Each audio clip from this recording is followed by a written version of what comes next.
Chapter 121. Han Fei Zi. On the top of the mountain, Zan Lun's eyes flickered as if he had just realized something.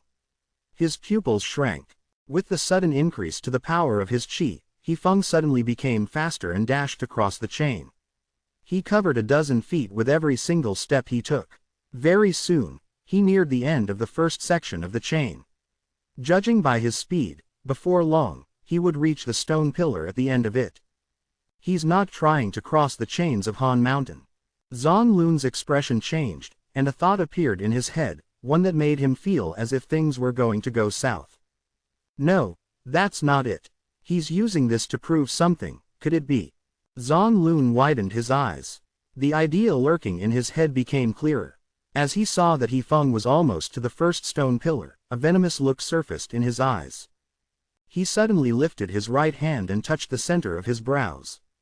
After a tugging motion, 3 wisps of black mist were dragged out, turning into 3 faint, shivering outlines of people before him. The 3 figures were 2 old people and 1 girl. Their faces were filled with pain. They seemed to be screaming, but there was no sound coming from them. Yet when Zan Lun pointed towards them with a finger, their restraints were broken, and the 3 figures immediately let out mournful cries.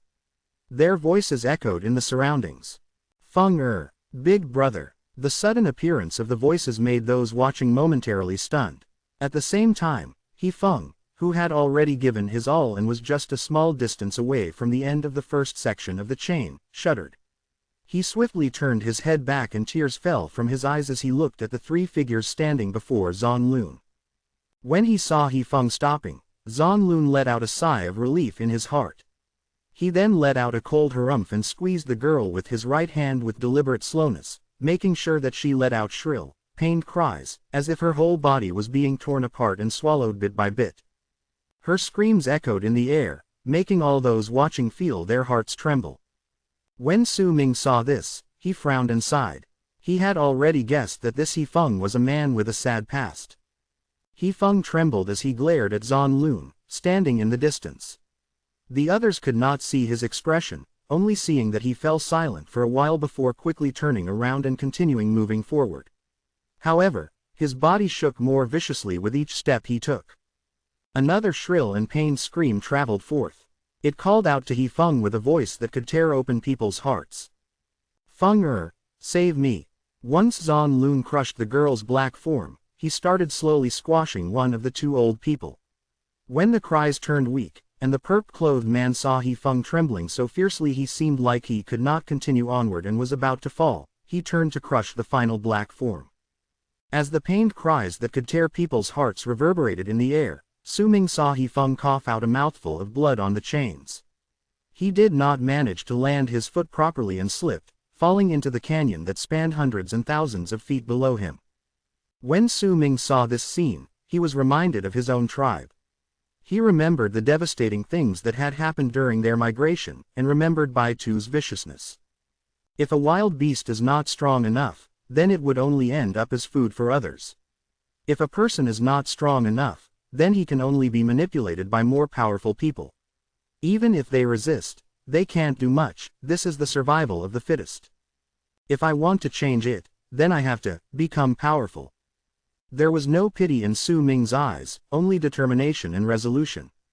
He Feng laughed brokenly as his body rapidly fell towards the canyon below him. He closed his eyes. There were still too many things left for him to do. He had not exacted his revenge, but it seemed like he no longer had the chance to do so. Zan Lun stood up and moved towards the edge of the top of the mountain with a few brisk steps. A cold smirk appeared on his lips. The moment He Feng died, he would use Puxiang tribe's power to find his corpse. He knew full well that there was a frightening power within the canyon under the chains. Even he did not dare to go there rashly. Only the people from the 3 tribes could enter the canyon safely after a special ritual. Yet at that moment, a soft sigh suddenly traveled forth at an unhurried pace. A white figure walked out from the first layer of Han Mountain City. That gentle and endearing figure belonged to a woman. There was a white cloud underneath her feet that seemed to carry her as she turned into a long white arc and went towards He Feng, who fell from the chains. She reached him in an instant, causing He Feng, who had his eyes closed, to fall on that white cloud. A glint appeared in Zan Lun's eyes. He glared at the woman, but did not speak, as if he was wary of her. In fact, Huqiang tribe also kept silent when the woman appeared and saved Yifeng, as if they expected her to do so. The woman was dressed in white, and there was a white veil on her face, which hid her countenance from others, but her eyes were gorgeous. It was as if there was some strange enchanting power within that made those who looked into her eyes become enthralled. A memory was jolted in Su Ming's mind. This woman was the one he had seen the previous night talking to Yifeng. However, she seemed a little different compared to yesterday. Sir Zan Lun, I know this person from a long time ago, so I hope you won't mind if I save him. The woman's voice was pleasant to the ears, but there was also a chilling tone in her voice. It sounded like the wind in winter, bringing a chill to all those who heard it. It's fine. If I knew this would happen, I wouldn't have interfered. This is just a misunderstanding. But there is animosity between us, I hope you understand. Zan Lun forced out a smile and a gentle look appeared on his face. I will not interfere with the matter between you and him. Once the woman finished speaking, she brought the unconscious Yifeng back towards the mountain belonging to Lake of Colors tribe in the distance. After they left, Zan Lun remained silent for a while on the top of the mountain before he too returned to the second layer. The 8 giant stone pillars under the chain connecting the mountain of Lake of Colors tribe to Han Mountain City started to sink, letting out rumbling sounds, before they disappeared into the deep canyon. The chain started swaying in the wind once again. Everything returned to normal. While watching the woman leave in the dusk, Su Ming heard people mumbling to each other around him. It's Han Feizi. She's the prodigy of Lake of Colors tribe and is also regarded highly by one of the elders in Freezing Sky clan. She's already considered one of the disciples of Freezing Sky clan. It's said that she should have joined the school a long time ago, but she asked to defer, preferring to wait for the next time Freezing Sky clan took in disciples before she joined them. I heard about that too, but even so, everyone still calls her Han Feizi. That's a glorious designation. I heard that the elder from Freezing Sky clan gave her that name. Those aren't secrets anymore. Freezing Sky clan is incredibly strict when it comes to taking in disciples. In fact, since the past, only the 3 strongest disciples within the school will be given the title of saint. I heard that she already has 900-something blood veins. She's the type that's bound to reach awakening. Zan Lun might be a powerful warrior in the awakening realm, but he's still respectful towards those of Freezing Sky clan. The white cloud underneath her feet should be the sacred treasure that has been passed down through generations in Lake of Colors tribe. It's said that that treasure changes its form constantly, and it's called Cloud of Colors. The discussions did not last long, and the crowd gradually dispersed. Perhaps it was because too many changes had happened in that day, so most of the people in the third layer did not have the mood to continue trading. Very soon, the number of people in the third layer decreased by a large margin. Some shops even closed early. Su Ming did not leave, but instead went to the shop that had previously caught his attention. The old man had already sat down in the shop. When he saw Su Ming coming over, he looked at him. I saw you wanting to come in during noon, but you were interrupted by the challenger trying to take on the chains of Han Mountain, the old man spoke calmly. Su Ming nodded his head and started looking around the shop. Speak if anything catches your fancy, but don't try to deceive me. There is nothing in this shop that I'm not familiar with. You won't be able to get away with trying to rip me off. The old man cast a glance at Su Ming and frowned. Su Ming nodded his head again and pointed towards the 9th leg on the 9-legged spider hanging on the wall. I want that, the 9th leg of the 9-striped spider. That limb contains all the essence of its body, and it's incredibly rare. I don't sell things for stone coins here. What can you trade with me? If it's a common item, then forget it, the old man said coldly, his eyes on Su Ming. With this, Su Ming did not bother with idle chatter. He reached into his robes with his right hand and brought out a black bone blade. The blade was completely black in color, but if anyone took a closer look, they would see a red line in it. This was the bone blade Fang Mu had given to Su Ming. He placed the blade on the ground and pushed it towards the old man. The old man's expression changed slightly, and he gave it a few attentive looks once he grabbed the blade. A counterfeit berserker vessel from Tranquil East tribe. The old man lifted his head and regarded Su Ming carefully, unable to ascertain where Su Ming came from. He knew that few outsiders could obtain this bone blade. Only those from Tranquil East tribe could obtain and create this. Anyone who possessed this blade definitely had some sort of connection to Tranquil East tribe. Besides the 9th leg from this spider, I also want this bone. Su Ming pointed towards a black bone the size of a fist on the shelf beside the old man with seeming casualness. Strangely enough, there was a layer of frost emitting a chilling presence on the bone. It was clear that this bone belonged to a remarkable beast. The shell of great brambles. You can only exchange an item with this blade, you can't trade too. The old man gave a faint smile. He could tell that this person before him wanted the shell more. It also seemed like due to the blade, the old man's expression was no longer as cold as it was before, but was starting to warm up. Please look at the blade carefully. Su Ming looked at the old man and spoke with an even-tempered tone.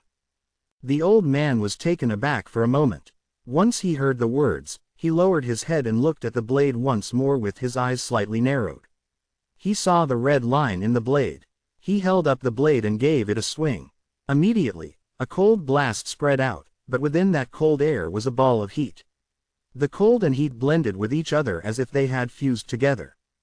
After a moment, Su Ming walked out of the shop with the 9th leg of the 9-striped spider and the black bone in his hands. The old man had deduced correctly.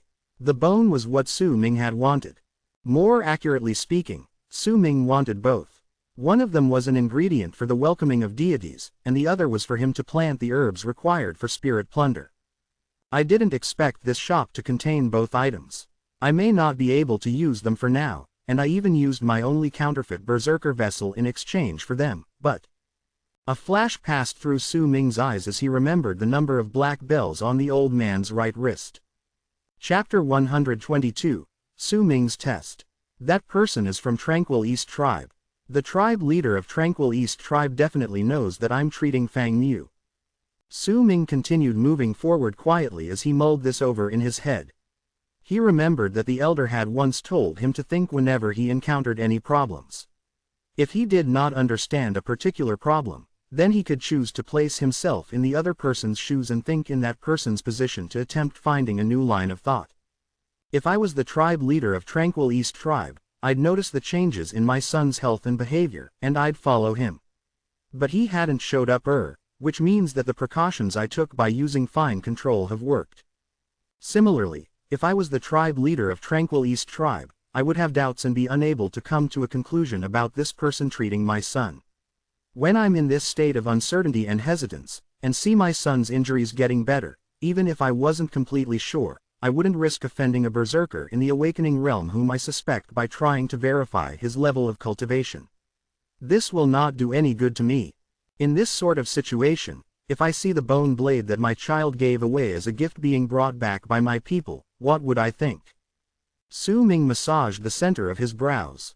Ever since he came to the strange and unfamiliar land of South Morning, he had to depend on himself for everything. It was difficult for a person to survive anywhere when he was alone in a strange place and his power was not enough, unless that person was willing to live off his days being ordinary. Yet if Su Ming did that, he had no idea how long he would take before he could go back to his home. However, he had too little experiences in life. He could not do better. Just think about things from limited areas and angles. He had to make sure he did not easily appear as a hostile entity, but if he had to, he would also make sure that he did so with unwavering determination. Tranquil East tribe, I'll use Fang Mu as a start and continue healing him bit by bit. Once my powers reach a certain level, then I'll find a chance and make myself a place here. I haven't showed any animosity towards Tranquil East tribe, and I'm also treating Fang Mu's injuries. I've already shown them my goodwill. Now, with this blade, I can test Tranquil East tribe's reaction and know how I should treat them. Su Ming did not come up with these thoughts immediately. Once he saw the black bells on the old man's wrist before He Feng challenged the chains of Han Mountain, these thoughts began slowly brewing in his head for most of the day as he watched what transpired between He Feng and Zan Lun. He still lacked experience, or else he would have thought of these in an instant. However, as of then, he needed time to think of all that. He was still not as cunning as foxes. For example, the incident where he used Fang Mu as bait. He might have seemed calm the second time he met Fang Mu, his actions seeming experienced, his words bringing about an oppressive effect as he probed for information, his behavior making him look calm and serious, but it was all due to time taken to prepare. He did not make too many mistakes, which allowed him to inspire awe in Fang Mu's father, making him not seem like a young man, only because he had used several months to analyze his situation and make preparations for the meeting. Only when he was 90% certain of his plan did he execute it. This was also why he chose to wait until Fang Mu had gone into the forest many times and called out to him for just as many times before eventually making himself known. If that had not been the case, he could have appeared before Fang Mu the very first time the boy returned to the rainforest. There wouldn't have been a need to make him for several months. It was the same now. Su Ming had to use time to cover up for his lack of experience. Even if the incident with He Feng challenging the chains of Han Mountain had not happened, Su Ming would have chosen to observe the place before leaving. Only when he had thought things through would he have returned. Right now, he was analyzing what had happened in his head once more. Once he was certain that he had made no mistakes, he left the third layer and returned to his lodgings in the fourth layer of Han Mountain City as the sky became dark. Su Ming sat down in the room that was several times more lascivious than the one in Windstream City and fell into contemplative silence. During the 2 years since he had come to the strange and unfamiliar land of South Morning, he had developed a habit of always thinking at some point. The teachings given to him by the elder over the years also gradually surfaced. I still need to maintain contact with Tranquil East Tribe. My relationship with them isn't strong enough yet. I have to build up this relationship so that the tribe will eventually become one of the paths I can choose. But I can't just have one path available for me in Han Mountain City. I'll need to make other choices available for myself, only then will I feel at ease. Su Ming sat quietly in his room. Besides searching for a map leading to the alliance of the Western region, he also had to quickly set himself on firm ground here so that he could find out whether the elder was here. Although there was little to no hope of Su Ming finding him, and the elder might have already died, Su Ming still refused to believe it. Half of the map leading to the alliance of the Western region will surely be in the land of South Morning. This sort of map is definitely not an ordinary item, and it's certainly not something a middle-sized tribe would have. This item should be incredibly valuable, and it won't be revealed so easily to others. Su Ming sighed. I'll still have to make sure I survive first before I can do all these things, and I can't just be like He Feng. I have to be like Zhan Lun and survive as a powerful berserker. An almost unnoticeable glint appeared in Su Ming's eyes momentarily. There are 5 powerful berserkers in the awakening realm within Han Mountain City. Zhan Lun is one of them. He's also the chief guest of Puxiang tribe. If that's the case, then the other 4 berserkers in the awakening realm should also be divided among the 3 tribes. Besides them, there are also a lot of berserkers in the blood solidification realm here. Most of them aren't members of the 3 tribes either. There must be a reason why so many people are willing to stay in Han Mountain City for a long period of time. Fang Mu once said that Freezing Sky Clan would always come to Han Mountain City to take in new disciples for their school in the past.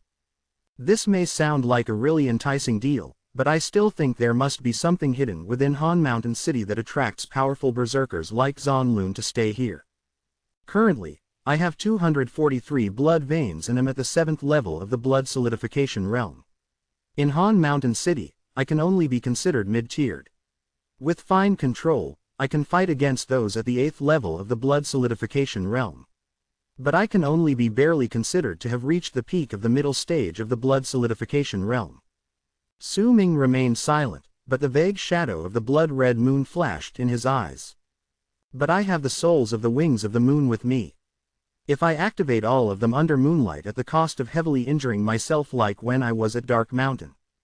Su Ming closed his eyes and covered the shadow of the moon in his eyes. This is my finishing move. Unless I'm absolutely forced to and am driven into a life-and-death situation, I will not use it. Also, that Han Fei Zi is a really odd name. From the discussions, since the past, only the strongest 3 disciples in Freezing Sky Clan are given the status of saint. Su Ming only thought about it for a moment before he chose not to bother with it any longer. He did not want to spend too much effort in things that were unrelated to him. Once his mind gradually calmed down, he entered into a meditative state and circulated the chi in his body slowly. Midnight arrived without making itself known. The world was quiet. The entire Han Mountain city fell into deep sleep. At some point, muffled sounds of thunder traveled from outside, which was followed soon by the sound of rain falling on the ground, making all those who saw it to be unable to tell whether the rain was falling from the sky or bouncing off the ground. It was as if the two had blended together and formed a screen made of rain. This was the season of rain. As the rain poured heavily from the sky, it soon enveloped the entire Han Mountain city within. The wind also lifted the rain and lashed against the windows of Su Ming's room, beating the beast skins on the windows until they let out thumping sounds. There was no candle flame in the room. It was entirely dark, but as thunder rumbled in the sky, lightning would occasionally strike, illuminating the room for brief periods of time. Su Ming opened his eyes. He stood up and walked forward before he opened the window quietly. Wind blew against his face and lifted his hair. He looked at the darkness and the rain outside, not moving and not making a sound. I wonder what season is now in Dark Mountain. It's been 2 years, time sure flies, Su Ming thought. How is the tribe? Is the elder still alive? Su Ming felt bitter. He was alone in a strange and foreign place, and he felt lonely. This loneliness made him use silence to protect himself. He touched the scar on his face and stood for a long time, until his second night in Han Mountain City eventually passed by slowly. When morning arrived, the land was still covered by rain. There were few people walking in the streets. The rain on the ground flowed down along the mountain path, causing the roads to be slippery. Su Ming did not continue his stay in Han Mountain City. He had already bought a lot of herbs. Though he might still be lacking a few herbs for spirit plunder and only bought 1 beast bone from the required 3, there was nothing else that he needed from the 3rd and 4th layer. He might be able to find some at the 2nd layer, however. Nonetheless, the requirements to enter that layer were not based on the level of cultivation alone. Entrance was only given to powerful guests of one of the 3 tribes. Su Ming pondered it for a while before giving up and leaving Han Mountain City. So ended his first journey to Han Mountain. It was a bland and normal trip. He might have brought some of the people's attention onto himself, but that amount of attention was just like a stone being thrown into a lake. It only caused a few ripples before the water became calm once again. When he came, the sky was clear. When he left, rain poured down from the sky. With his back facing Han Mountain City, Su Ming disappeared into the distance. He did not stop but dashed into the rain towards the mountains located deep in the rainforest. He did not pay extra effort in searching for the map of the land of South Morning during his stay in Han Mountain City.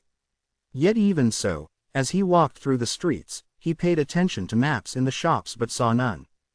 From the information he obtained from the conversations around him, he gradually pieced together that the maps of the region were all in the hands of the 3 tribes, and they were incredibly valuable items. Su Ming's path ahead was shrouded in fog and filled with difficulties. He had to become a powerful berserker instead of a normal person, but he did not know where his future lay. He only knew that he had to walk down his path with a level head and increase his power until it reached a certain level. Only then would the veil of uncertainties before him be torn away. He moved forward quietly at a moderate pace. As he ran, he did not go straight into the rainforest, but spent a few days going around in circles. Once he was certain that no one followed him, he returned to the familiar cave in the crack located in the deeper parts of the rainforest. It rained continuously, and the rain washed away his footprints, forming a natural layer of protection for him. When Su Ming returned to the cave in the crack several days later, his body was drenched, and raindrops slid down his hair. Once he entered the comparatively dry room, Su Ming circulated his chi and waves of heat emanated from his body, as if his chi had turned into fire. Very soon, wisps of white mist rose from his body into the air. His soaked clothes gradually dried up, but there were a lot of crinkles, making him look rather pathetic.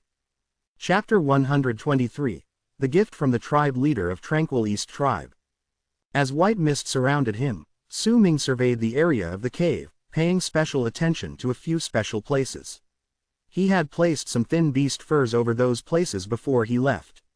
Those furs were very light, so light they could be lifted with just the slightest wind, allowing Su Ming to somewhat guess the strength of the wind with how far the fur was blown away. He did the same thing at the entrance of the cave. Once he made his observations, he became certain that no one had come into his cave while he was away. Thank goodness this method exists, or else it'd be quite troublesome. Su Ming ruffled his hair. As heat spread out from within his body due to his qi, his hair slowly became dry. He brought out a small torn bag from his bosom and opened it, taking out the herbs and ingredients he had bought in Han Mountain City. Only when he had checked them and was certain that the numbers did not dwindle did he feel at ease. There was a broken area in the dimension of the bag. That was why even though Su Ming had been using it often for the past 2 years, he would still feel worried. I should prioritize creating spirit plunder. Once I create this pill, it'll be of great help to me. I can use this as my finishing move when I can't summon the wings of the moon.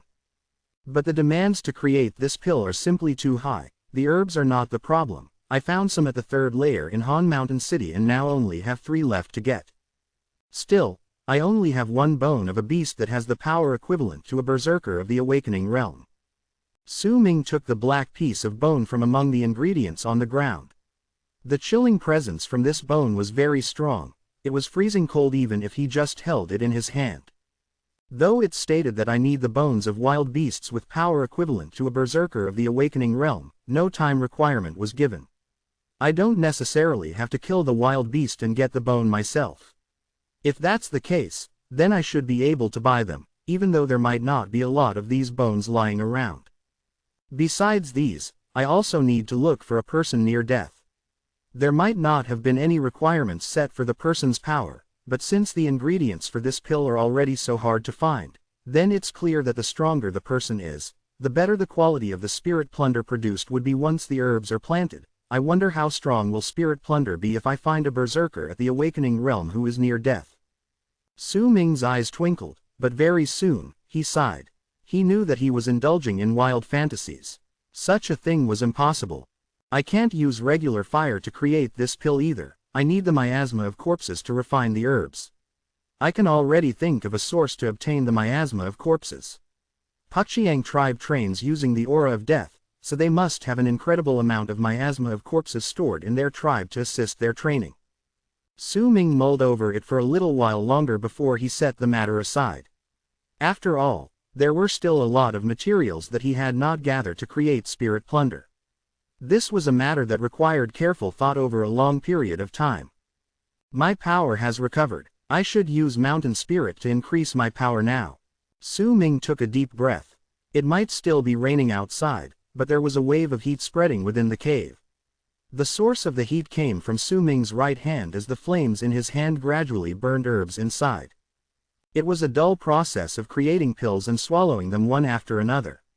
Once the mountain spirits dissolved into his qi, Su Ming circulated it around his entire body, causing his blood veins to increase steadily. Once again, Su Ming seldom went out of the cave in the rainforest.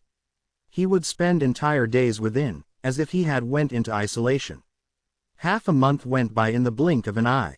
During this half a month, Su Ming had never left the cave. He had enough herbs to create mountain spirit. After this period of time, the blood veins in his body had increased from 243 to 249.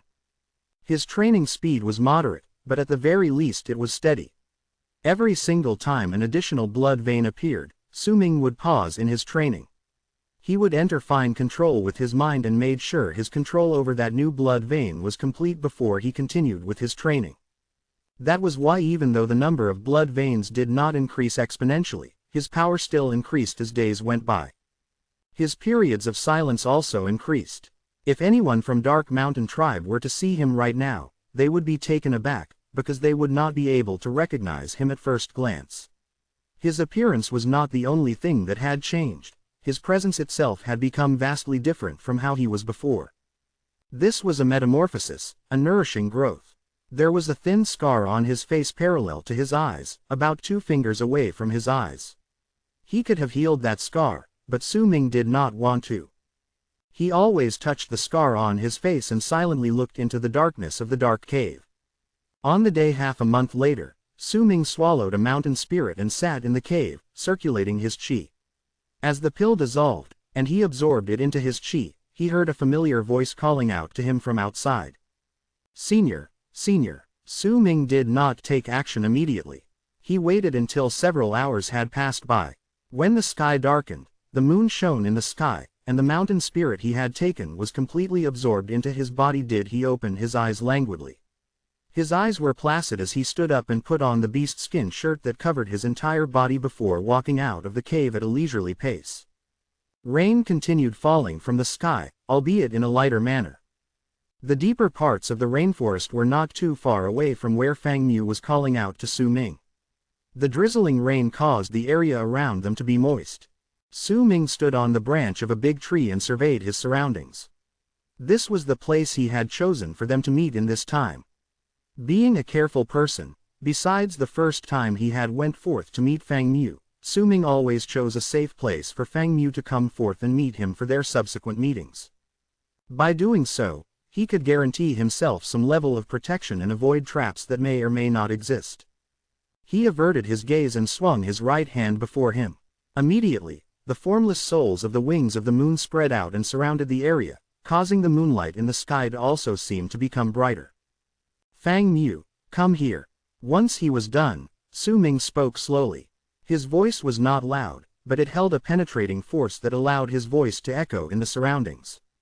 When his voice traveled out, Su Ming stood where he was in silence, hidden away in the darkness as he remained still. It did not take long before rustling sounds came closer. A person was quickly running towards Su Ming from the patch of rainforest at his side. It was Fang Mu. He was already used to Su Ming's mysteriousness and unusual habits. Locating him through the direction of his voice was not difficult for him. When he appeared, he panted harshly and looked at Su Ming. In his eyes, the stranger looked as if he blended together with the darkness. Fang Mu could only see the faint outlines of his countenance. Greetings, Senior Mo. Fang Mu quickly wrapped one fist in the other hand and bowed towards Su Ming. Once he did so, he placed the big bag on his back down on the ground and opened it, revealing a large amount of cloud gauze grass inside. Su Ming swept his gaze across the bag and pressed his right hand on the tree beside him. The tree immediately shuddered, and part of the tree bark fell from the trunk. As Su Ming waved his fingers above it, a picture of 3 herbs appeared on the tree bark. I will heal you 3 times if you can find any one of these 3 herbs. If you can find all of them and give me something else of equivalent value, I might be able to heal your injuries completely. Su Ming said languidly. Fang Mu jolted. His face revealed nothing unusual, but anxiety flooded his heart. That anxiety did not stem from fear, but from excitement. If this was his first time meeting Su Ming and Su Ming had told him these words, he would have definitely not believed him. However, by now, Su Ming's credibility had increased by a large margin in Fang Mu's heart. Fang Mu fell momentarily silent before he smiled, saying with pretended calm, Senior, please don't joke with me. I understand this injury of mine. This is due to a berserker art. Even my father and the elder cannot get rid of it completely. They can only suppress its effects. Wanting to heal these injuries completely is far too difficult, unless you can find the person who injured me all those years ago and kill him. Come forward. Su Ming remained quiet for a while before speaking coolly. Fang Mu's heart trembled once again. He walked forward without any hint of hesitation. The moment he got close to Su Ming immediately lifted his right hand and grabbed Fang Mu's shoulder. A cold sensation seeped into Fang Mu's body from the palm. There was a chilling presence in that cold. It made Fang Mu shiver, but the moment the chill disappeared, it turned into a wave of heat that swam in his body as if it possessed a will of its own. Before Fang Mu could feel that presence in detail, Su Ming had already lifted his hand. Fang Mu knew that Su Ming had an odd quirk. He disliked other people getting close to him, so he hastily took a few steps back and looked at Su Ming while anxiety gripped his heart. I don't have complete confidence, the likeliness is only about 7 out of 10, Su Ming said in a low voice. 7. Fang Mu took in a sharp breath and resolution appeared on his face. He nodded his head and looked at the 3 herbs on the tree bark, engraving their images into his head. Also, you have to find 2 beast bones. They must be from wild beasts whose strength are equivalent to the level of awakening, Su Ming continued speaking languidly. Fang Mu did not ask why Su Ming would need those bones. He only nodded his head and remembered them as well. When he saw Su Ming finish speaking and looking as if he was about to end their meeting, a respectful look appeared on his face, and he placed his fist in his palm towards Su Ming. "Senior, before I came here, my father told me to bring this to you. Please accept it." While speaking, Fang Mu brought out a black bell from his bosom and crushed it before Su Ming. Mist wafted out from the crushed bell and disappeared after a moment, revealing a white wooden box. The wooden box looked plain, and Fang Mu held the box out with both hands. Fang Mu was very curious about the contents of the wooden box. When he was about to enter the forest this time, his father suddenly appeared and gave it to him. He was escorted into the forest by his tribe members once Fang Mu was told to hand the item to Su Ming in the rainforest. "Open it." Su Ming's eyes landed on the wooden box. He was amazed by what had happened after the bell was crushed, but he did not show it. Once Fang Mu heard his words, he immediately opened the wooden box. He was momentarily taken aback once he cast a glance inside the box. There was a bone blade in the wooden box. The bone blade exuded a chilling presence, and there was a faint red line on it. It was the blade Su Ming had used to barter in Han Mountain City. Su Ming's face remained passive when he saw the blade. He grabbed at thin air with his right hand, and the bone blade flew up into his hand. "Thank your father for me." Su Ming took hold of the bone blade that was returned to him and grabbed the bag of cloud gauze grass. With one step back, he disappeared into the darkness. Fang Mu found himself baffled. He was familiar with that blade, but he could not understand how that blade, which was given to Su Ming as a gift by his own self, would appear in his father's hands, and why he would ask Fang Mu to deliver it to Su Ming once again. Chapter 124. Brother Shu, Go. The rainy season continued. After a few days, the rain started letting up. It would occasionally drizzle, as if the season was reluctant to leave. Su Ming had already gotten used to the humidity. He was no longer as uncomfortable with this place as he was when he came here initially a few years ago. The act of Fang Mu's father returning the bone blade to him confirmed Su Ming's guess, making him motivated. This motivation also allowed him to feel more confident in this strange and unfamiliar place. The act of luring out Fang Mu, exchanging the blade with other items, and finally having it be returned to him may seem normal, but it was actually a ploy of Su Ming's. He had slowly but surely built up his own influence while he was still stumbling around in the dark. He had just made short contact with Fang Mu's father under the premise that Fang Mu's fathers had his doubts about his level of cultivation. Su Ming had showed an appropriate level of goodwill, and the act of Fang Mu's father returning the bone blade to him was an answer to Su Ming's goodwill. It was also a form of acknowledgement. The blade itself may not be expensive, but the underlying meaning behind the gift was different. Once he placed the blade in the torn bag, Su Ming settled down and continued creating pills in his cave, increasing his power a little at a time at a steady pace. Several months passed by. The blood veins in Su Ming's body had increased to more than 260. On that day, he was sitting in his cave while his body gave off a blood-red glow. 7 mist dragons tumbled out from his eyes, ears, nose, and mouth, circling above his head. It did not last long. The 7 mist dragons suddenly trembled for some unknown reason and their stability was lost. In an instant, they crumbled with a bang above Su Ming's head, turning into multiple threads that scattered in all directions, causing Su Ming to open his eyes swiftly. A shocked look appeared briefly in his eyes. He swiftly raised his right hand and grabbed the large amount of mist threads. They stopped tumbling instantly and gathered together in Su Ming's right hand, slowly fusing into his palm until disappearing. Su Ming's face was dark when he got up slowly and went to the entrance of the cave. The sky was already dark as he stood outside. The moon hung high in the sky, but there were still some thin clouds, dimming out the moonlight that fell to the ground. Su Ming stood where he was, unmoving, but his expression gradually became more solemn. His chi was going out of control and showing signs of flowing backwards. His hair was flying in the air even though there was no wind. They weren't flying back, but went past his ears and face and were floating before him. It was as if there was a mysterious object that possessed absorbing powers sucking in Su Ming's hair. The sand and stones that were soaked in puddles of water on the ground were moving slowly, and ripples appeared in the puddles.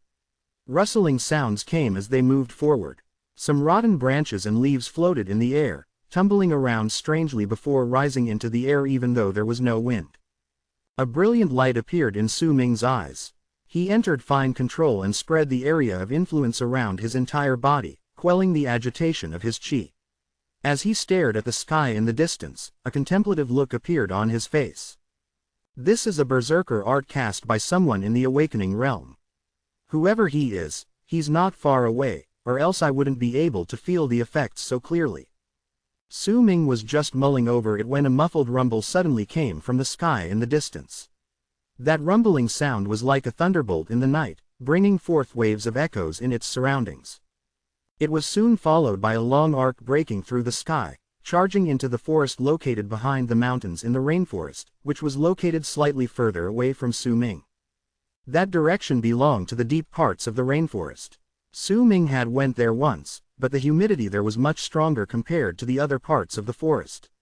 The seasons did not matter in there either. The air would always make others nauseous and agitated the moment they breathed it in. The longer they stayed, the harder it would be for them to circulate their chi. There was poison in the air itself. That was why the moment Su Ming set foot in that place, he stopped and turned back, never going back unless he absolutely had to. There was the figure of a person in that long, charging arc. Su Ming could not see the person's face clearly, but the light from the arc was dim, a telling sign that the person was near death. That person also coughed out a few mouthfuls of blood as he continued onward. A presence that felt similar to awakening appeared faintly from the person's body, but it was incredibly unstable. It gave Su Ming the impression that this person was swinging in between the peak of the blood solidification realm and the initial stages of the awakening realm. This is. Su Ming's eyes flashed, and his expression immediately became aloof. Like a sharp sword that left its sheath, he swung his right hand before him. Immediately, the soles of the wings of the moon left, surrounding him. At the very moment Su Ming made that move, another long arc dived down from the darkness of the sky. The long arc looked as if it was covered by a thick layer of fog. As it charged down, Su Ming could see a person standing within. Although his face could not be seen clearly, the murderous look on his face could not be hidden. The moment he charged in from the sky, the black mist underneath his feet tumbled. That man raised his right hand and pointed towards Su Ming standing in the distance. His pursuit had not been easy, and he encountered a few people on his way, growing increasingly more annoyed. Those people were all killed without any hesitation and their chi was robbed so that the fog underneath his feet could travel faster. He had already discovered Su Ming's existence while the latter was still in the cave. To him, a mere berserker at the 7th level of the chi consolidation realm was an easy kill. He did not think too much about it and was about to snatch his life away with one point of his finger. Yet the moment he was about to point down, the expression of the person in the black fog changed. At that very moment, he could clearly feel a presence that made his heart jolt outside Su Ming's body as he stood at the mountain range below. That moment of shock made him unwilling to cause any more problems for himself. He let out a cold harumph and moved his finger away, focusing all his attention on the escaping man and giving chase once again. Cold sweat beaded on Su Ming's forehead as he stood there. His face was slightly pale, but his eyes were as calm as still water. During that instant, if he had reacted a little slower in activating the might of the souls of the wings of the moon, then that one finger from the person in the black fog would have brought about great disaster to him. Even if he did not die from it, the end result would still be troublesome. That's Zan Lun. Su Ming took in a deep breath, and his eyes sparkled. He had been unable to identify that man previously, but he was familiar with the cold harumph. Zan Lun left a deep impression on him when he was in Han Mountain City, so Su Ming could still remember him in his heart. The person he's chasing after is most likely He Feng. Su Ming fell into silence and cast his gaze to the deeper parts of the rainforest. He could clearly see the distance between the two long arc closing. Then with a clash, the two people engaged each other in a battle to the death. He Feng broke through. This person was taken away by Han Feizi previously. I didn't expect to see him again here. He's not only being chased down by Zan Lun, he also reached a breakthrough here. No wonder Zan Lun had to chase him to this place. If He Feng did not break through, he would have died on the way here.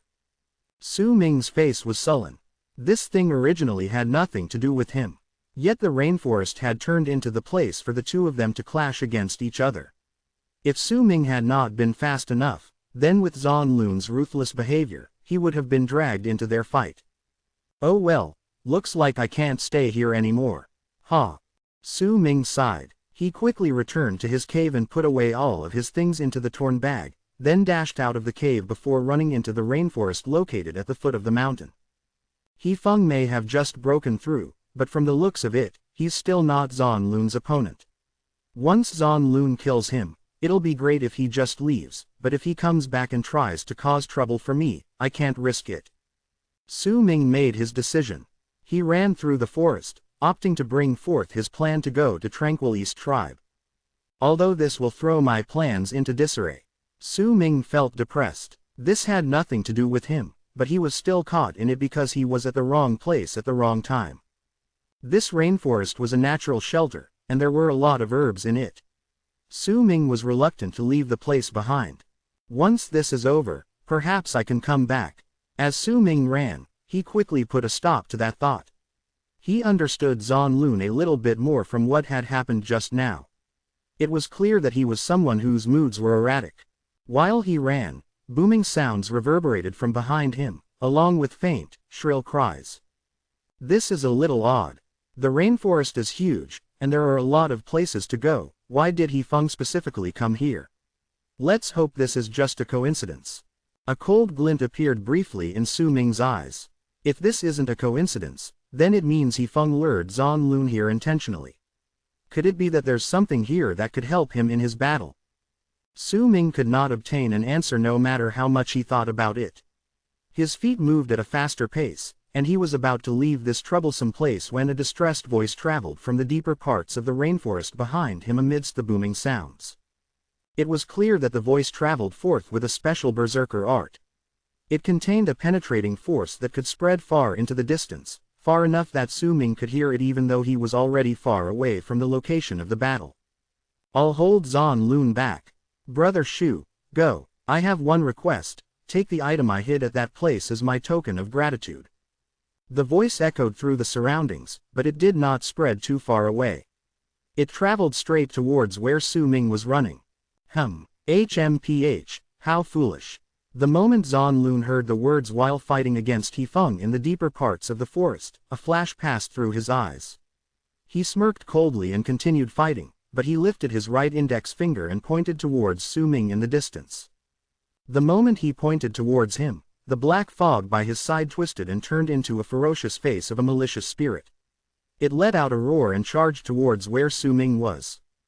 A murderous look appeared in Su Ming's eyes as he continued running. He had already caught onto what was happening. That He Feng was vicious, he was using this to force Su Ming to help him. Else, even if he escaped, he would never be free of pursuit. There were far too many loopholes in his words, but Su Ming knew that He Feng was not worried about them. He just wanted Zan Lun to hear it. Even if Zan Lun was almost certain that He Feng's words were fake, he would be suspicious and would chase after Su Ming's life after he was done here.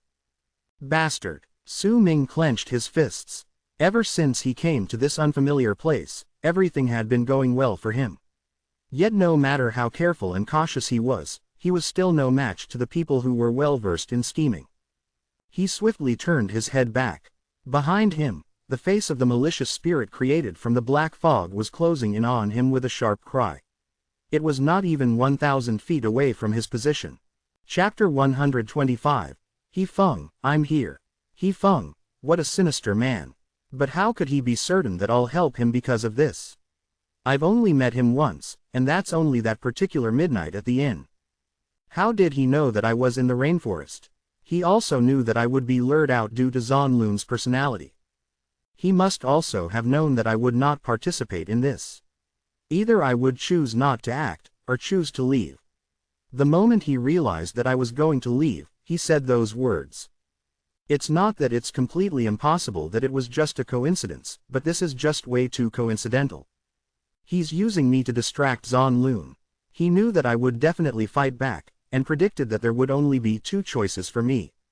1. Once I destroy the face of the malicious spirit from the black fog, I will join hands with him to fight against Zonlun to protect myself and avoid future trouble. Even if I went against his wishes and helped Zonlun instead, Hefeng must definitely have another backup plan to achieve whatever diabolical goal he has. My second choice would to leave once I defeat the face of the malicious spirit. By doing so, I would prove his words correct, and it'll create a lot of problems for me. It'll also distract Zonlun once again. In fact, Hefeng might even have a way to make Zonlun change his mind and come after my life instead.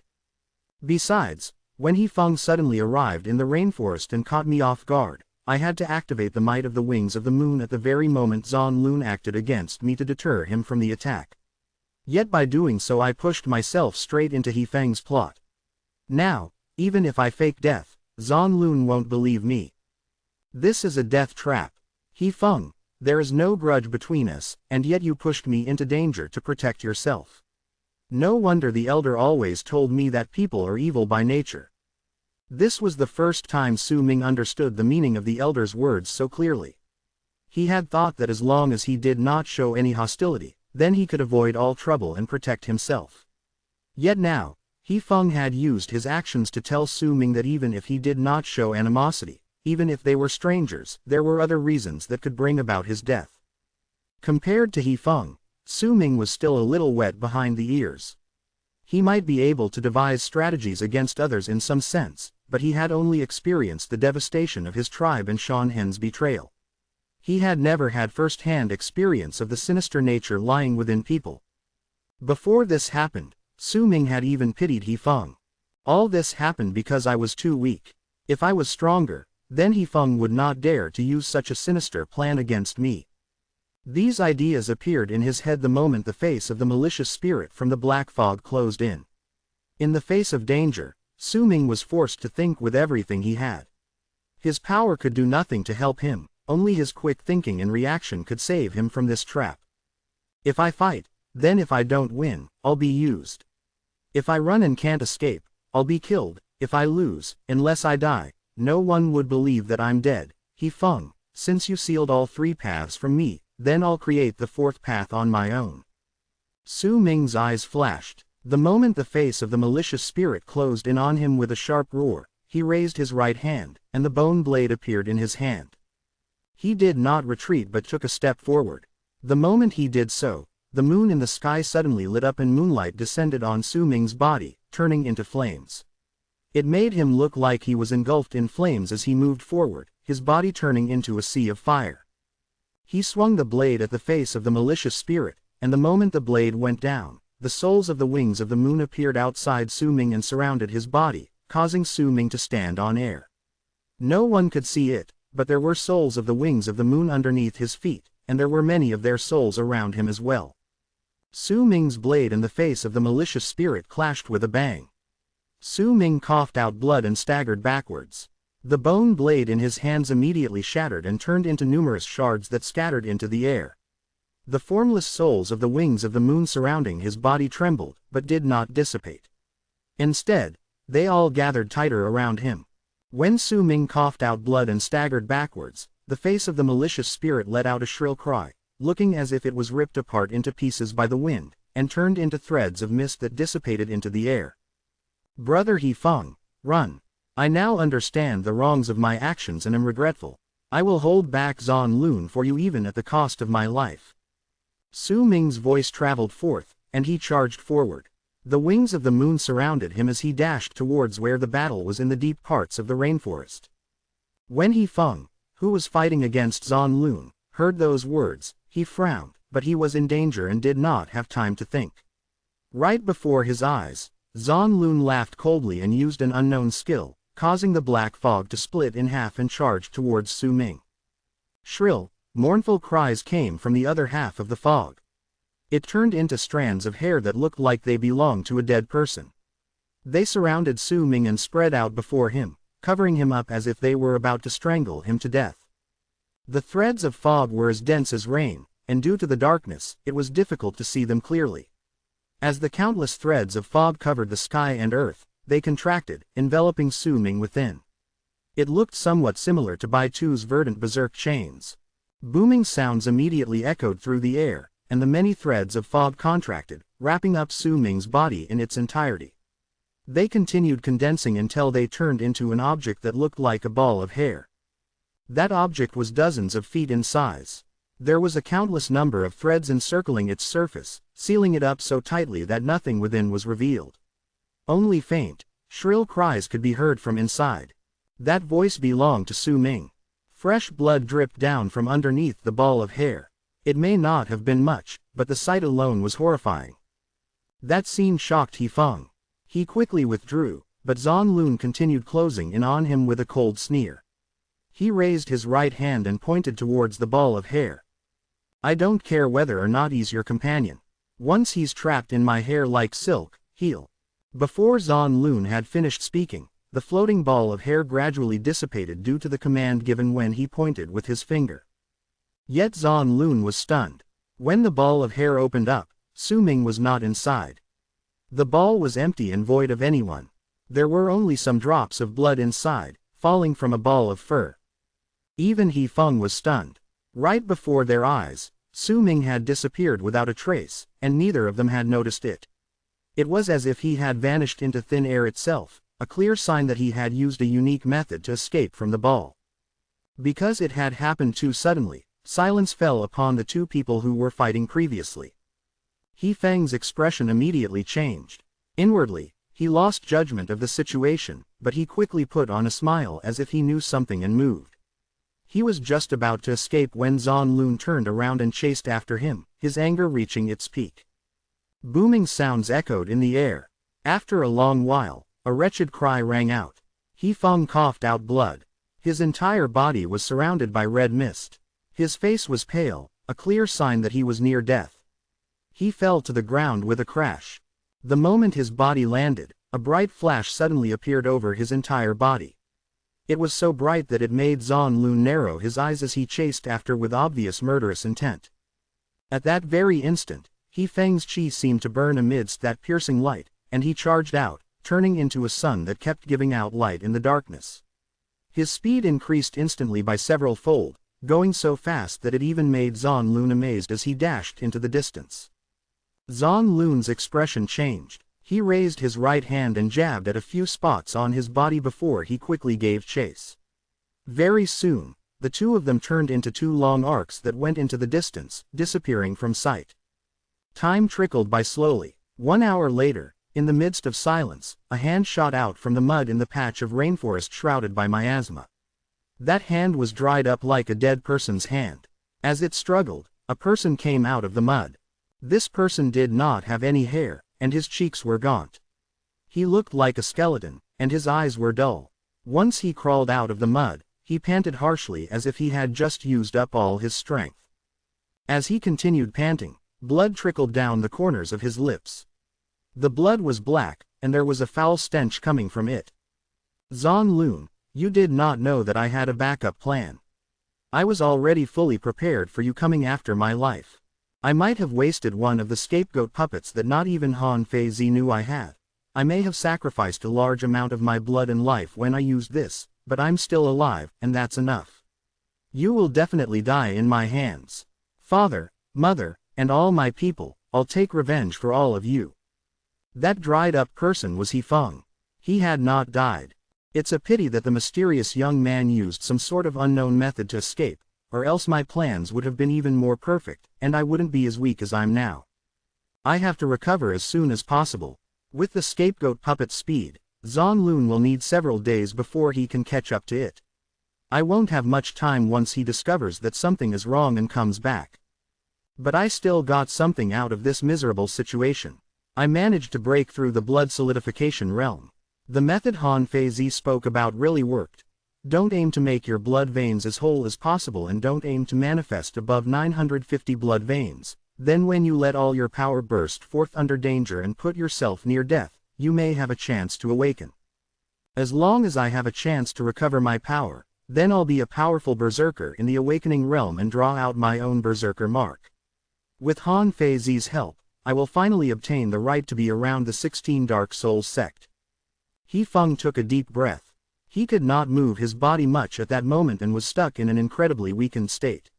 If it were not because his power was recovering too slowly in the mud, and he was afraid that Zan Lun would notice if he dragged out the time for too long, then he would not have struggled out. The only thing he could do at this moment was to lie on the ground and heal himself slowly. "I'll need 3 days. He Feng moved his right hand into his bosom with great difficulty. A light flickered from within his bosom, and he brought out a small bottle. That bottle was completely white, almost transparent. There was some liquid that could be vaguely seen inside. Just as he was about to use his teeth and pull out the cork of the small bottle, He Feng froze suddenly. His entire body seemed to have stilled, and he froze, unmoving. The hairs on his body rose, and a great sense of danger attacked his senses. The source of that sense of danger which caused him fear was a voice that was so cold it sounded like the wind in winter. "He Feng, I've come to take what you promised to give me as thanks." As He Feng's heart trembled, he saw a person walking out from the rainforest not too far away from him. That person exuded a freezing presence, as if he was ice that would never melt. When he came forward, an incredible pressure spread out. It was Su Ming. Chapter 126. One final question. The miasma in the deep parts of the rainforest was formed by being exposed to long periods of humidity and rot. If anyone breathed it in, they would feel weak and powerless. If they were exposed to it for a long time, then the qi in their bodies would lose its liveliness. Gradually, they would become lethargic. That was why the tribes around the area would usually only search for materials around the area and rarely venture in. Only the truly powerful berserkers that constantly circulated their qi when they entered could fend against the poison in the miasma and search within the deepest parts whenever they wanted. At that moment, He Feng remained unmoving within the deeper parts of the rainforest that were thick with the formless miasma. His pupils shrank. His body was in an incredibly weakened state. He had no way of fighting back. After all, Zan Lun was a powerful berserker of the awakening Ream, and his intelligence was, of course, extraordinary as well. If He Feng wanted to deceive him, then he had to pay a price. Only when he was exhausted would Zan Lun let down his guard, and only then would He Feng succeed. Now, when he saw Su Ming suddenly appear, He Feng was stupefied. Yet he was not a simple person. He survived when disaster befell his tribe and went through all sorts of things after that. He had already trained himself to always think of what to do next. At that moment, he may have been nervous, but almost in an instant, he schooled his face to a blank expression. Even if someone scrutinized his face, they would be hard-pressed to find any changes. "Brother, please don't joke around. I did that because I was forced to." "Ha." He Feng looked at Su Ming walking towards him and laughed bitterly. When he spoke, the latter did not stop and continued closing in on him. He Feng's heart thumped against his chest, but his expression remained bitter with a hint of desolation. "I know that no matter how I explain myself, you won't forgive me so easily, but before you kill me, could you listen to my explanation? I did not know Zan Lun in the beginning, but I met his follower once by chance, and we became good friends. I invited him back to my tribe, but I did not expect that it would bring about a disaster. Zan Lun appeared and killed my parents, my younger sister, and my entire tribe. We're sworn enemies now. I cannot die. Brother, I was forced to do what I did. The burden of revenge lies upon my shoulders. My life doesn't belong to me.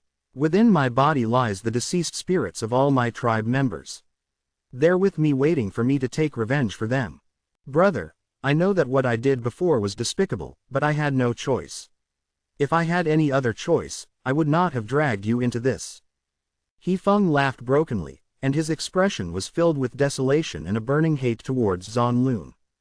Su Ming stood dozens of feet before He Feng, circulating his qi and looking at the person in front of him coolly. The first time he had met He Feng was in the inn. His clothing had caught his attention and brought about a sense of familiarity that reminded him of home, which made Su Ming like him. The second time he had seen him was at the third layer of Han Mountain City. He saw this person challenging the chains of Han Mountain and saw his resolution and determination.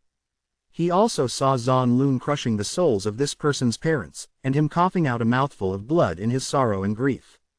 At that moment, even though there was no hint of pity in Su Ming's eyes, but in his heart, he still felt that they were in the same boat, though that pity would not be revealed so easily. The third time they had met was today. When he saw that Su Ming fell silent but was still circulating the qi in his body, hundreds of thoughts crossed He Feng's head rapidly. He still held the bottle that could heal his injuries in his hand, but he did not dare drink it, wary of Su Ming's reaction. He smiled bitterly and relaxed his right hand suddenly. That small bottle that he was going to use for healing fell into the mud by his side, but it did not sink. Brother, I was wrong. There is some healing medicine in that small bottle. I'll give it to you. As for me. He Feng took in a deep breath and struggled to lift his head to look into the sky in the distance. My tribe lies in that direction 1,000 li away, in ruins. Brother, I don't know your name, but if you must kill me to quell your anger, then when I die, please bury me there. You can take away all my belongings as compensation for doing wrong against you. If you will forgive my mistake and give me a chance to exact my vengeance against Zon Lun, then I will sign the Pact of South Mourning with you and become your follower. My life is in your hands. Do whatever you want with it. He Feng said bitterly and closed his eyes, which still contained reluctance and regret. He looked like he was waiting for his fate that lay uncertain. Yet in truth, he was using this time to gather his qi. He was doing so with a special method that others would find hard to notice. The speed at which his qi gathered was becoming faster. Behind his closed eyes lay a hint of killing intent, though no one else could see it. This person may be mysterious, but he seems to only be about 20-something. He's still too naive. With just a few words, I managed to buy more time. HMPH, if he had immediately acted the moment he appeared, I wouldn't have had any time to resist and would have been killed. Now though, this person isn't the scheming type, perhaps I can continue using him. With his eyes closed, He Feng's thoughts raced in his head without stopping. He laughed coldly in his heart. How did you know that I was here, and how did you know that I would help you when you fought against Zon Lun? Su Ming asked in a dull tone, looking at He Feng, who still had his eyes closed. He Feng laughed coldly in his heart once again. To him, Su Ming was not only naive, he also had within him the foolish and pitiable pity and mercy. He was already moved by his words. That was why he chose to ask those questions, giving He Feng a chance to gather up his strength for a bit longer. This person is akin to me from many years ago. Ah, it's a pity. It would have been better if he did not appear, but now that he has, then he has no chance of surviving. If he dies it'll be easier for my future plans to make Zon Lun hesitate. When He Feng opened his eyes, there was an honest and sincere look in his eyes, without a hint of deceit. Also, there was still that same bitterness from before. I came from a small tribe. Most of my tribe members wear beast skins. We can't compare to a middle tribe, much less Han Mountain City. I've always begrudged those in middle-sized tribes. I begrudged them for not needing to wear beast skins and begrudged them for having counterfeit berserker vessels, He Feng spoke softly. But those are limited to feelings of resentment. I was never jealous. I only had a determination to make my tribe stronger. I wanted to make myself stronger. There's a special skill in my tribe. At that time, I thought I could become a guest in a middle-sized tribe with that skill and allow my tribe to gradually become stronger. The art had no name, as if it did not belong to the berserker tribe. When we inherited the art, it was also vague and unclear. No one in my tribe knew where it came from, what were its uses, but we could sense whether a person was weak or strong without using our qi. These sensations would be like a memory. If we chose to remember it with our hearts, then it'd be like a brand. As long as the other person was not too far away, we could sense them. It's precisely because of that art that I've been able to avoid Zon Lun so many times over these years. When we were in the inn that night, we were the only ones there drinking. I noticed you at that moment. You may have seemed like you were only at the 7th level of the blood solidification realm, but with this art, I could sense a frightening presence from you that was equivalent to that of awakening. At that moment, I knew that either you had an incredible treasure on you, or you had hidden your real power. That was why I left a spiritual brand on you. This brand is very mysterious. It's largely different from the other berserker arts we know of, that's why you didn't notice it. When Zon Lun was after my life, I came here based on that feeling to seek your protection. This art may seem weak, but there are a lot of uses for it. You don't seem like you're from the tribes around the area. I have a bamboo slip regarding this art in my bosom. You can take it and check the truth of my statement. He Feng was not lying. He was someone who thought a lot and in detail. Even if it was to drag out time, he would not reveal any holes in his words. He chose instead to put on an expression full of bitterness with a hint of nostalgia when he spoke words that would incite pity. To drag out time, he was aiming to touch Su Ming's emotions and use logic to make him understand by saying he would become his follower, by offering all his belongings, and by giving him the mysterious art. In He Feng's mind, there was no way that Su Ming could remain unmoved. Do you have any other questions?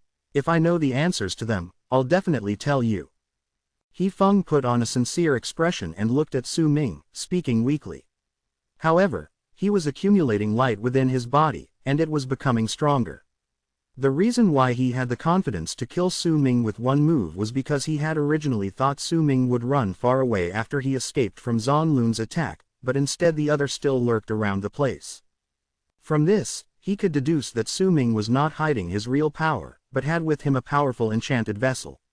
His level of cultivation was truly only at the 7th level of the blood solidification realm.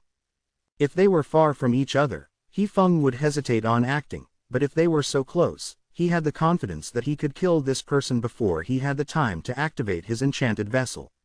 However, he had to first make sure that this naive person who still lacked any processing abilities lost his wariness. This person should still ask me why Zan Lun would come after my life so many times. After all, the power levels between Zan Lun and I are too far. Anyone would see that there's something off about this. Even if he doesn't ask me that, he'll ask about my relationship with Han Feizi. When Han Feizi saved me, this person was watching underneath. He Feng had already formulated his answers, and how he would handle the situation. He was just waiting for Su Ming to ask him. As he answered the question, he would make this person lose his wariness and act at that moment. My final question is, Su Ming looked at He Feng and let his question hang. He Feng's expression remained blank, but nervousness flooded his heart once again. Are you done preparing for your counterattack? As the words fell lightly into He Feng's ears, his heart trembled, but a baffled expression appeared on his face, as if he could not understand Su Ming's words. The moment the baffled look appeared on his face, He Feng suddenly widened his eyes. They seemed to pierce through Su Ming, who was standing dozens of feet away from him, and looked at the sky behind him. An appalled look appeared on his face, and he shuddered. Zan Lun. The moment his words left his mouth, He Feng quickly opened his mouth wide, and a dim light flew out. That dim light let out a flash and closed in on Su Ming in the blink of an eye. Chapter 127. The Secret of Han Mountain City. He Feng could only act rashly. Su Ming had already exposed his true intentions. He could not tell whether Su Ming was just testing him or if he really knew, but he did not have any time to think. He could only activate his attack beforehand. The dim light he had been accumulating in his body was already on standby. If Su Ming was tricked and turned back the moment the dim light appeared, then it would be difficult for him to avoid the attack. But He Feng had underestimated his opponent. Su Ming did not turn back. The moment He Feng attacked, moonlight descended upon his body and turned into a screen of faint light before him. The formless souls of the wings of the moon also enveloped his body. The small ball of dim light crashed into the screen of moonlight in an instant.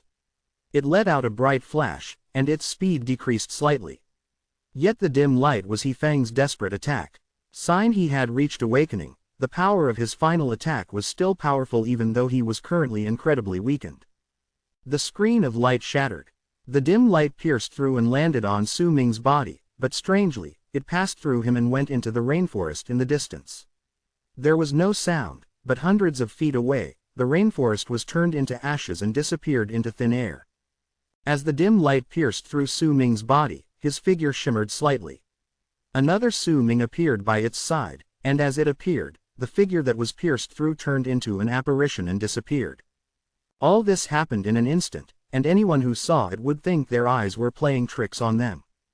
My specialty is speed, Su Ming said slowly, looking at He Feng, who was in disbelief, and walked towards him one step at a time. Su Ming was prepared for what had happened. When the screen of moonlight acted as a momentary block, he had completely avoided the dim light. He Feng fell silent and glared at Su Ming. He had already completely fallen into despair and did not bother hiding it. There was a ferocious and resolute look in his eyes.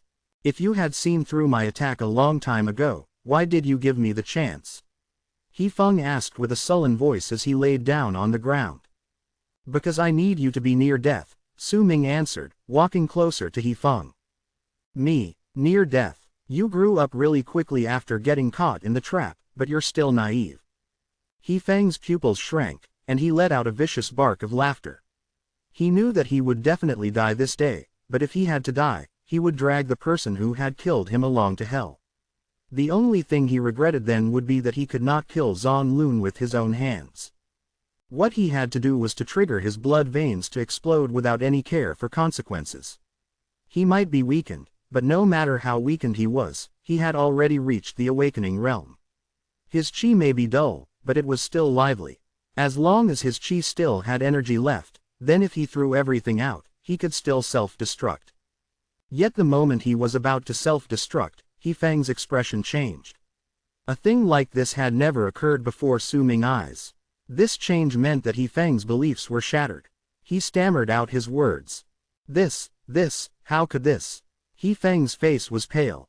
Just like a person who wanted to commit suicide suddenly discovering that the blade in his hands had turned into a soft piece of cloth, he discovered that his chi was not just dull, but had lost its liveliness.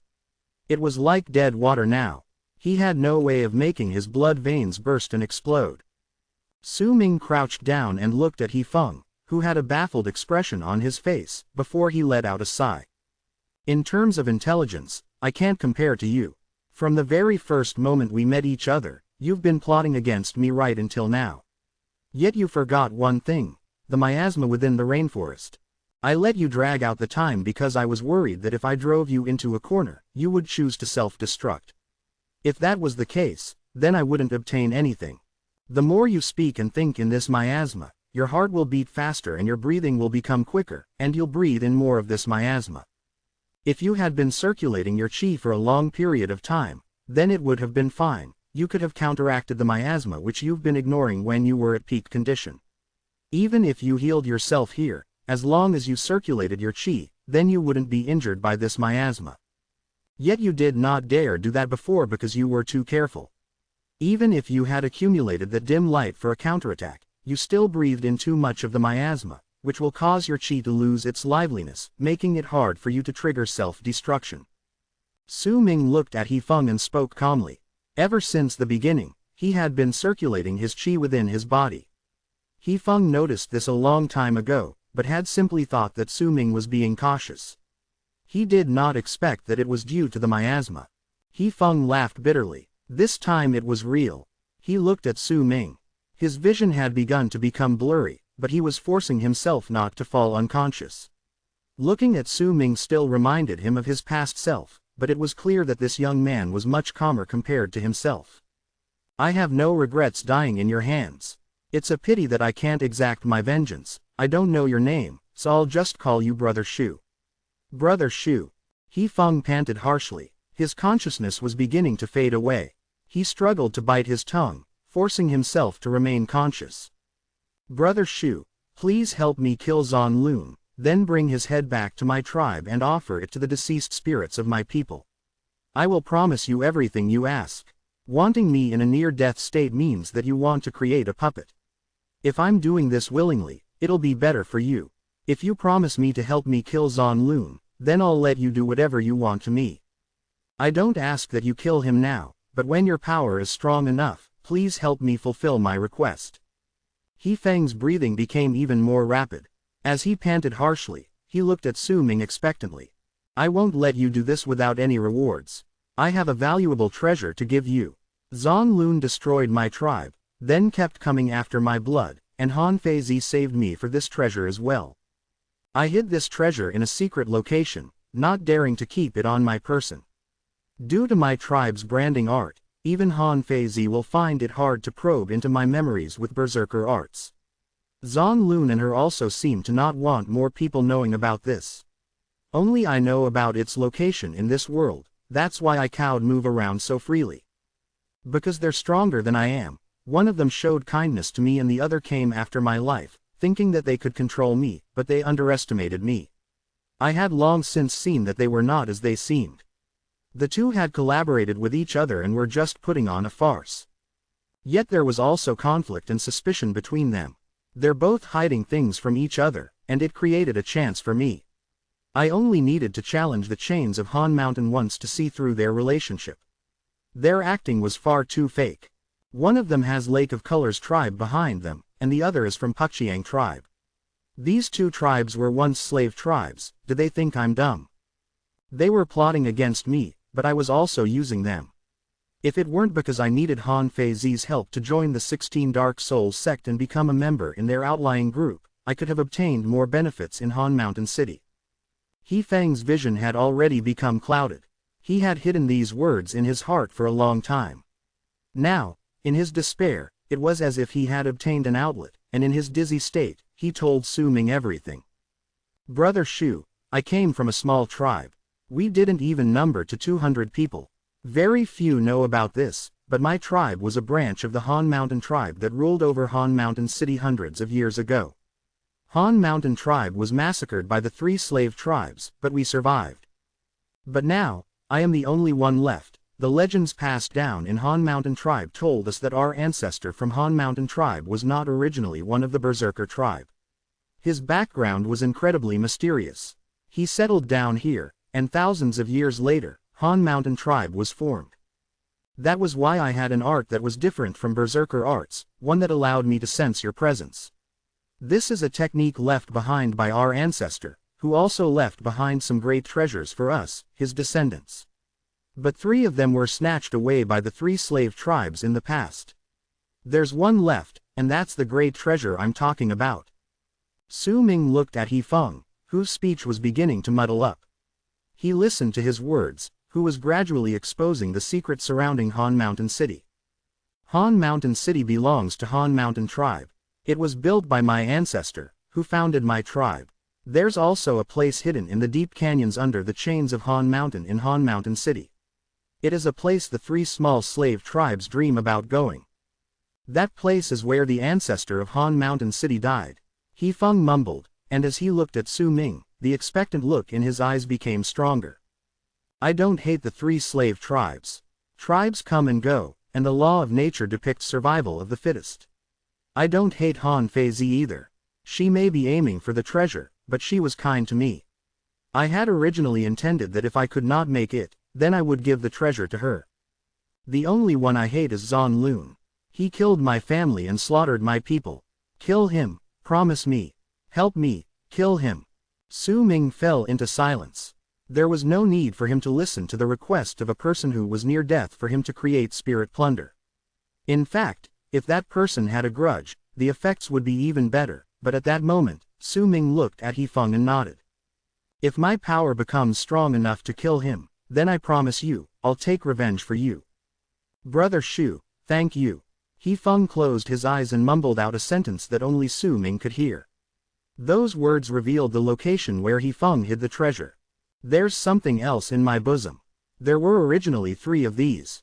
Zan Lun snatched one away. I gave Han Feizi one of them as a gift, and the last, I'll give it to you. As He Feng spoke, he sank into unconsciousness and became still. Su Ming took He Feng's body in his arms and picked up the small bottle from the side. He did not linger around the area, dashing into the distance. He did not leave the rainforest, but ran further into the distance and disappeared without a trace. To him, compared to the areas outside the forest, the big rainforest was safer. When Zan Lun returned, he would search this place with most care, but it would also be the place where he would miss the most details. As Su Ming ran through the rainforest, a complicated look appeared on his face. He Feng was a person who thought and planned a lot. Su Ming had first-hand experience of his words and actions.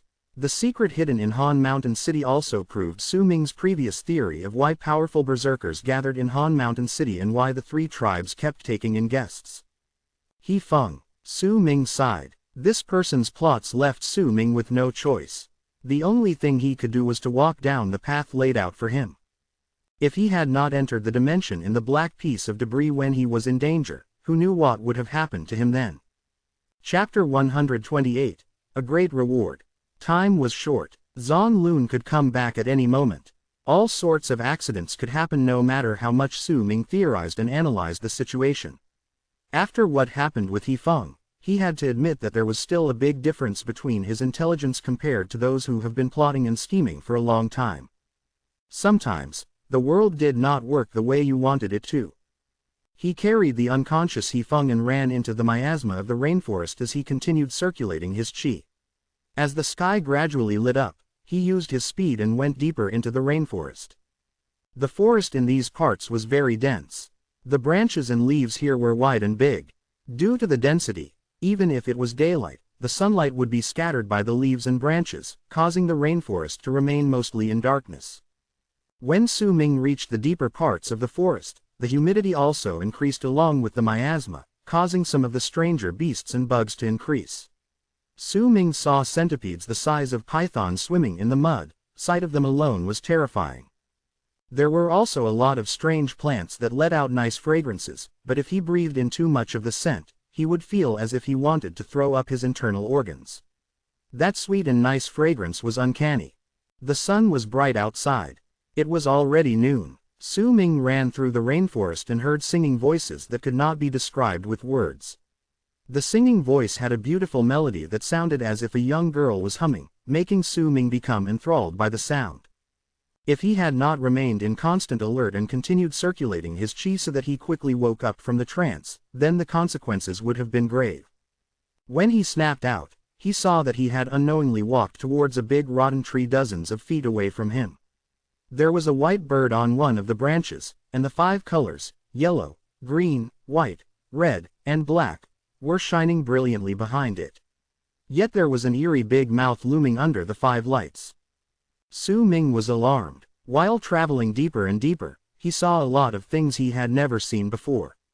When dusk arrived once again, a mountain range appeared before him. Behind the mountain range was another rainforest. There was no way of knowing where the deepest part of the rainforest lay. Yet Su Ming did not dare to continue. There was bound to be even more terrifying things in the rainforest behind the mountain range, and they were all things that he could not yet fend off with his current power. Su Ming's eyes flashed. He brought He Feng into the mountain range in the rainforest and chose a naturally formed crack before crawling into it. This was originally the resting place of a wild beast. There was a layer of shed skin left behind, and there was a faint, foul stench in the air. Su Ming swept his gaze across the cave and was certain that this was the house of a reptile. The skin is dry, and the smell is faint. It should have been a long time since the snake came back, maybe it died outside. Su Ming fell into contemplative silence. Once he placed He Feng on the ground, he gathered up the shed skin and placed it at the entrance of the cave. He would use the smell to repel all those strange plants, beasts, and insects from bothering him. Although he did this, Su Ming's heart remained nervous. Yet once he mulled over it, he gradually relaxed. This place was far away from where Zan Lun and He Feng had fought each other. The chances of Zan Lun finding this place were not too high. Besides, Su Ming could not think of a better place to put He Feng. From another viewpoint, this was the only place that was marginally safe. Still immersed in his thoughts, Su Ming cast his eyes on He Feng. The man was still in an unconscious state. On their way here, He Feng had breathed in even more miasma.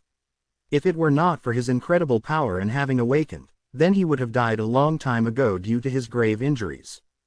He might be hanging onto his life for now, but he could not wake up. As time passed by, death would gradually close in on him. Besides avoiding Zan Lun, Su Ming also chose this place to make sure that He Feng would continue to be in a weakened state, using the miasma in this place. After all, this person's power was extremely great. Once he recovered, he would not be as sincere as he was before. Su Ming might not be afraid of this He Feng, who was gravely wounded, but he could not stop him from self-destructing. However, if miasma continued invading his body, then he could prevent He Feng from doing so. He said that he had something for me. Su Ming did not act rashly. He Feng was a man of many schemes, and he had first-hand experience of it. At that moment, he sat down in the cave, recalling all of He Feng's actions and words before he fainted, and waited for dusk to pass into night. It did not take long before the sky turned darker. The mountain range Su Ming was at was low. There were only a few ridges, and most of the mountain range was covered by dense trees of the rainforest. The sky above had turned dark.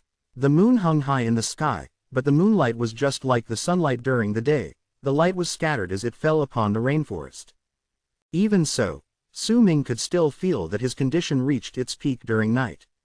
Only then did he stand up and walk to stand before He Feng. Once he scrutinized him cautiously once again, he lifted He Feng's clothes and saw a purple item lying against his bosom. The moment he saw the purple object, Su Ming's expression changed. A sharp and piercing look immediately appeared in his eyes. He stared at the purple object on He Feng's bosom and, gradually, a dazed and nostalgic look appeared in his eyes. This item, Su Ming mumbled. The image of a person who had been forgotten appeared in his head. It was an old man with a sharp mouth and the cheeks of a monkey. That old man sold a lot of strange herbs, and he even sold Su Ming a torn bag. Just what is it? After a long while, Su Ming crouched down and lifted the purple object from He Feng's bosom.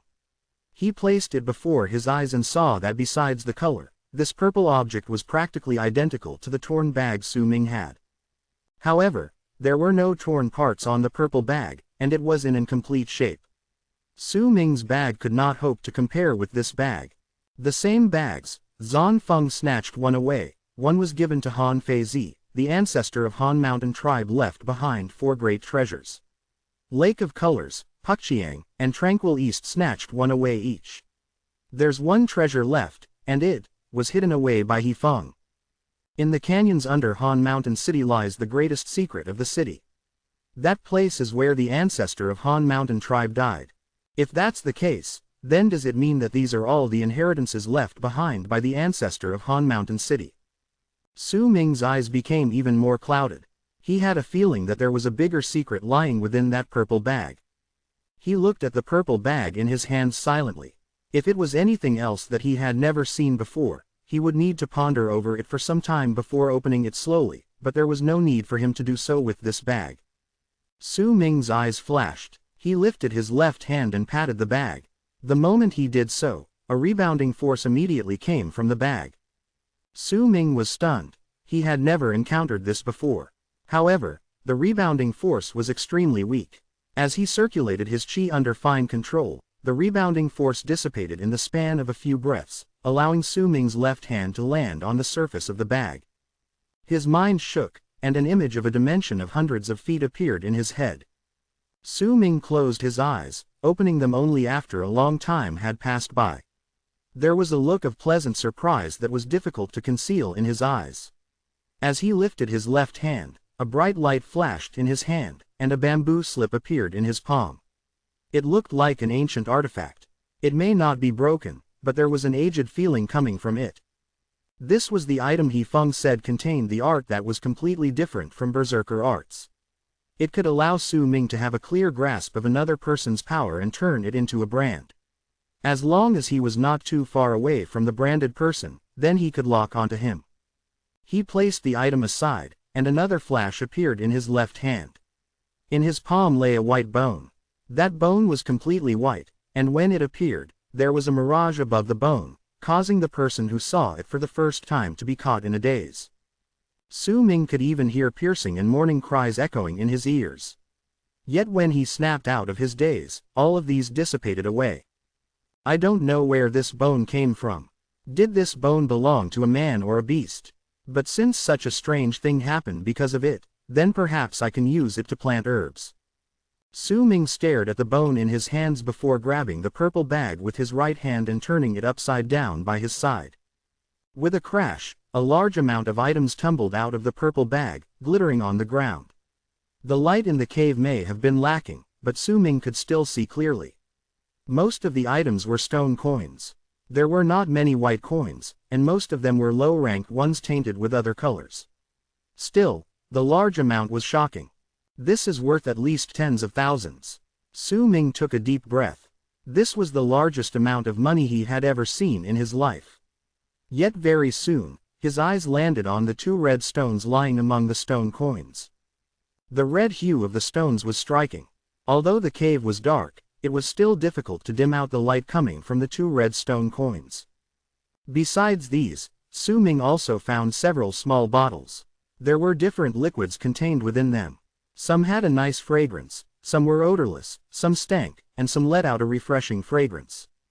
It would have been fine if that was all, but lying among the items was a piece of beast skin. There were 2 berserker arts written on it. When Su Ming read them, the light in his eyes became brighter. It's a pity there's no berserker vessel, but that's to be expected. He Feng must have used up most of the things that he could when he fought against Zan Lun. While mumbling, Su Ming's gaze suddenly focused on 2 obviously unique objects lying among the pile of items. One was a white stone box about the size of a palm. The other was a black mask made from some unknown material. When Su Ming looked at it, he felt as if his gaze was about to be sucked in. He first took up the white stone box. After observing it with a couple careful looks, he was prompted to action. He did not know what was in there, but the box was made solely of melted and refined white stone coins. This stone box did not seem big, but it was actually quite heavy. Just how many white stone coins were used? Su Ming was momentarily stunned. He did not expect that stone coins could be used in such a manner. To him, they were just objects used for trading. However, the appearance of the stone box made him think that his previous assumption was somewhat wrong. Could it be that these stone coins can not only be used for trading, but also other things? Inspired, Su Ming opened the stone box. When he saw what lay inside, he was startled. This is Chapter 129, A Piece of Beast Skin. It was Su Ming's dream to reach the awakening realm, hence his knowledge regarding IR was not limited to the information provided by beast skin scrolls. He had also obtained the knowledge provided by the Elder over the years. Su Ming knew that awakening meant that once the solidified blood veins reached a certain amount in the body, an earth-shaking change would occur. That change was like a butterfly breaking out of a cocoon. The solidified blood veins would spread out from the body and turn into berserker blood, then the person could use his berserker blood to draw a mark on his own body. Everyone's mark was different. There was not a single mark that was identical to another in the world. Even if they looked similar, there were still differences. The berserker mark would be drawn based on the individual's vague sensation of the mark he found within himself. However, if he could not find that sensation, then he had to deliberately draw a berserker mark on his own body. Yet if that was the case, then that mark would be much weaker in terms of power. That was why there were some people who had already reached the awakening realm, but still chose not to draw their own berserker marks. They did not want to regret their decisions, so they rather were stuck in that stage and searched long and hard for that indescribable feeling. The moment the berserker mark was drawn, it would be impossible to change it. On top of that, the more complex the mark was, the training would also become more difficult. Their training speed could not compare to those who had simple berserker marks. Yet even though it was hard, if the berserker succeeded, then the one with the complex mark would be much stronger than all the other berserkers in the same stage. The success rate of reaching awakening realm was related to the amount of solidified blood veins. The more blood veins a berserker had, the more likely he was to succeed. In fact, the more blood veins the berserker had, the stronger he would be when he reached the initial stage of the awakening realm. In fact, if a berserker had more than 950 blood veins, then once he awakened, the other berserkers at the initial stage of the awakening realm would be no match to that person. His power may not be as strong as of those in the middle stage of the awakening realm, but he would be a powerful existence among others in the initial stage of the awakening realm. However, most people only had around 781 blood veins. Even if they could add to the amount of blood veins, it was difficult for them to manifest 900 of them. With that said, unless a berserker had incredible determination, persistence, luck, confidence, and the protection by his tribe, then no one could continue manifesting the blood veins in his body without getting killed in the long run. Besides, once a certain amount of blood veins had been manifested, then time no longer became a factor for a berserker's blood veins to increase. Sometimes, even if dozens of years passed by, it would still be difficult to add even one more blood vein. It was difficult awakening, yet if a berserker was satisfied with the amount of blood veins he had, then it would also be easy to awaken. It would be easy if he did not seek to gain more blood veins. It was not as if there were no awakened berserkers who only had around 800 blood veins. It all depended on a person's will. Once a berserker awakened and drew his berserker mark, then it did not matter what method he used, he had to use the onset power of the berserker mark and synthesize an item with his own body. This item would become that berserker's very first personal berserker vessel.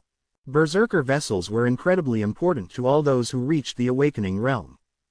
That was why those who had reached the peak of the blood solidification realm and could awaken at any time they wanted would prepare the materials for this item beforehand.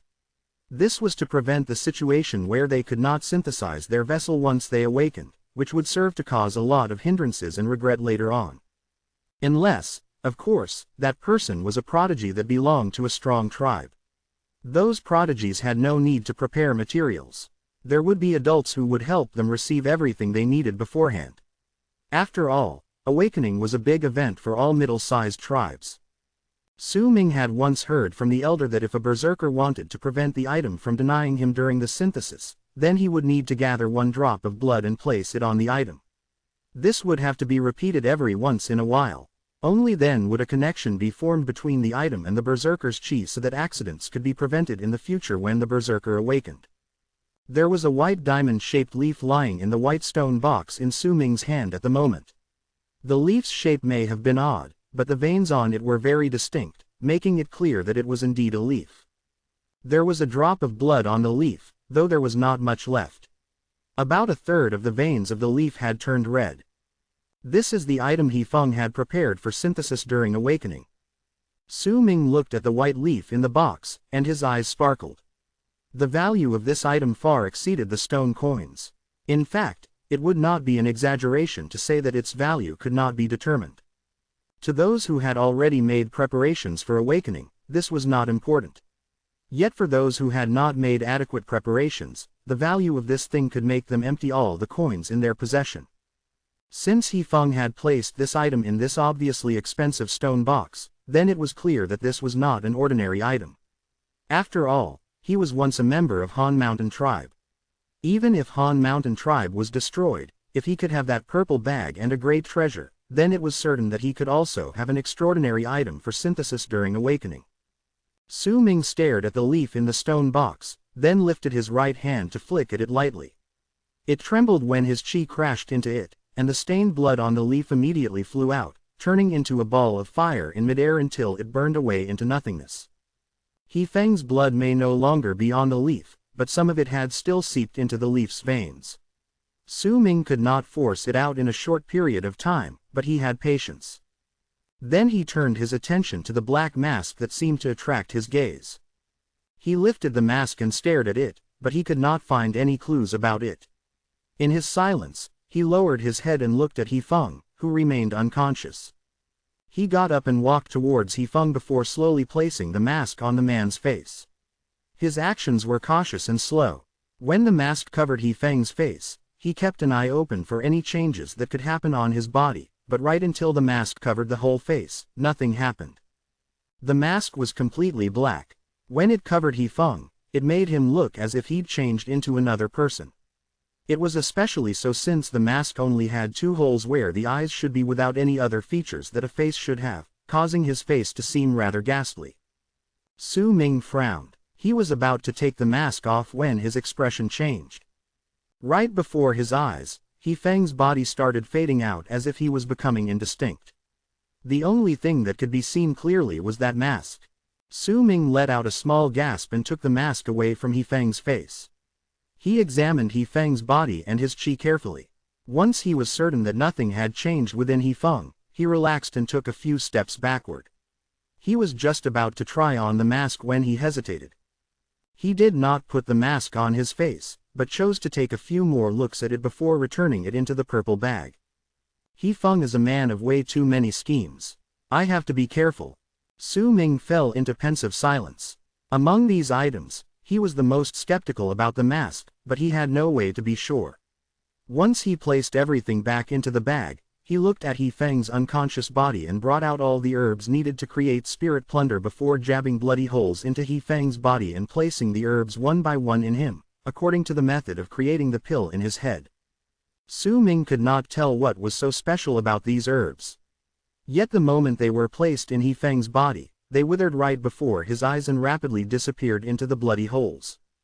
Su Ming was not surprised when he saw this. Instead, his eyes flashed.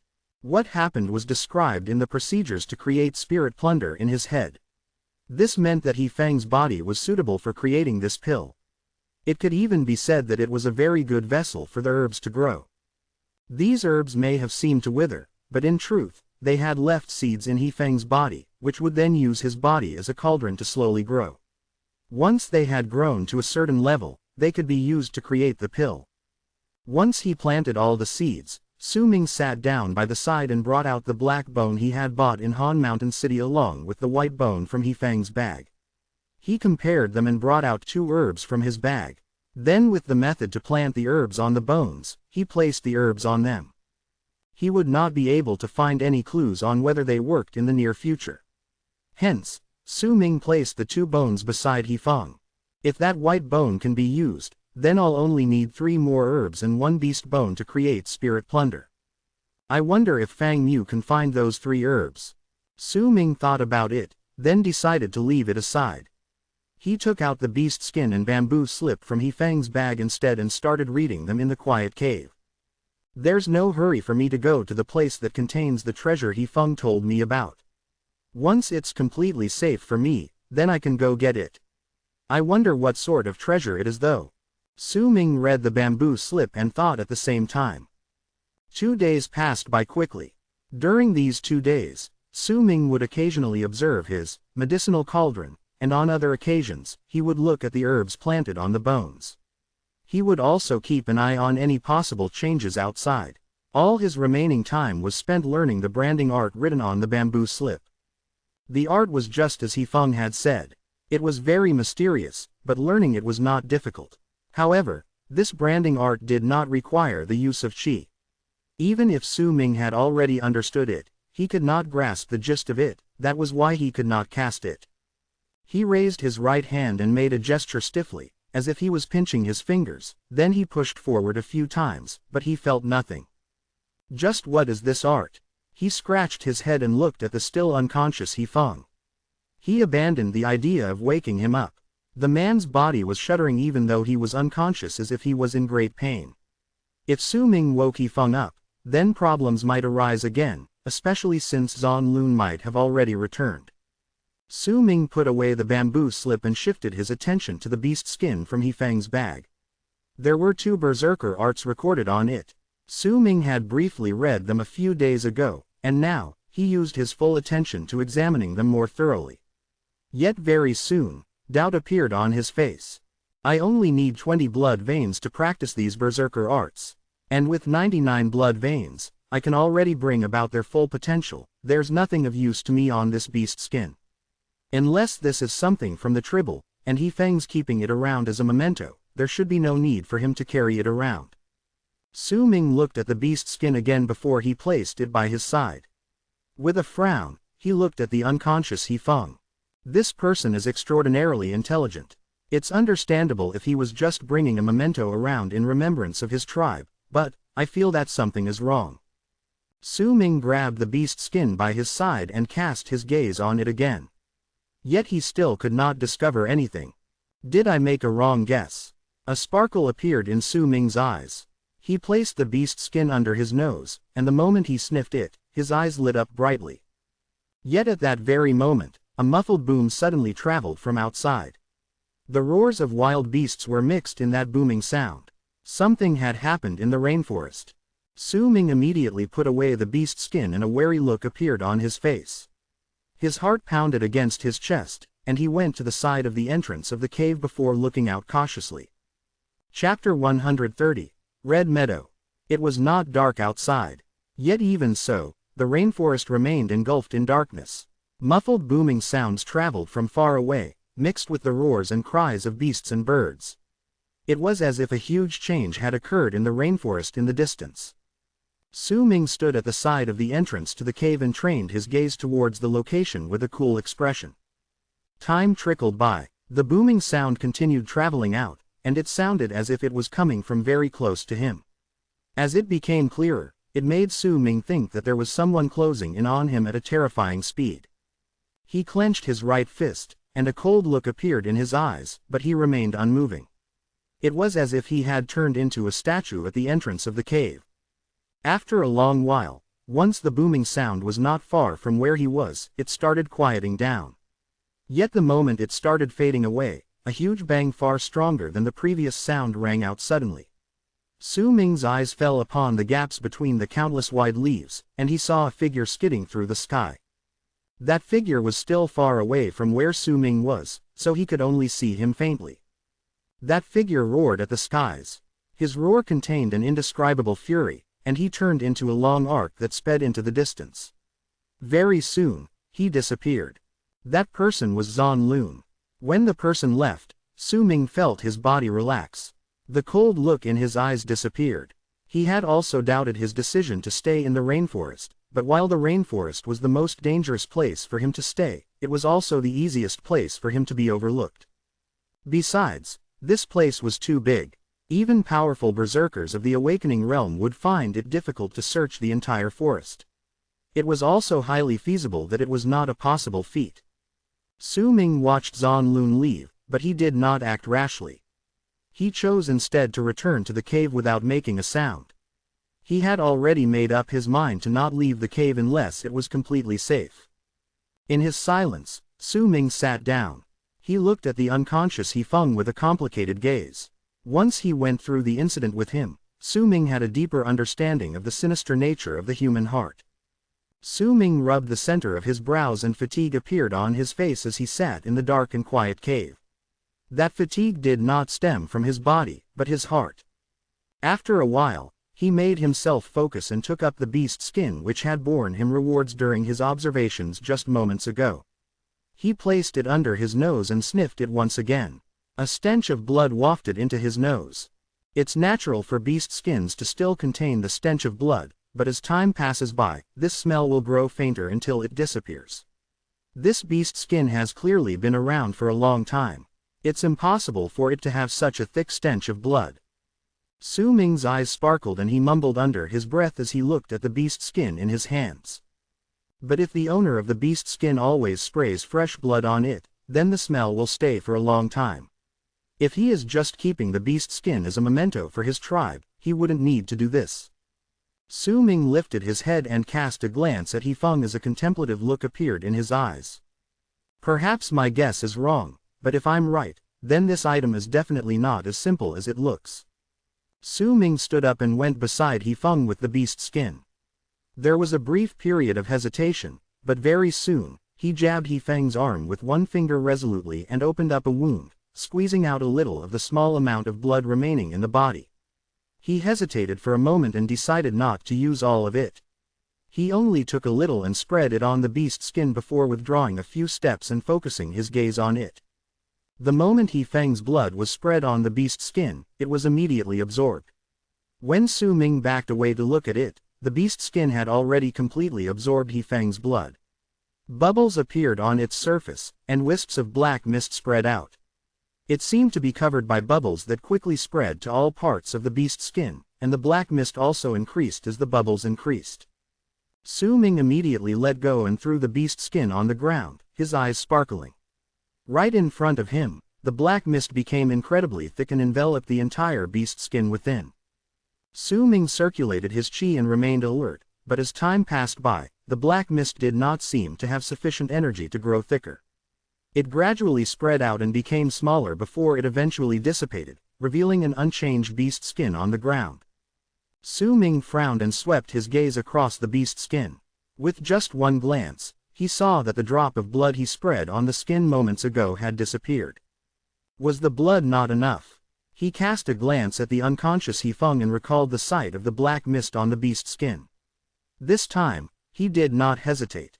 He bit his tongue and coughed out a mouthful of his own blood on the beast skin. The moment the blood landed on the beast skin, a large amount of bubbles appeared. At the same moment, black mist spread out and enveloped the entire beast skin. The time taken for this to happen was cut in half, a clear sign that this was because there was enough blood acting as a stimulant this time. In an instant, The black mist that had enveloped the beast's skin spread out and turned into a black ripple in the shape of a ring. Once it traveled dozens of feet outwards, the black mist disappeared into the walls of the mountain cave. At the same time, Su Ming's breathing became rapid. Right before his eyes, when the mist spread out, the beast's skin that had been hidden underneath was revealed. There were no longer any words on the beast's skin, only a complex picture. The picture itself was completely red, but there was no way of knowing what was drawn since it looked as if there were still a lot of missing parts. Just as Su Ming focused his gaze on the picture on the beast's skin, it started to strangely expand rapidly. It spread all around, and in an instant, it went underneath He Feng's body and Su Ming's feet, covering an area of 100 feet around them, causing the area of 100 feet to turn into a red world. Su Ming did not dodge. He stood in the 100 feet covered in red. During that instant, he fell into a trance, and a strange image appeared in his head. When he saw the image, it was as if he had come to a strange world. He saw grass plains, and on the plains was a man whose body was obscured. He wore a long robe and on his face was a black mask. He had his hands behind his back and looked as if he was staring at the sky. There were hundreds of long arcs whistling through the sky. In every single arc was a presence that was not weaker than awakening. Some of them even gave off a presence that far exceeded it. The hundreds of long arcs in the sky caused the sky to be lit in bright colors when they closed in. Rays of light appeared when the art was cast, and most of them descended upon the man down below. It was a shocking sight to behold. Su Ming's heart trembled. He looked at the sights before him at a loss. Yet immediately, he saw the man wearing the familiar black mask on the plains raise his right hand. A gigantic beast skin appeared in his hand. He held it with one hand and laid it out horizontally before pressing it on the ground as it floated in the air. The moment the beast skin was pushed onto the ground, the entire earth let out a rumble. The beast skin expanded rapidly and spread to its surroundings quickly. In an instant, it covered a circumference of 100 li. The plains, which were a 100 li area, were no longer a green grassland, but a red meadow. There were also red plants growing on it, causing the area of 100 li inside to be vastly different to the area outside. A ghastly presence spread out. The rays of light from the hundreds of the arts closed in on the man, but before they could even get near to the masked man, they faded away above him as if they landed on a formless barrier. At that moment, the masked man grabbed at thin air with his right hand. Immediately, an eerie beast fang about 7 feet long appeared in his hand, and he stabbed it onto the red meadow by his side. The instant the giant fang stabbed the earth, the fang turned red. A three-headed blood dragon took shape and sped towards the hundreds of long arcs in the sky, roaring. The masked man quickly brought out another sharp fang and stabbed it on the other side of the red meadow. The fang turned red instantly as well, and a shadow took shape. That shadow exuded a malicious presence, and it was somewhat similar to the fallen god of berserkers Bai Tu had summoned a few years ago. The shadow took a step forward and charged towards the hundreds of long arcs in the sky. A booming sound echoed through the world, and Su Ming opened his eyes. There was sweat beading on his forehead. His breathing was rapid, and his eyes gradually became clear. He looked at his surroundings and found that he was still inside the mountain cave. Yet a red meadow had appeared in an area of 100 feet under his feet. Besides the size, the red hue of the meadow was exactly the same as in the illusion he'd seen when he was in the trance. Su Ming's heart thumped against his heart, and he took a long while before he calmed down. He looked at the red meadow that spanned the area of 100 feet, and a bright light gradually appeared in his eyes. He stepped on the 100 feet of red land and walked towards the entrance of the cave. When he looked back, there was not a hint of red in the cave, as if everything had been just an illusion. Even He Feng had disappeared without a trace. The cave was empty. Su Ming withdrew and walked back into the area of the red meadow. Once he did so, everything returned to normal. He Feng still lay on the ground, unconscious. No wonder He Feng could survive till now after his tribe was destroyed and had escaped Zan Lun's pursuit so many times. He may possess extraordinary intelligence, but if it weren't for this treasure, it would have still been hard for him to survive till now. This item might have really possessed the might I saw in the illusion, but now it's already torn. Even so, it still has shocking concealing powers. He Feng, is covered head to toe in treasures. Su Ming took a deep breath. This was the first time he had received so many precious items in his life, and all of these had originally belonged to He Feng. But I wonder why he didn't use this treasure to hide himself when Zan Lun was after his life. Su Ming looked at the red meadow that spanned the area of 100 feet. He walked out once again and left the cave. Before long, he dashed back, and behind him was a centipede about dozens of feet long. It chased after him ferociously. When Su Ming stepped into the area of the red meadow, that centipede, too, entered the area. Su Ming's eyes flashed, and he withdrew a few steps, training his eyes on the centipede that he had lured in. When the centipede entered the area of the 100 feet, it started circling around as if unable to see Su Ming standing before it. After a moment, the centipede let out a frustrated roar. An excited look appeared on Su Ming's face. He had already ascertained the concealing abilities of this beast's skin. They should be incredibly strong. At that moment, he raised his right hand and pointed at the centipede. The centipede's head exploded with a bang in an instant, and it died on the spot, its body twisting on the ground. Yet the moment it died, Su Ming's eyes flashed, and surprise appeared on his face. Chapter 131. The Change During Peaceful Times. He saw the carcass of the centipede melting after it died, wriggling strangely on the red meadow. Very soon, the carcass of the centipede melted and disappeared right before Su Ming's eyes as if it was absorbed into the meadow. Su Ming was shocked when he saw this. Yet he did not feel any danger coming from the area. In fact, there was a warm and comfortable feeling radiating off it.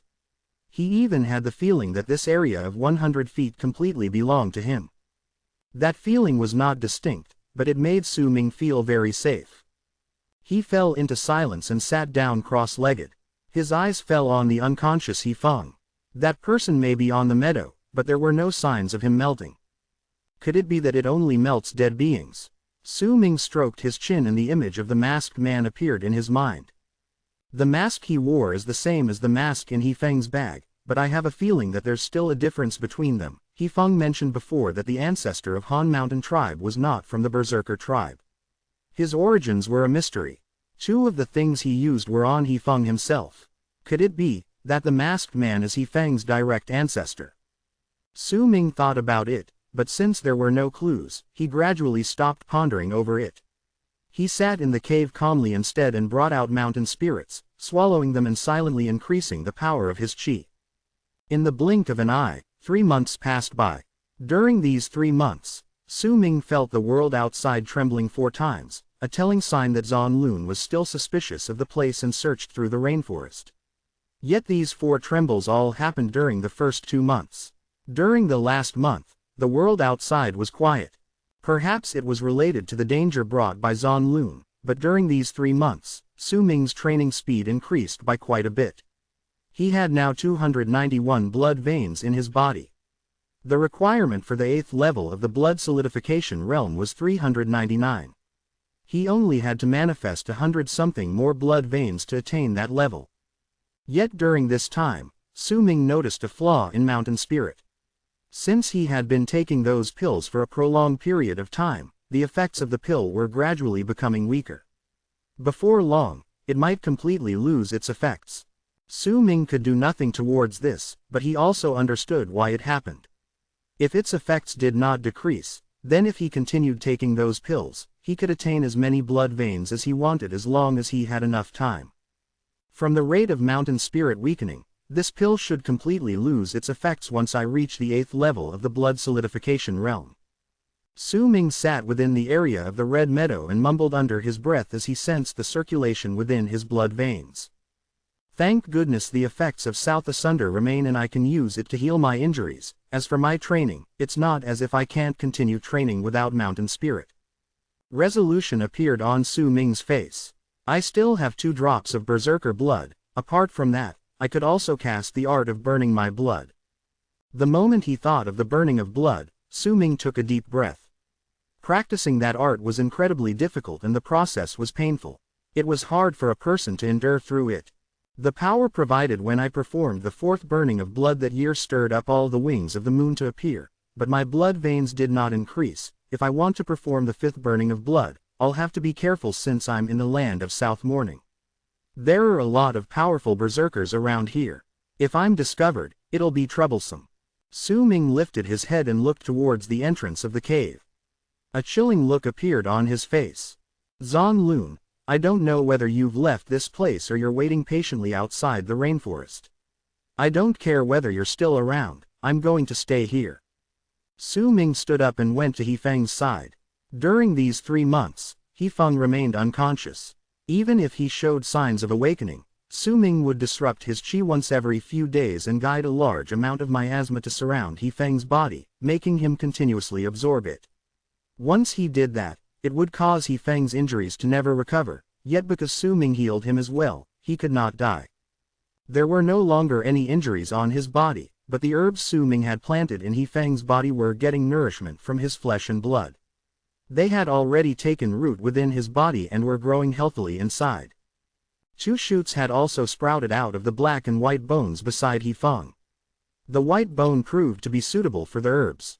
I still lack 3 herbs and a beast bone, it's a pity I can't go out for the time being. But Fang Mu wouldn't give up so easily with his intelligence. Su Ming took care of the medicinal cauldron for spirit plunder and sat down cross-legged once again.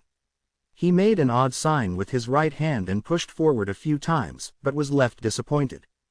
Must I really wake He Feng up and ask him how to cast the branding art? Su Ming had tried casting the art multiple times during these 3 months. He had already understood the art, but just could not cast it. Qi was not needed to cast the art. It seemed like it needed another form of power to be activated, but Su Ming did not have it. He had even specifically observed He Feng's qi circulation in an attempt to find the reason, but he could not obtain any clues from He Feng. He Feng was the same as him. They only had the power of qi within their bodies. Just how did he cast this art? Su Ming thought about it for a long time, but could not find any clues. He could only place the problem aside and immerse himself in consuming mountain spirit. The rainy season had passed. The heat may still be around, but it had weakened by quite a large margin. The large leaves in the rainforest could not fight against time and started falling off the branches that formed the dense layers of the rainforest. Another 3 months passed by without notice. Su Ming had stayed within the rainforest for half a year now. During this half a year, he had to constantly circulate his qi. Only by doing so could he avoid the invasion of miasma. He also noticed the benefits of doing so. The speed of his qi increasing was much faster than when he was outside. During this time, the shoots on the black and white bones had grown into tiny shrubs. The light green color from the herbs let out a piercing light. Yet as they continued growing, the 2 bones gradually became duller. It was as if all their essence was absorbed by the 2 shrubs. As for He Feng, he had completely turned into a medicinal cauldron. There were shrubs upon shrubs of medicinal herbs growing on his body.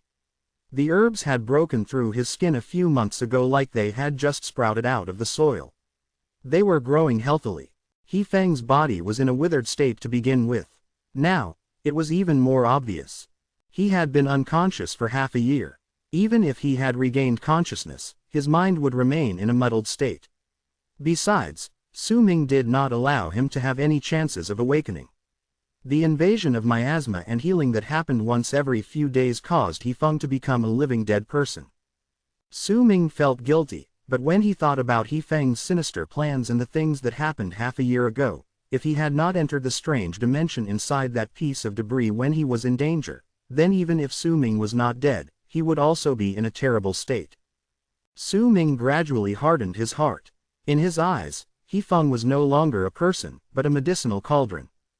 More importantly, Su Ming also slowly realized that if he did not prepare the medicinal pills to open the next door and forcefully entered the strange dimension, a repelling force would appear. He had thought that he could use this method to avoid danger during this half a year and tried multiple times, but he only succeeded once. That repelling force was incredibly strong, and as the blood veins in his body increased, it became harder.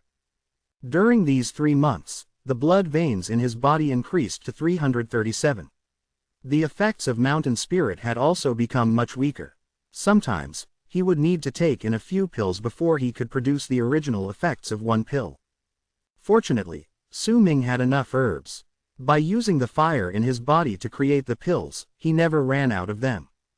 Sometimes, Su Ming would venture out during this half a year to lure in some insects and creatures before killing them within the area of the Red Meadow so that it could absorb the carcasses.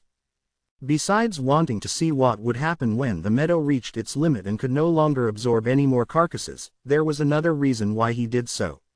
Once every few months, the area of the 100 feet meadow would decrease, and the color would become dull. Once it absorbed the carcasses, the color would return. Sometimes, some insects and creatures would come into the cave on their own, a telling sign that they did not notice Su Ming had already occupied the cave and were just coming into the cave based on past habits of resting here.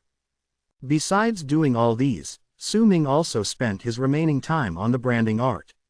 He continued trying and searching for a way to cast it until one day, when he had already contemplated it for half a year and still had no clues, he thought of a way.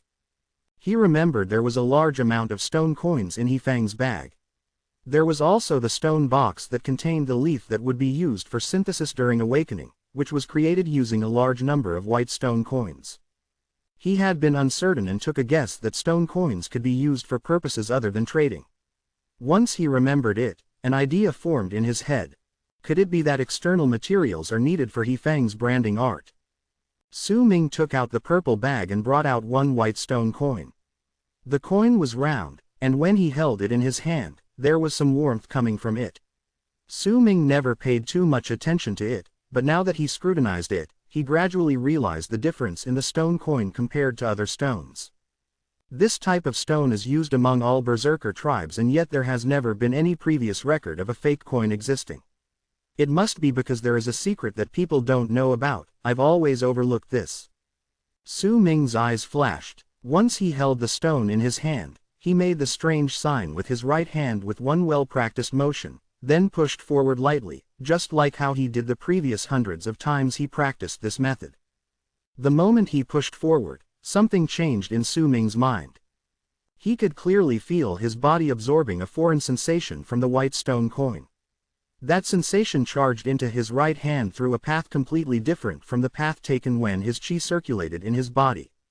Once it went one round around his pinched fingers in his right hand, it immediately became much stronger before abruptly contracting and charging straight towards his head, faster than Su Ming could react to stop it. With a bang, the foreign sensation stormed into his mind. His vision blurred for a moment, and then he saw a completely different world. Within a circumference of 1,000 feet, all that existed appeared in his mind. He saw a centipede silently swimming in the mud 900 feet away. He saw a flying insect the size of his palm hiding under a large leaf 500 feet away. It was baring its teeth and staring at a small beast walking cautiously under the tree. He also saw a dim light in the unconscious He Fang's head silently absorbing the medicinal properties from the roots of the herbs that were planted in his body and had now covered his body, as if it was using the power from the herbs to increase its own power. There was also one thread that went out of the cave from the center of his brows. When Su Ming saw it, the dim light immediately trembled and he heard a faint, terrified scream. Su Ming narrowed his eyes. At that moment, his expression suddenly changed and a strong sense of danger flooded his system. That danger did not come from He Fang, but from the borders of the 1,000 feet area that he could now sense with his mind. It came from a woman walking into the rainforest. She was dressed in white and covered her face with a veil. Han Fei Zi. Chapter 132, Han Fei Zi. He Fang, we did not know each other and had no grudges against each other. You were the one who provoked me first for your own personal gains. You wanted to use me and kill me, but I didn't kill you immediately. I even promised to take revenge for you, but even now, you still want to harm me. A murderous look appeared in Su Ming's eyes. He not only understood the sinister nature of the human heart from He Fang, he also understood just how much he was lacking at that moment. There was no way he would believe that Han Fei Zi was just passing by. He Fang must have done all of this secretly. Due to the branding art, Su Ming could see the ball of dim light in He Fang's head. That dim light was trembling. Without the art, he could not hear that terrified scream either, only when he was in this condition could he hear it. After what he saw, if Su Ming still did not understand, then he was no longer Su Ming. If he hadn't figured out the method to cast that branding art, then he would have still been in the dark even when Han Feizi came right before him. He would not have known how she had found him. Cold sweat trickled down his back. Su Ming did not hesitate. He used the method to control the branding art and instantly contracted the 1,000 feet area till it was just 50 feet around him. He enveloped He Feng within that area and took a step forward, jabbing at the center of He Feng's brows harshly, immediately causing the dim light to become dull, as if it was heavily injured. Yet it did not scatter. Still, the fine thread that stretched out from the center of his brows became duller. Su Ming wanted to cut the thread off, but he stopped. His eyes flashed, and his thoughts raced in his head. Han Feizi is already 1,000 feet into the area. Even if I break the connection between He Feng and the outside world, it'll still be useless. It'll instead alert her, giving her time to prepare. He Feng is heavily injured. Even if he could connect to the outside world with this method, there's a 6 out of 10 chance that he's just maintaining contact to guide her here. There's only a 4 out of 10 chance that he told her everything about this place. Since he's heavily injured and worried that I'll notice his actions, the probability of her knowing is lessened by another 1/10 of the chance. It's highly possible that Han Feizi doesn't know about my existence. It's also not likely that Zan Lun told her the details of this place. If that's the case, then to Han Feizi, He Feng is the only one here. Since He Feng definitely can't go out in his wounded state and is hiding from Zan Lun, he's using this method to call her here so that she could heal him.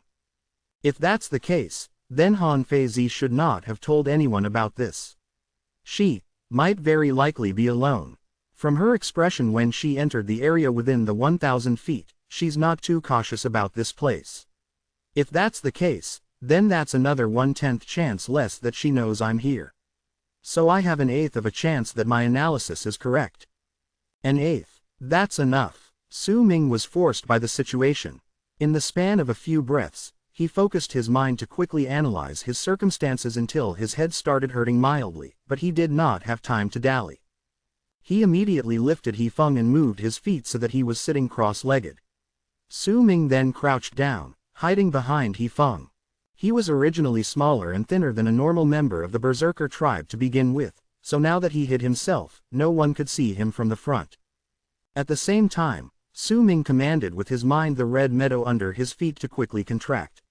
In an instant, it turned into a small piece that existed only under Su Ming's feet. Even He Feng was positioned outside the meadow.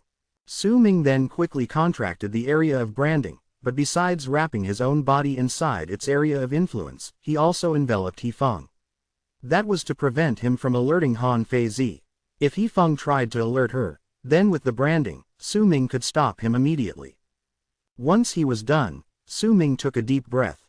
A cold glare appeared in his eyes. He circulated his qi until it reached its peak condition. The soles of the wings of the moon spread out from inside him and stuck to his skin. This time, he used all the soles of the wings of the moon. He even lifted his right hand and sensed the presence of the 3 evils, waiting for the crucial moment before he struck. Within his mouth was a mouthful of blood. That blood was for him to cast dark blood dust. She hasn't awakened. It's not impossible for me to fight against her. Su Ming's heart rate gradually slowed down as he completely calmed down, remaining still. Outside the cave, Han Feizi, who was dressed in white and had a white veil over her face, was 700 feet away from the mountain cave. She looked calm and her movements were beautiful. Even if she was walking in the rainforest filled with humidity and miasma, and even if the ground was filled with mud and looked disgusting, she was an eye-catching sight that did not belong to this place. Nothing in this place could not stain her body. Han Feizi's eyes were like stars that enticed people, making them unable to look away. Although there was a veil over her face, all those who saw her would be caught in a daze as if they had just seen the beautiful woman of their dreams. She treaded lightly forward. Her beautiful eyes stared at a crack in the mountain before her. She could feel that the connection from He Feng came from that place. To her, He Feng himself was more useful compared to his role in helping her obtain the great treasure. That strange connection itself was already extraordinary. On top of that, this person was a schemer. He never shared that strange art with other people. This was also something Han Feizi admired about him. However, that was just pure admiration. Once this person lost his value, she did not mind taking him under her wing. When she entered Freezing Sky Clan, he could still be of use to her. As she moved forward, she suddenly frowned and lifted her hand. On her finger was a black ring. That ring might look like an ordinary ring, but there was a thread from the ring stretching out towards the crack before her, connecting her ring and the crack together. At that moment, the thread rippled suddenly and became a lot duller. That was the moment Su Ming jabbed at the center of He Feng's brows. Han Feizi stopped and stood where she was. She still remained calm as she looked at the crack before her, seemingly immersed in her thoughts. After a moment, she floated towards the crack and stopped once again when she was 100 feet away. "Brother Yan Fei, I'm here. Please come out." Han Feizi's voice was as cold as ice, but there was a strange attractiveness to it that made those who heard it feel restless. The cave was silent. Not a sound came out from within. A glint appeared faintly in Han Feizi's eyes. After a moment of hesitation, she lifted her hand and a light appeared in it. A small cloud the size of a palm appeared and floated forward, entering the cave through the crack. Su Ming hid behind He Feng's body and remained still, as if he did not see the white cloud that entered the cave. The white cloud floated in midair. When it went around the cave once, it flew out of and landed in Han Feizi's hand. Han Feizi gently held the cloud while it dispersed. The sights that the white cloud had seen appeared before her eyes. She fell momentarily silent and walked into the crack. Once she went in, she surrounded her body with cloud mist in an act of precaution. Even as the sounds of footsteps got closer, Su Ming remained unmoving. However, the chill in his eyes became stronger. Very soon, Han Feizi appeared in the mountain cave and saw He Feng sitting on the ground cross-legged. She also saw the herbs growing all over He Feng's body. She narrowed her eyes. She stood where she was and did not continue forward. After a span of a few breaths, the cloud mist around her suddenly spread out and turned into a force that filled the entire cave, causing the mountain cave to seemingly shake. It was followed quickly by Han Feizi herself retreating hastily. Judging by her looks, she had already noticed something and was about to leave the mountain cave. The moment she retreated, Su Ming almost reflexively attacked.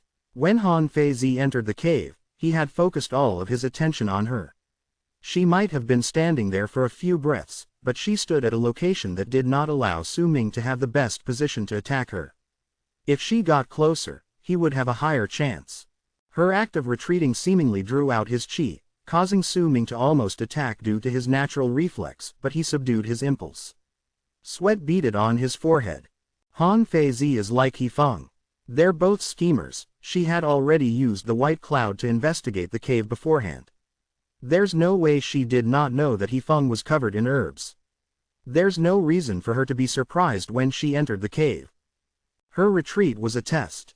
The woman's act of standing there was also very brilliant. During the span of a few breaths, she could make people pay full attention to her actions.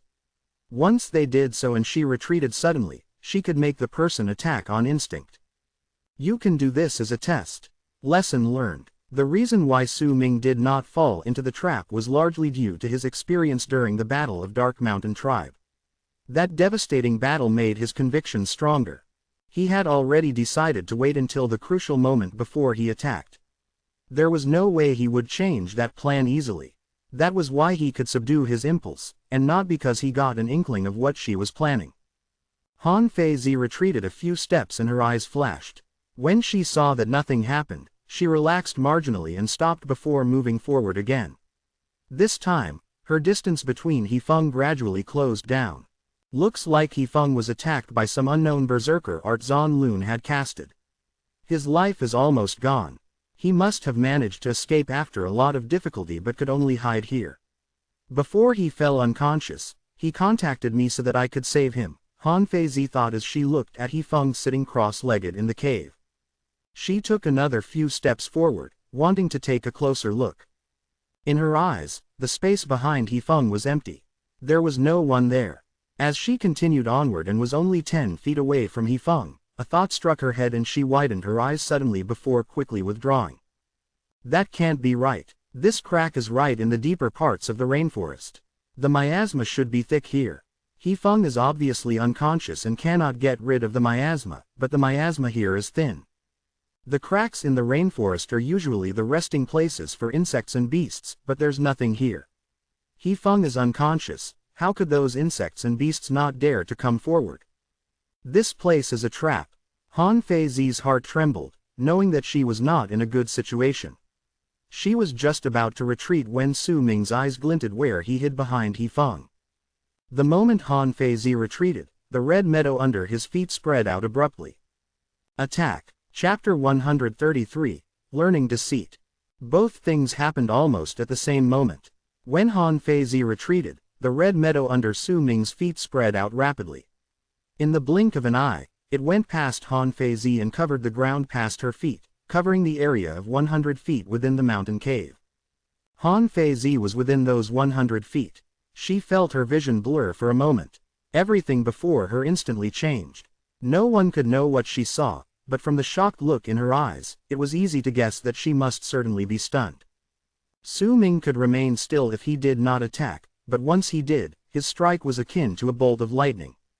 He had no grudges against Han Feizi, but he knew that if he had not known about the danger beforehand, then when she entered the mountain cave and encountered him, he would have definitely been caught off guard and certainly killed. This had nothing to do with strife but was a battle stemming from gains. He Feng himself was a gigantic gain. The benefits brought by the items in Su Ming's pockets alone were enough to make a lot of people go mad with desire, and that was not counting the great treasure. The moment Han Feizi was covered by the red meadow, Su Ming immediately lifted his right hand. He had already found the location of the three evils a long time ago, hence he swiftly slashed downwards towards the direction northwest. The moment his right hand slashed down, Su Ming's blood veins gathered into one and rushed out of his body in an instant towards northwest before disappearing without a trace. Yet the moment his right hand slashed downwards, killing intent appeared in Han Feizi's eyes, who was standing within the red meadow, and whose expression had changed. She raised her hand, and her body was immediately enveloped by clouds of mist. However, at that moment, the clouds of mist let out a loud bang, and a giant crack appeared in their center. Han Feizi could be clearly seen through the crack. Although her face was hidden by the white veil, it had become pale, and shock appeared in her eyes. She knew that the white mist she casted may look ordinary, but it was actually very difficult to breach. Even the seniors in the tribe would find it hard to tear through the cloud if they did not use a powerful berserker art. Yet this invisible enemy used an unknown method to do so. She could not underestimate him. It was even more shocking for her when the clouds of mist were sliced apart and a strong sense of danger came crashing forth, as if there was a formless vent coming to swallow her whole. Han Feizi did not have time to cast any powerful berserker art. Everything happened in a heartbeat.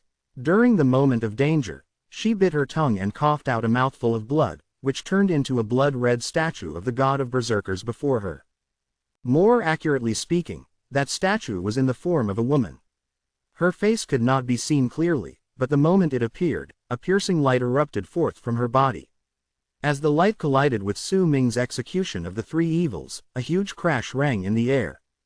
At the same time, Han Feizi raised her right hand and tapped the center of her brows. Immediately, a golden light shot out from her brows. As it showered down, her whole body turned gold.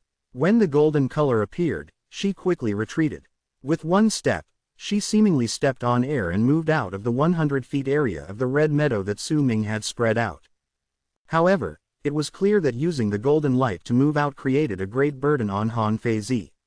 The moment she got out, blood trickled down the corner of her lips. Yet she did not stop. She rushed out of the mountain cave.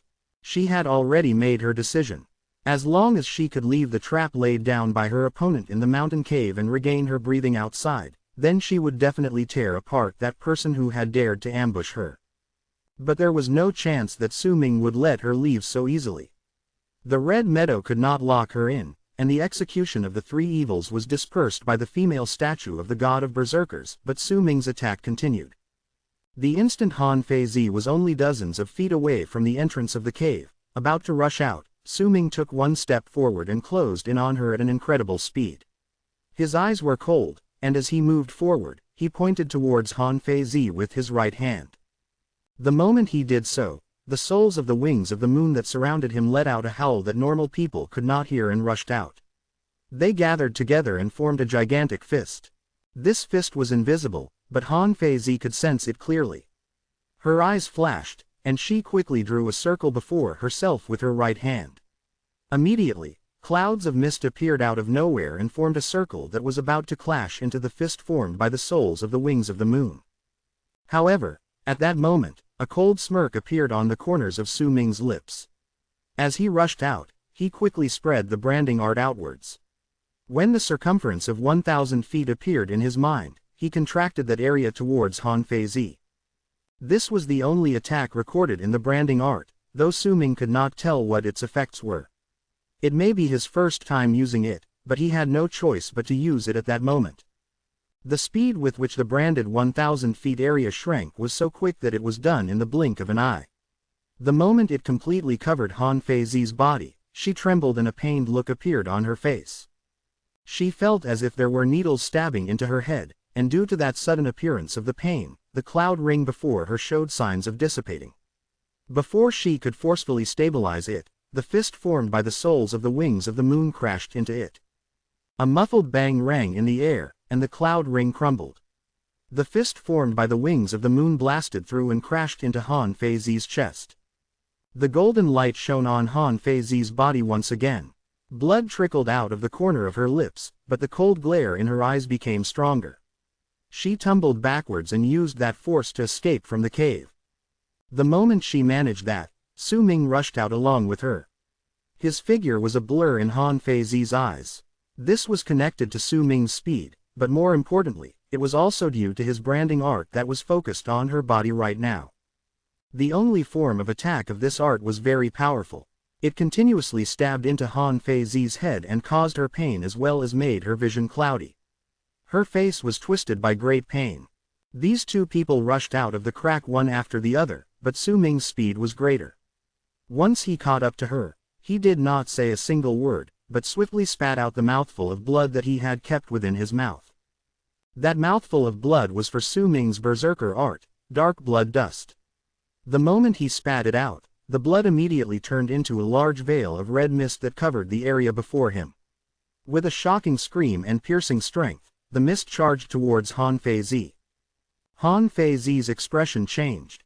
Only a few breaths had passed since she came out of the mountain cave. She had not even clearly seen her enemy's face yet, and she had already been injured multiple times. This sort of thing was unacceptable for her ego. Su Ming's mouthful of blood rushed towards her. As Han Feizi retreated, she swung her right hand forward.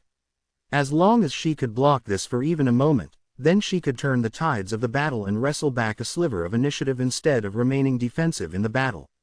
As long as she could do that, she could counterattack. Nevertheless, she did not have the chance to obtain the initiative since the start. Her enemy's attacks were like a storm, and it looked as if there was no hint of it letting up, it was only growing stronger. If I can just get one chance. Han Feizi swung her right hand forward and mist appeared abruptly, forming a mist of 5 colors. The moment it crashed into the blood mist, the latter let out sizzling sounds and instantly dissipated.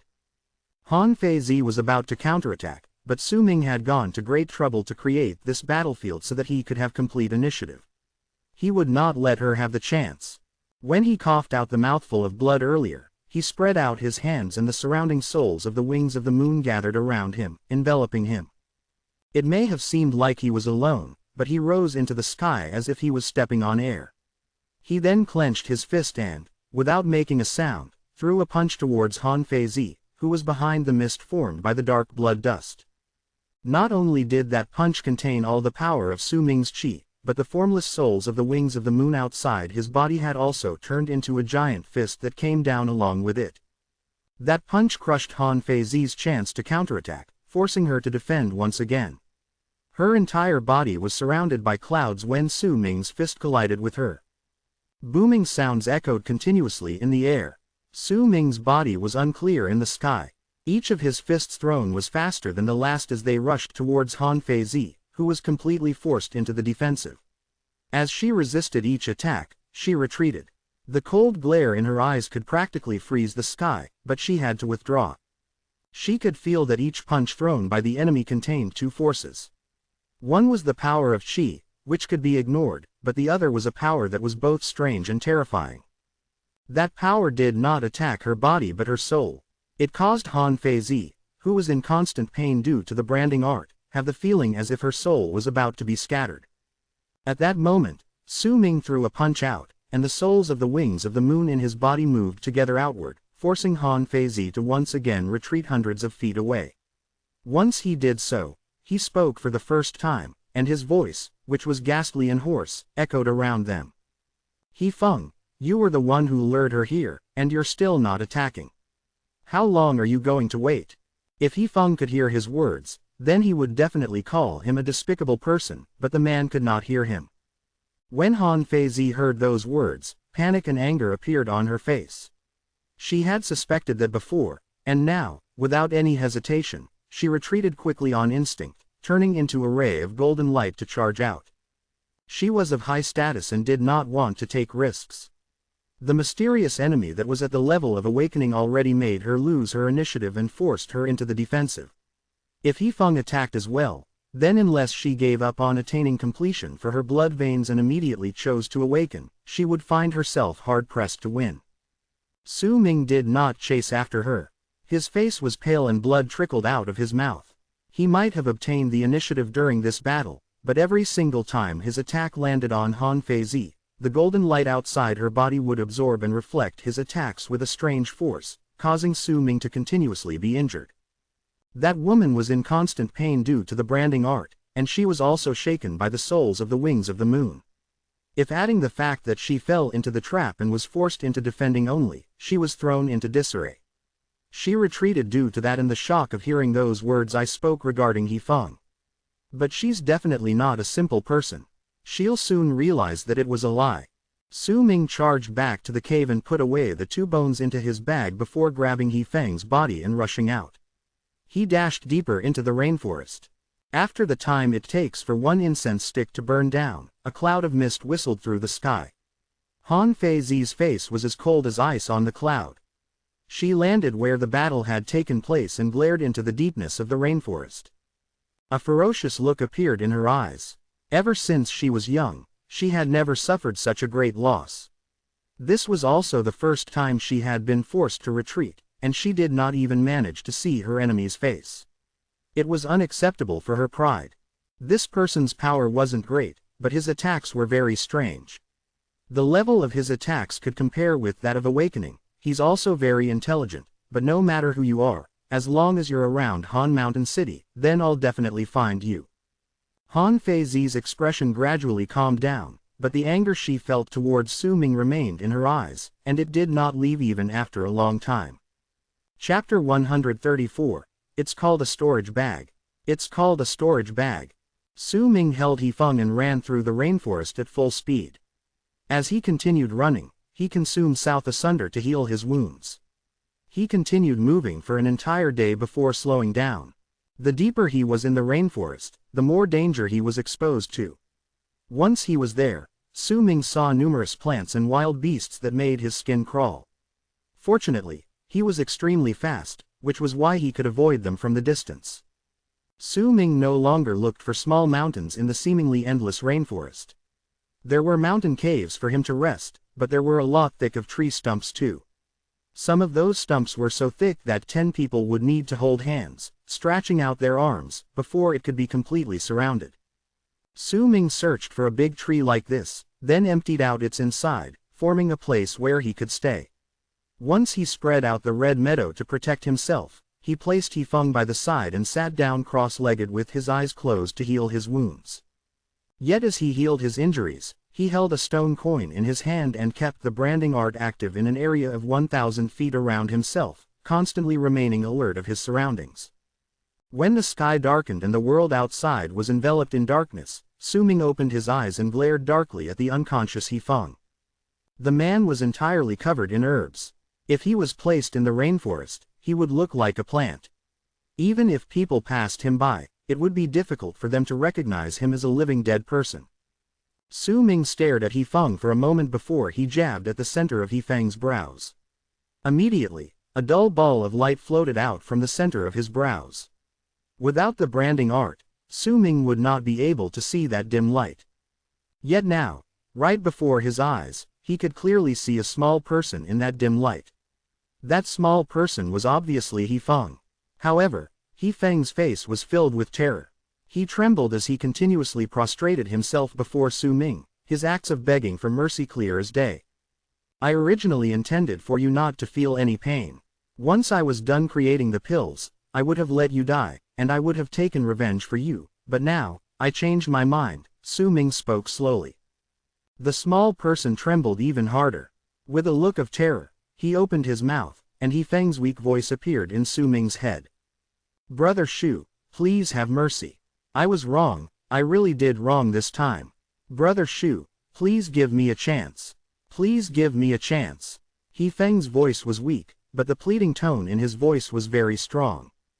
Give me a reason why I shouldn't kill you. Su Ming lifted his right hand, and on his index finger, he gathered a thread of the branding art. When He Feng saw Su Ming's actions, he immediately let out a sharp cry. Every single time he got into contact with Su Ming, he would suffer great losses. He was now terrified of Su Ming, and now, when he saw the dark look on his face, a feeling of great danger overwhelmed him. Brother Shu, if you kill me, then you won't be able to get that location for the great treasure. The location I gave you before is fake. Su Ming stared at He Feng coldly and slowly pushed his right index finger forward. Precisely because his actions were so slow, it created a greater amount of stress for He Feng. That sort of stress that stemmed from being caught between life and death made He Feng's convictions crumble. He could feel that the young man before him was different from the first time he saw him. It was as if he had matured after experiencing all these things. Don't kill me, I'll give you the treasure. I'll give it to you. I also know some secrets regarding the place where the ancestor of Han Mountain died. Not even the three tribes understand these things completely, He Feng quickly said, but Su Ming's index finger did not stop. It was now not even 7 inches away from He Feng. That formless pressure made He Feng fall into despair, and he immediately spoke once again. I know the correct method to use the Red Meadow. I also know the secret of the mask. I'm useful to you. I know the relationships between the 3 tribes in Han Mountain City, and the important people within each tribe. I have a house in Han Mountain City, and I also have a cave abode nearby. It's hidden well and other people won't be able to find it. I'll give it to you. He Feng had already ran out of words. He trembled and saw that Su Ming's finger was closing in on him. There were only 3 inches between them now. I have more experience than you. I can help you. I know everything around this place.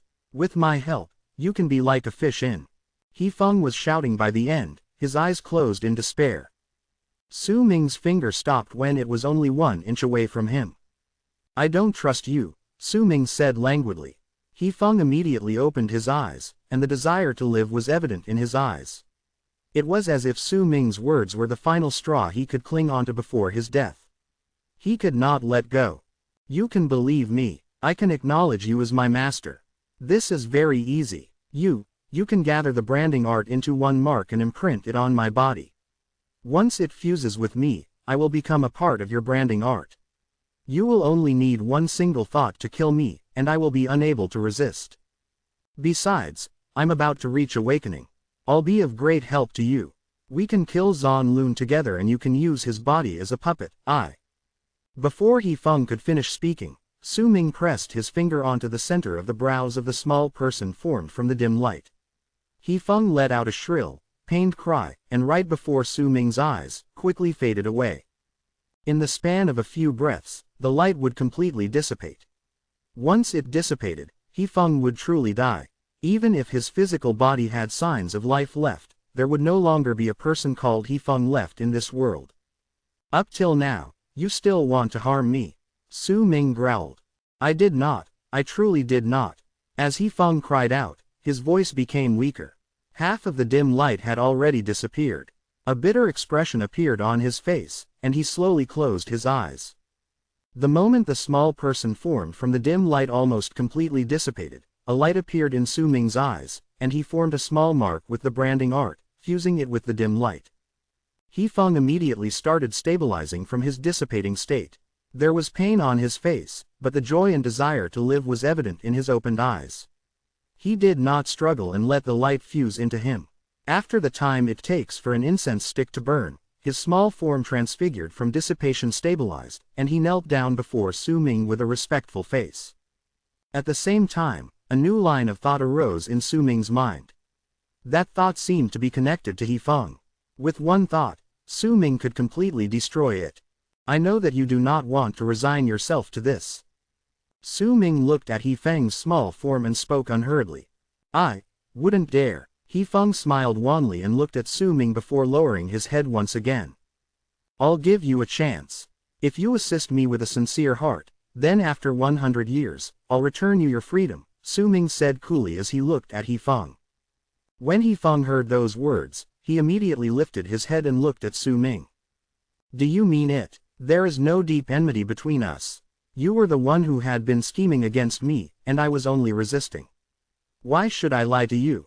Su Ming stated coldly. He Feng fell silent. He felt bitter, but a moment later, a resolute look appeared in his eyes. Master, you can take the mask from my storage bag. The mask is an imitation of an item of my ancestor. It might not be able to compare, but once you wear it, you don't need to use spirit stones when you cast the branding art. Storage bag, spirit stones. Su Ming was momentarily stunned. It's not strange that you don't know about this. Very few people know about this bag. I only learned it when I read about it in the ancient records in my tribe. It's an item left behind by my ancestor. It's called a storage bag. The spirit stones are the stone coins we members of the Berserker tribe use. He Feng explained by the side. Su Ming cast a glance at He Feng and took out the purple bag from his bosom, bringing out the mask from within. Master, you are indeed a cautious man. If you had worn this mask before. He Feng laughed bitterly and spoke honestly. Even if he did not finish speaking, Su Ming already understood. He saw He Feng struggling to lift his right hand to touch the mask. Immediately, the mask also let out a dim light from the center of its brows. Once it was absorbed by He Feng into his body, it caused his dimmed body to have a lively hue. Master, please take a red spirit stone from the storage bag, He Feng said softly. What's with your appearance now? Su Ming did not immediately take it out. He looked at He Feng instead and spoke unhurriedly. I don't understand it clearly myself. This is what happened after I used the branding art for a long time. The ancient records left by the ancestors spoke about this condition as well. This is called a spirit body. It may be weak, but it only exists for those who practice this branding art and have reached the awakening realm. If we reach the bone sacrifice realm, then the spirit within people who practice this branding art will be known as a spirit infant. If the berserker becomes stronger and reaches the legendary berserker soul realm, it'll be known as a nascent divinity. It's a pity that a lot of ancient records were seized by the three tribes. The ones remaining were stolen by Zan Lun, or else you could take a look at them, He Feng said in a low tone. Why did you ask for the red spirit stone? Su Ming fell into a pensive silence for a moment, his eyes growing cold. Master, don't worry, I've already acknowledged you as my master and we made the 100-year promise. I won't betray you. I want to use that red spirit stone so that I can fuse my spirit body in it, then use its power to fuse into the mask. Next time, when you use the mask, you won't need to use spirit stones to cast the branding art anymore. You will just need to get another spirit stone to replace it once that red spirit stone is shattered. That mask also has an effect of changing a person's presence. I've used it twice, and the people who saw me use it have been killed. Even if you wear it, you don't need to worry that people will make any connections between you and me. I can also attach myself to the mask and help you with my experience. He Feng presented his case logically. It was clear that he had already recovered from his panicked breakdown and once again turned into the pensive He Feng. Su Ming's eyes flashed, and he stared at He Feng. After a long while, he spoke suddenly. Don't need. I've already gotten used to using stone coins to cast it. I'll have other uses for the mask as well. As for your dwelling place.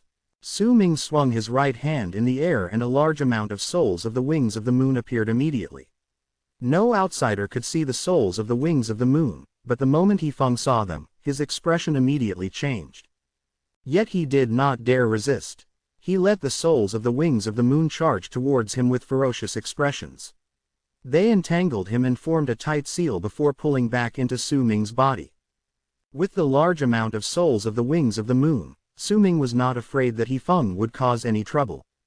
Besides, with the seal from the souls, he could make sure that He Feng's connection to the outside world was completely cut off, allowing this person to not notice some of his secrets.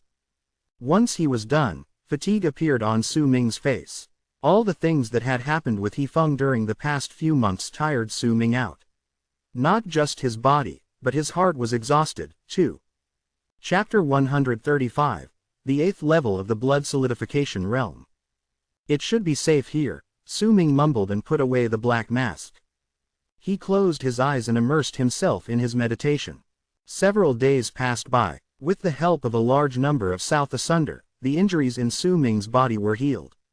He fell into contemplative silence for half a day, then gave up on the idea to leave the place. Instead, he chose to stay in the trunk. The red meadow spread out into an area of 100 feet around him. Once it completely covered the place, Su Ming was hidden. Time trickled by slowly. 1 month, 2 months, 3 months, 4 months passed by. Su Ming did not venture too far from where he was. He took mountain spirit to increase his power within the tree trunk. During these past few months, he often talked to He Feng and learned a lot of things.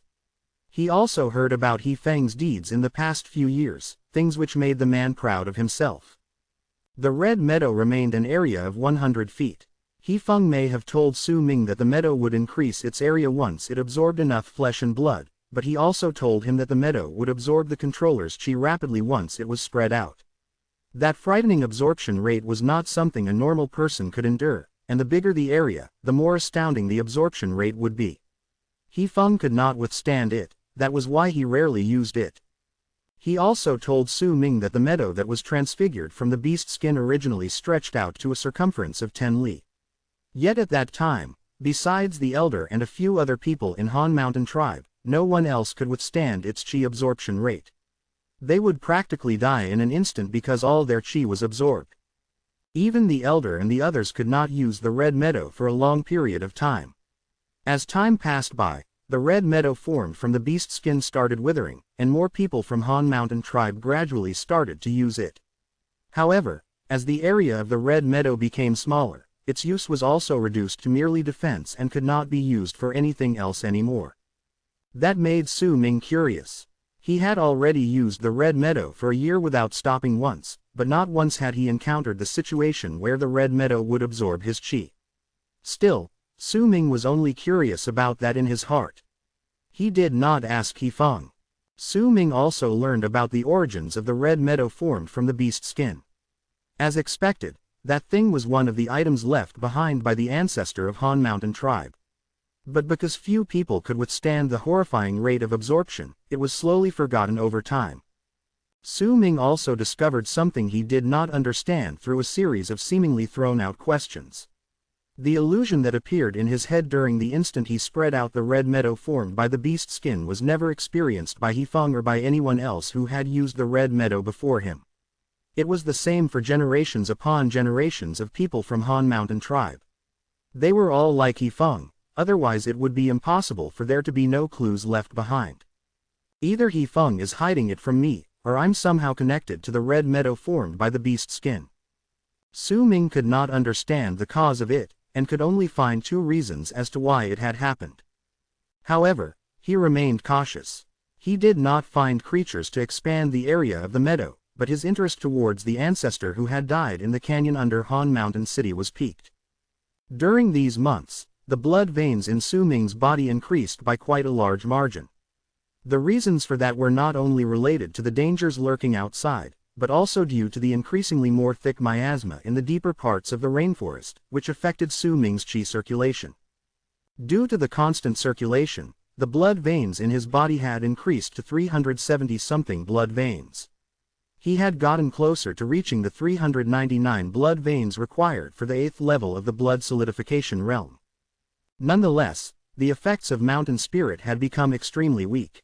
Based on Su Ming's analysis, the pill could at most help him increase around 20-something more blood veins before losing its effects completely. The herbs in the medicinal cauldron formed from He Feng's body were growing healthily during these past few months, gradually fulfilling the requirement for him to use them for quenching. If it were not because he was lacking a beast bone and 3 more herbs, he could have already started seeking the miasma of corpses to begin creating the pill. His life in the deeper parts of the rainforest was very quiet. Ever since Su Ming came to the land of South Morning, he had spent most of his time alone and had gotten used to this feeling of loneliness. He quietly trained inside the tree trunk, and another 3 months passed by. On this day, the blood veins in Su Ming's body increased to 398. He had his eyes closed and his body shone brilliantly with a blood-red light. The light was so bright it almost pierced through the big tree. If it were not due to the red meadow concealing Su Ming, those outside would have seen the light clearly. It did not last long before the 399th blood vein manifested on Su Ming's body. The moment it appeared, a strong presence immediately erupted forth from Su Ming's body. When that presence appeared, Su Ming opened his eyes, and there was a calm look on his face. He reached the 8th level of the blood solidification realm. 4 years, Su Ming mumbled. 4 years had passed ever since he woke up in the land of South Morning. He used 4 years to go from the 7th level of the blood solidification realm to the 8th level. This speed was not fast, but most of the time had been spent for him to heal his wounds. Mountain Spirit lost its effects a month ago when the 397th blood vein manifested. During this month, I did not rely on Mountain Spirit and increased 2 more blood veins at a very slow speed, only then did I reach the 8th level of the blood solidification realm. The path of self-cultivation is indeed difficult. There was a resolute look on his face as he sensed the strength of his chi within his body. No matter what, there's a limit to how much the pills can offer me. I can't reach the peak with their help. It's also a good thing that Mountain Spirit lost its effects. From here on, I can avoid being too dependent on it. Besides, I have 2 more drops of Berserker blood. These 2 drops of blood should be able to increase my blood veins by a large amount once more. After that, I'll have to search for a place to perform the burning of blood. I wonder how many blood veins will I be able to increase once I perform the 5th burning of blood. Su Ming had first-hand experience of the overbearing might of the burning of blood. The last few times, his blood veins had increased by several-fold, but at the same time, the level of difficulty and danger of the execution of the art was also incredibly high. Su Ming fell into a moment of pensive silence before he brought out a small bottle from his storage bag. He looked at the small bottle, and the cold in his eyes melted, exchanged for a gentleness and nostalgia. The small bottle was personally given to him by the elder. There were 2 drops of Berserker blood within that belonged to Jing Nan, the elder of Windstream tribe. Su Ming held the bottle and closed his eyes. He could not help but remember the elder, his tribe, Lei Chen, Xiao Hong, and the petite figure who held his hand and smiled beautifully at him on the snowy land all those years ago. Su Ming, will we continue walking like this in the snow until our hair turns white? Su Ming trembled. The scar on his face seemed to be suddenly filled with blood, and it became clearer. It did not fade away for a long time. He opened his eyes, and there was dead stillness within. There was no longer any gentleness in his eyes, instead, the placid look had returned. Yet hidden within that collected gaze was a pain that no one could notice. It's over. Su Ming lowered his head and uncorked the small bottle in his hand before tilting the bottle by his mouth. Only 1 drop of Berserker blood fell down and melted in his mouth. Once again, he sensed the elder protecting him, afraid that he would drink all the Berserker blood in an act of impulse. That was why he could only use 1 drop each time. Elder, I'm no longer as reckless as I was when I was young, Su Ming mumbled. He circulated his chi to absorb the strength of the 1 drop of blood so that his blood veins could increase once again. Days passed by. 1 month, 2 months. Very soon, 3 months passed by once again. On one of the mornings 3 months later, Su Ming retrieved the red meadow under his feet and put away the 2 bones that had completed their task of serving as fertilizer for the herbs along with the medicinal cauldron. Once he was done, he walked out of the tree trunk. He did not turn back as he walked farther into the distance. Every single time his feet landed, the mud on the ground would shudder, as if there was a pressure coming from Su Ming's body that caused the insects in the mud to run away from him. 1 year and 6 months passed by, and Su Ming looked as if he had been reborn. When he was forced to run away to this place, he only had 200-something blood veins in his body.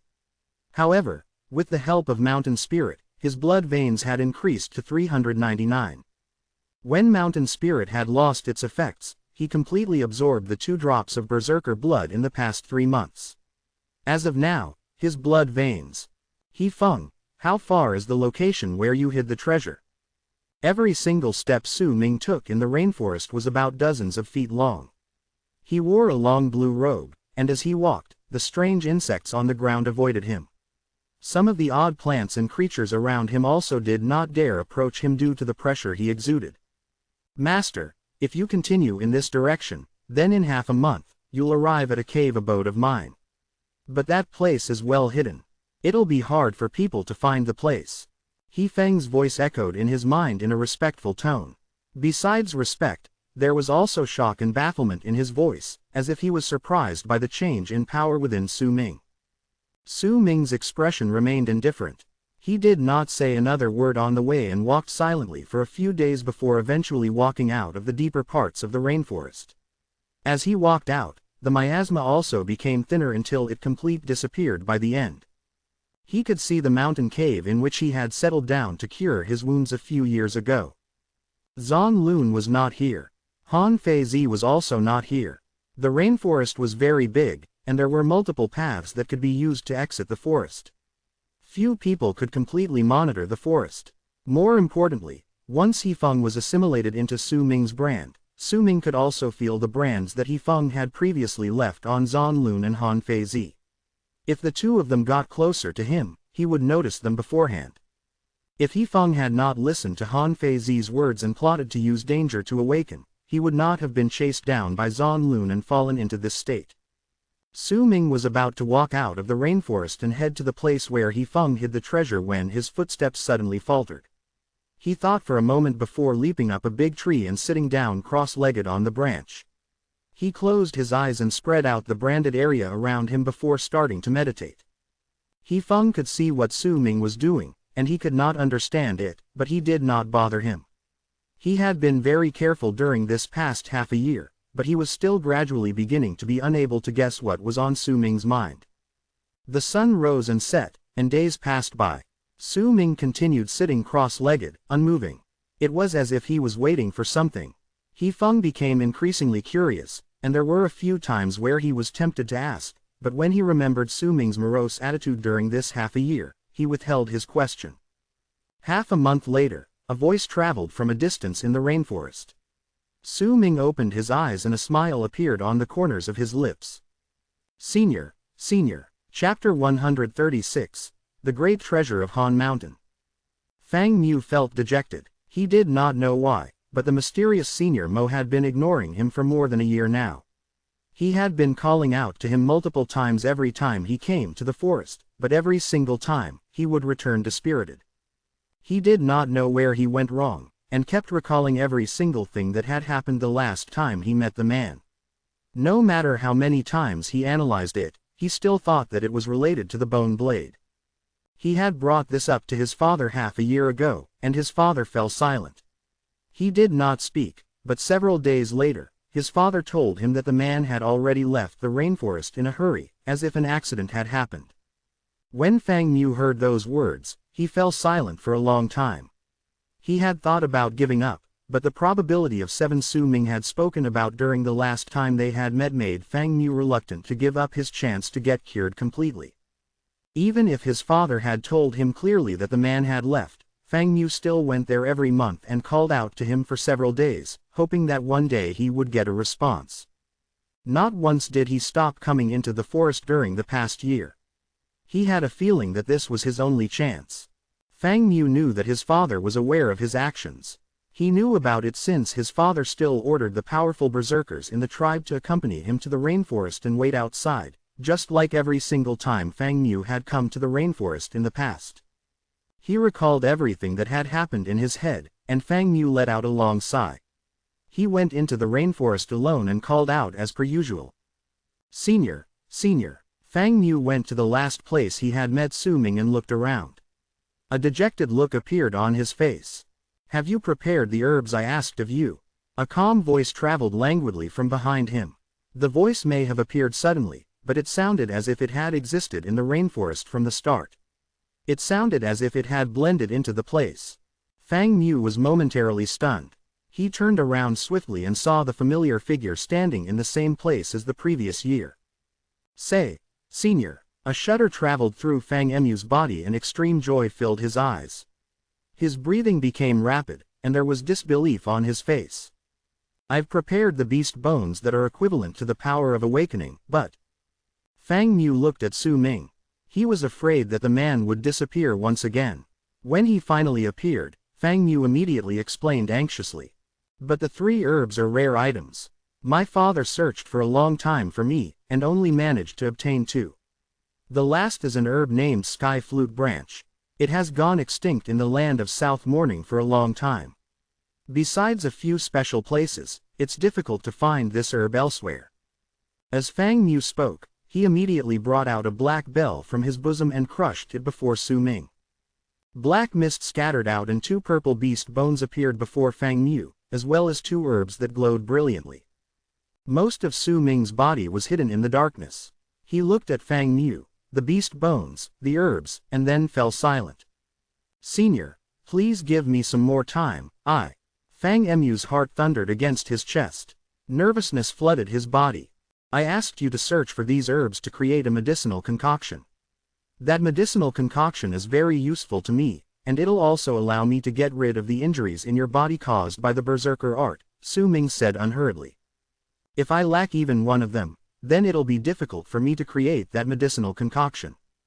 Fang Mu gritted his teeth and with his fist against one palm, he bowed towards Su Ming.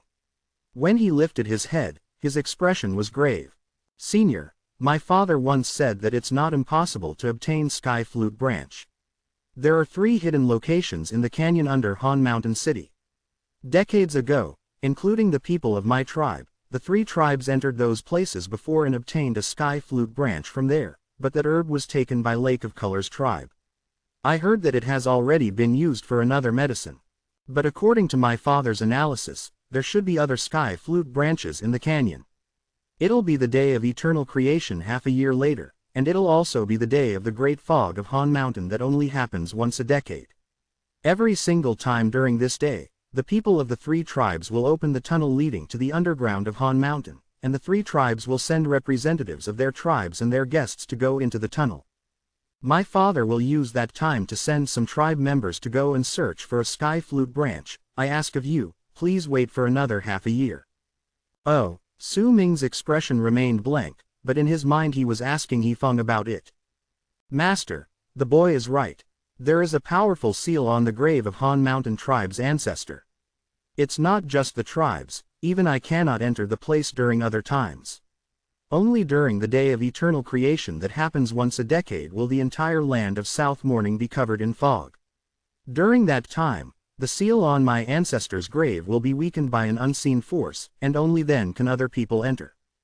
The 3 tribes should have entered the place multiple times over the centuries. Their aim is to obtain the legacy left behind by my ancestor. After all, besides the 4 great treasures left behind by him, the other treasures are all resting beside him in his grave. I've only heard about this in the past, so I don't know the details. I only know that when Han Mountain tribe's ancestor died, the 3 tribes betrayed us, but it's not so easy to breach the grave of my ancestor, or else the 3 tribes would have taken away all the treasures a long time ago. They wouldn't have to go in that place so many times. It's clear that they haven't obtained a lot of rewards. Master, this might be a chance. If you enter my ancestor's grave, and with my help, you should be able to obtain the things you want. Besides, the 3 tribes have been taking in guests for a long time to prepare for this. The 3 tribes were, after all, affiliated with Han Mountain tribe a long time ago. I heard that my ancestor ordered them about and left the brand of slavery on them. To my ancestor, the 3 tribes would forever be slaves. That's why when they enter my ancestor's grave, they would feel uncomfortable, but if it's an outsider, then they would not feel that limitation.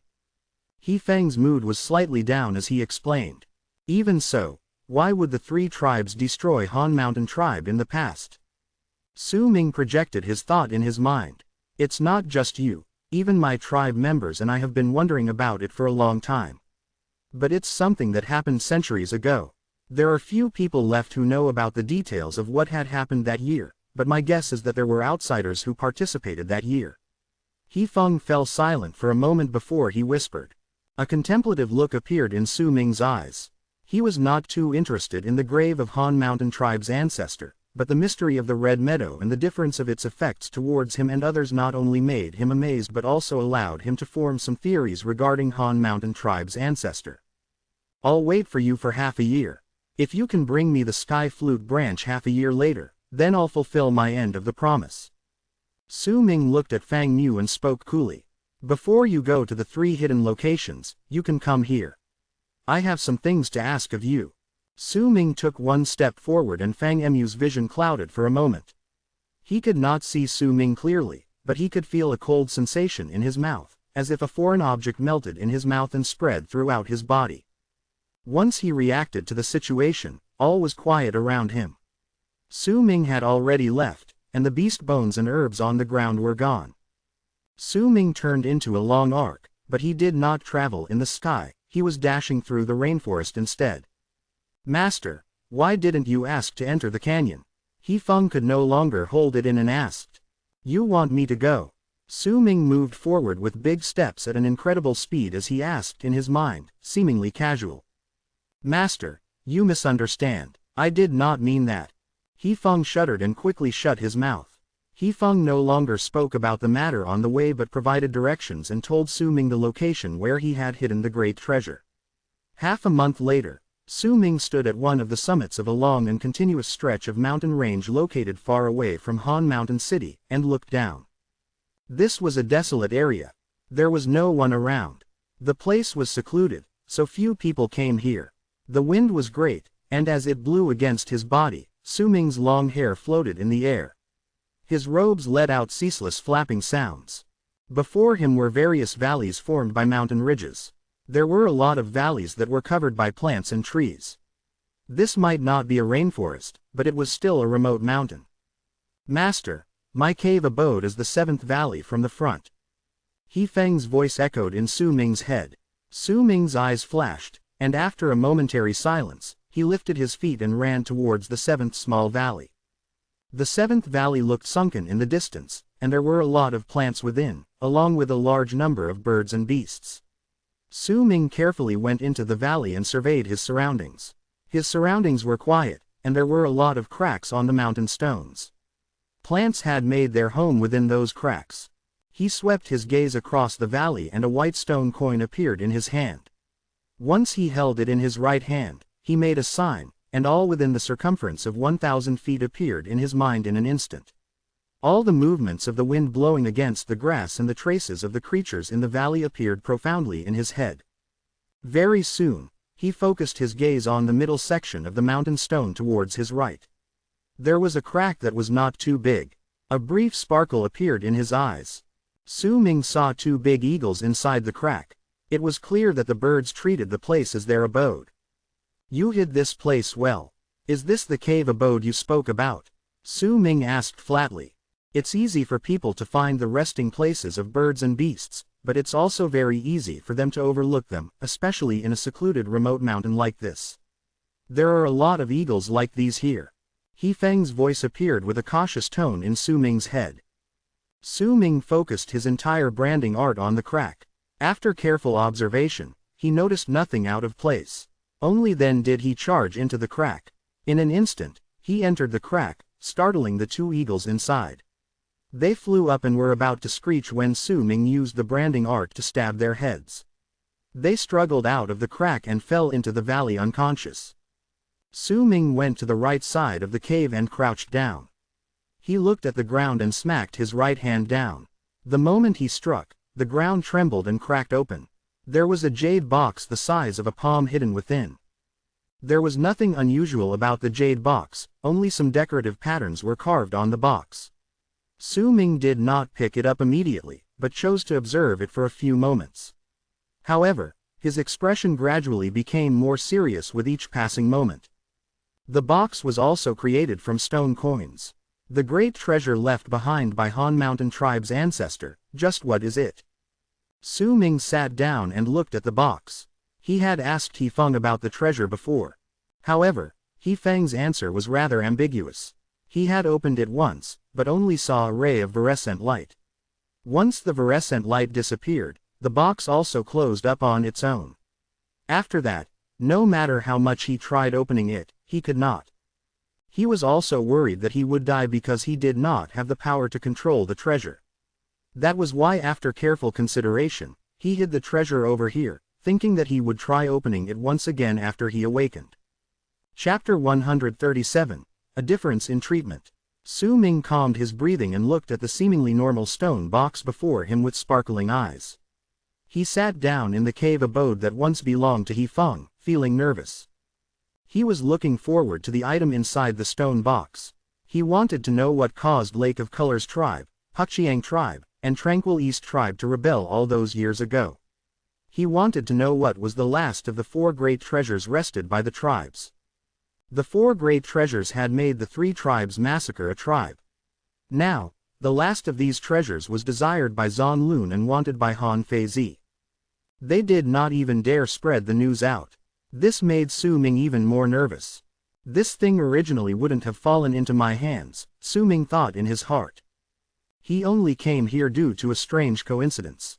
He Feng's schemes dragged him into this vortex little by little, from avoiding Zan Lun, to snatching He Feng's body, to the various face-offs he had with He Feng, and finally with the battle against Han Feizi. Up till then, he had not obtained the true location of this place. The place that He Feng had mentioned before was completely different from the location Su Ming discovered now. Only when He Feng became his slave did Su Ming obtain the true location of the treasure and came to this place. A complicated look appeared on Su Ming's face when he looked at the stone box before him. Over the past year, he may have not experienced a lot of things, but the troubles caused by that incident were great. When he thought about it, he would sigh in sadness. Su Ming took in a deep breath and quelled his emotions. He lifted his right hand and slowly placed it on the box. He was about to pick it up, but when his right hand touched the stone box, a sharp scream came out from within the stone box immediately. That screaming sound contained a powerful penetrating force that caused a layer of invisible ripples to spread outwards the moment it began. Rumbling sounds echoed around him, and on the walls of the mountain cave, an innumerable amount of cracks appeared in an instant. The cracks ran deep. There were some that even extended right through the mountain stone, and sunlight shone through these cracks. That was not all. With the stone box acting as the center, the ground around Su Ming also let out rumbling sounds, and cracks also appeared before spreading throughout the entire mountain cave. The sudden change made Su Ming's heart shudder. He Feng, too, was shocked. He was slightly baffled and did not know what had happened. When he touched the stone box in the past and even opened it, this had not happened. Master, this is... He was afraid that Su Ming would misunderstand and wanted to explain himself. However, Su Ming ignored him. He closed his eyes instead and sat down cross-legged on the ground. He kept his right hand on the stone box, and only let out a long sigh after a long while. I know, Su Ming said in a low tone. He believed that He Feng would not have known about this. More importantly, when the scream suddenly rang out and caused the mountain cave to be filled with cracks and ravines, no harm was done to him. There was a scream coming out of the stone box. That scream was piercing He Feng's ears, and he looked as if he could not even maintain his spirit body, but to Su Ming, for some reason, that voice was oddly familiar.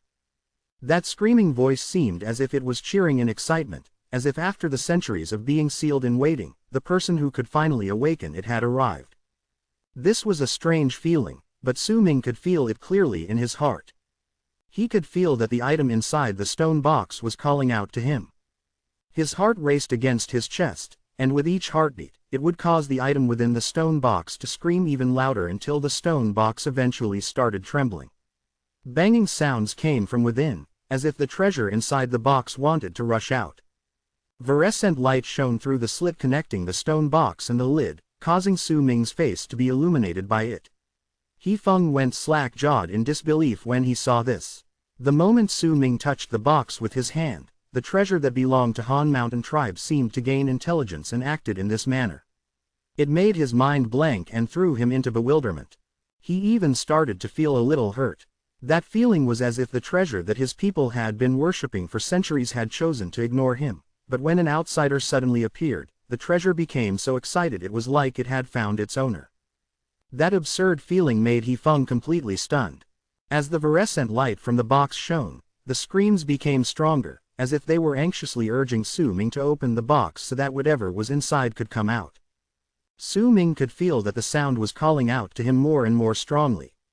He took a deep breath and with his right hand pressed on the stone box, he patted it, transferring the power of the brand with the method He Feng had taught him. The stone box trembled and immediately opened. The moment the lid opened, the fluorescent light spread out abruptly, enveloping the entire cave abode. At the same time, an even stronger fluorescent light rushed out from within the box with a scream that whistled in the air. It turned into long fluorescent arcs and started flying around the cave abode. A strong piercing sensation rushed forward, causing cracks to fill the entire surface of the walls. That piercing presence made Su Ming's hair stand and his mouth dry up, making him have the misconception that he was facing someone at the awakening realm. The blood veins in his body immediately erupted forth as if wanting to resist against the force. In fact, he even had the vague feeling that the presence was growing stronger and had surpassed the power of awakening. Yet the moment Su Ming's chi was about to spread out, that fluorescent light that seemed to be gushing out of the box flashed and charged towards Su Ming. It was so quick that even Su Ming, who was usually fast enough, could not dodge. The moment he was taken aback, the fluorescent light appeared before the center of his brows as if it had just pierced through space. Sweat beaded on Su Ming's forehead as he looked at the fluorescent light. This time, he could distinctly see what the great treasure was. It was a sword. It was a sword that could fly on its own.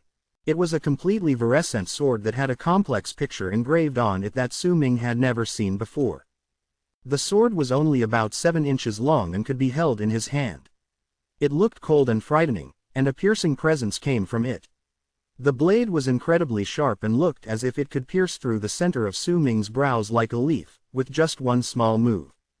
Su Ming was not the only one nervous. He Feng, too, was anxious. If Su Ming died, he would also die, and more importantly, his fear towards the sword far exceeded Su Ming's fear towards it. In fact, when the sword got closer, he had a feeling as if his spirit body was about to crumble, as if he could not withstand the frightening presence of the sword coming closer to him. It was quiet inside the mountain cave. The only signs of movement came from the fluorescent light as it flickered. Su Ming sat cross-legged, unmoving. The 7-inch small sword floated before the center of his brows. It, too, remained still. He Feng's body and soul were overwhelmed with terror. This was a terror that he had never experienced before. It was even stronger than when he had faced death. It was as if he was facing his natural predator. The pressure that came from the sword made He Feng tremble. Time trickled by. After about the time spent to burn an incense stick later, Su Ming quelled his nervousness. He looked at the small sword before him and was able to tell that there was no ill will coming from it. As he observed it, he had a feeling that it, too, was observing him, as if there was something about him that made it uncertain. After a long while, as He Feng was strung high with nerves, Su Ming slowly raised his right hand and put his outstretched palm before himself. The small fluorescent sword seemed to be hesitating. Suddenly, it let out a flash and left the center of Su Ming's brows. It circled around a few times before charging towards Su Ming's right hand and slowly landing with a whistle. Only then did Su Ming let out a breath of relief. Excitement appeared in his eyes, and he held up the sword. Yet the moment he did so, he felt a sting of pain in his palm. The sword had broken the skin of his hand with one swift motion, and with a flash of fluorescent light, it slipped into Su Ming's body through this wound. A shudder ran through Su Ming's body.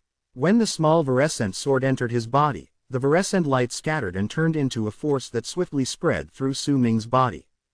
The moment the force spread out, the souls of the wings of the moon that had been hiding inside him crawled out simultaneously. Even He Feng flew out with a scream. He did not dare to get closer to Su Ming. In He Feng's eyes, Su Ming's hair was moving without wind.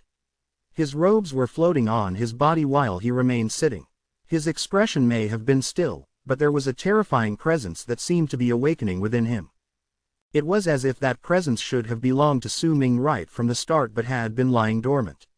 Now, when the small sword crawled into his body, the presence woke up from its slumber. Su Ming trembled, but there was no pain on his face.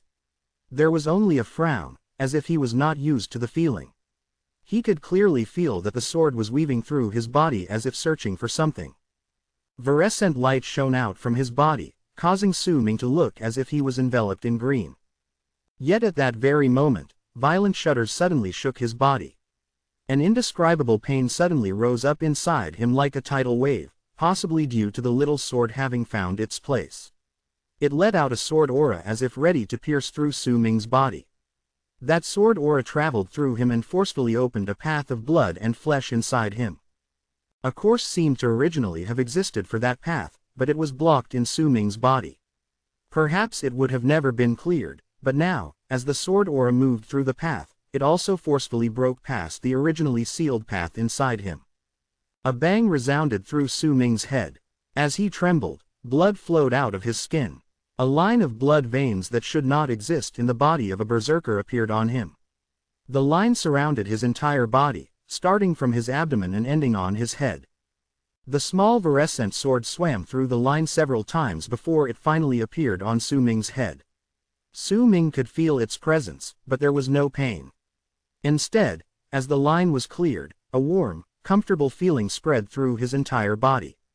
It also seemed to be largely different from before. Even if he had his eyes closed and did not make the sign to maintain the branding art, in his heart, he could feel an entire area, of a circumference of 2,000 feet clearly. The mark of a sword gradually appeared on his forehead. A mighty presence came out from it as it shone. He Feng watched Su Ming by the side with a dumbfounded expression. He still could not understand why his own treasure would treat him and Su Ming so differently when they opened the stone box.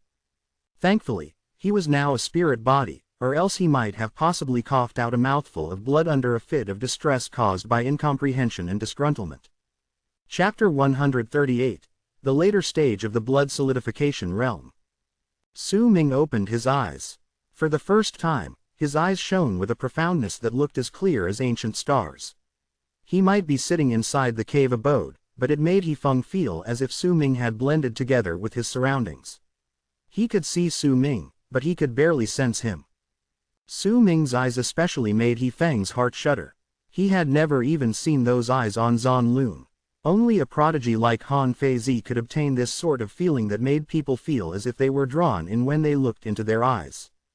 Master. He Feng was very nervous. As he looked at Su Ming, sharp pain wrecked his entire body. It was as if there was a swift and fierce presence coming out from Su Ming's entire body. He could not help himself but be afraid.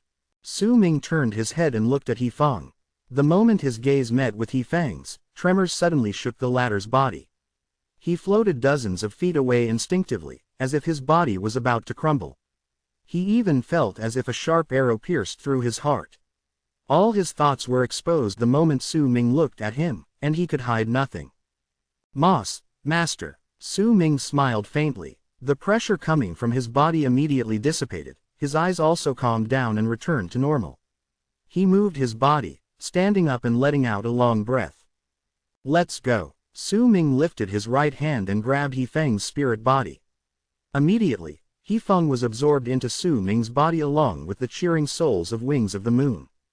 However, this time, there was no need for the souls of Wings of the Moon to be wary of He Feng.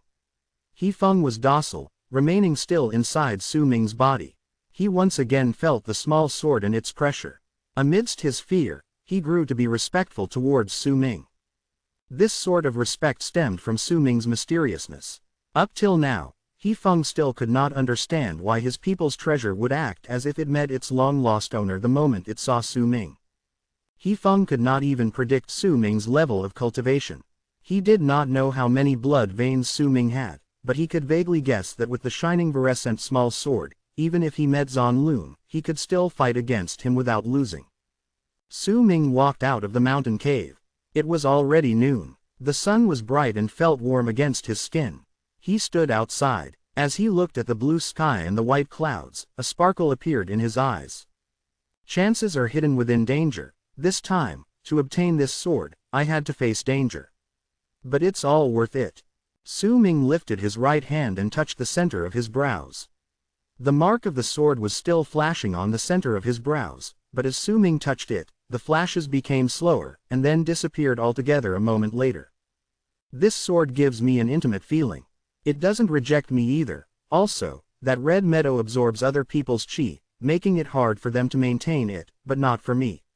In fact, it makes me feel safe when I stay inside it. These two things are the legacy left behind by Han Mountain Tribe's ancestor. Could it be that I'm somehow connected to him? Su Ming closed his eyes and felt the wind against him as he remained unmoving at the entrance of the cave. This sword opened up a path of flesh and blood within my body. This path should be able to let me absorb the power from the world necessary to maintain the branding art. Su Ming opened his eyes. This was the greatest reward for him from this incident besides the small sword. As he stood there, he could feel wisps of aura flowing towards him from all around him and crawling in through his pores. However, they were only flowing in like a small stream as of then, though if he continued like this, someday, the flow would definitely come crashing in like tidal waves.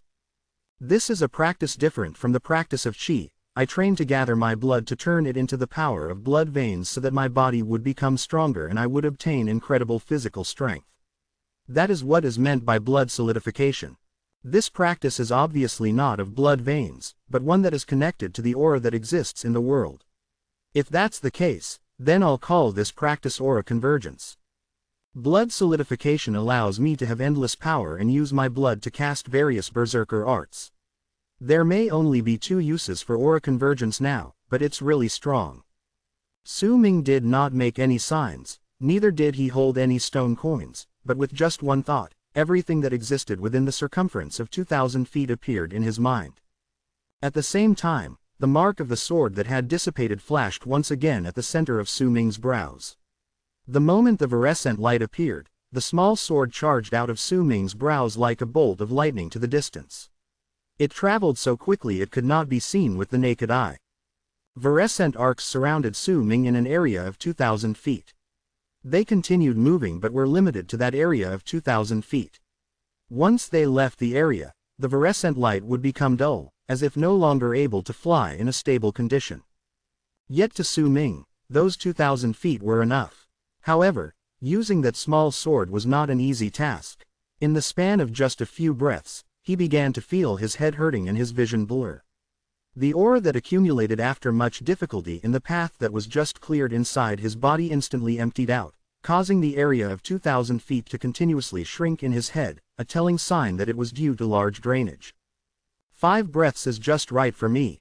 If I go over that time, it'll be hard for me to withstand it. Su Ming quickly called the small sword back to the center of his brows. His head was hurting badly at that moment, but he could not increase the rate of his absorption of the aura around him. He could only absorb it slowly into his body and store it in that path. This practice where I gather the aura around me should not be so slow. Perhaps it's because I don't have a method to absorb it that I'm currently like this. But, Han Mountain Tribe's ancestor might have a method to increase the absorption rate. Su Ming touched the storage bag in his bosom with his right hand, and a white stone coin immediately appeared in his hand. When he held it, he could clearly feel that there was the same presence within the stone coin, and it was being quickly absorbed into his body. As he absorbed the aura, he could feel his headache disappearing and his head returning to normal. However, that white stone coin became slightly duller. No wonder Han Feizi and Zan Lun are after this. If I can coordinate this completely different practice with blood solidification, then my power will be, looks like I should really go to the grave of Han Mountain Tribe's ancestor. Su Ming moved forward and left the mountain cave. He did not turn back but dashed into the deeper parts of the remote mountain. The effects of mountain spirit are gone, and I've finished taking in all the berserker blood. Now, I have sufficient chi, and my blood veins have increased a lot. This is the time for the burning of blood. If I succeed, then my power will increase once again. From then onwards, I will no longer be a weakling. If I battle with all my power with the help of the small sword, aura convergence, and the souls of wings of the moon, then would I still lose to those in awakening. Expectation and resolution filled Su Ming's face. Su Ming continued charging non-stop for nearly half a month. By then, Han Mountain Tribe was already far behind him. He had arrived at a spacious place. The sky was very blue, mountains and mountain ranges were dispersed all over the land, and there were only cries of birds and beasts that could be heard. There were no signs of people around. This was a desolate place, and it was the place Su Ming chose for his isolation. He would perform the fifth burning of blood here and increase the blood veins in his body once again.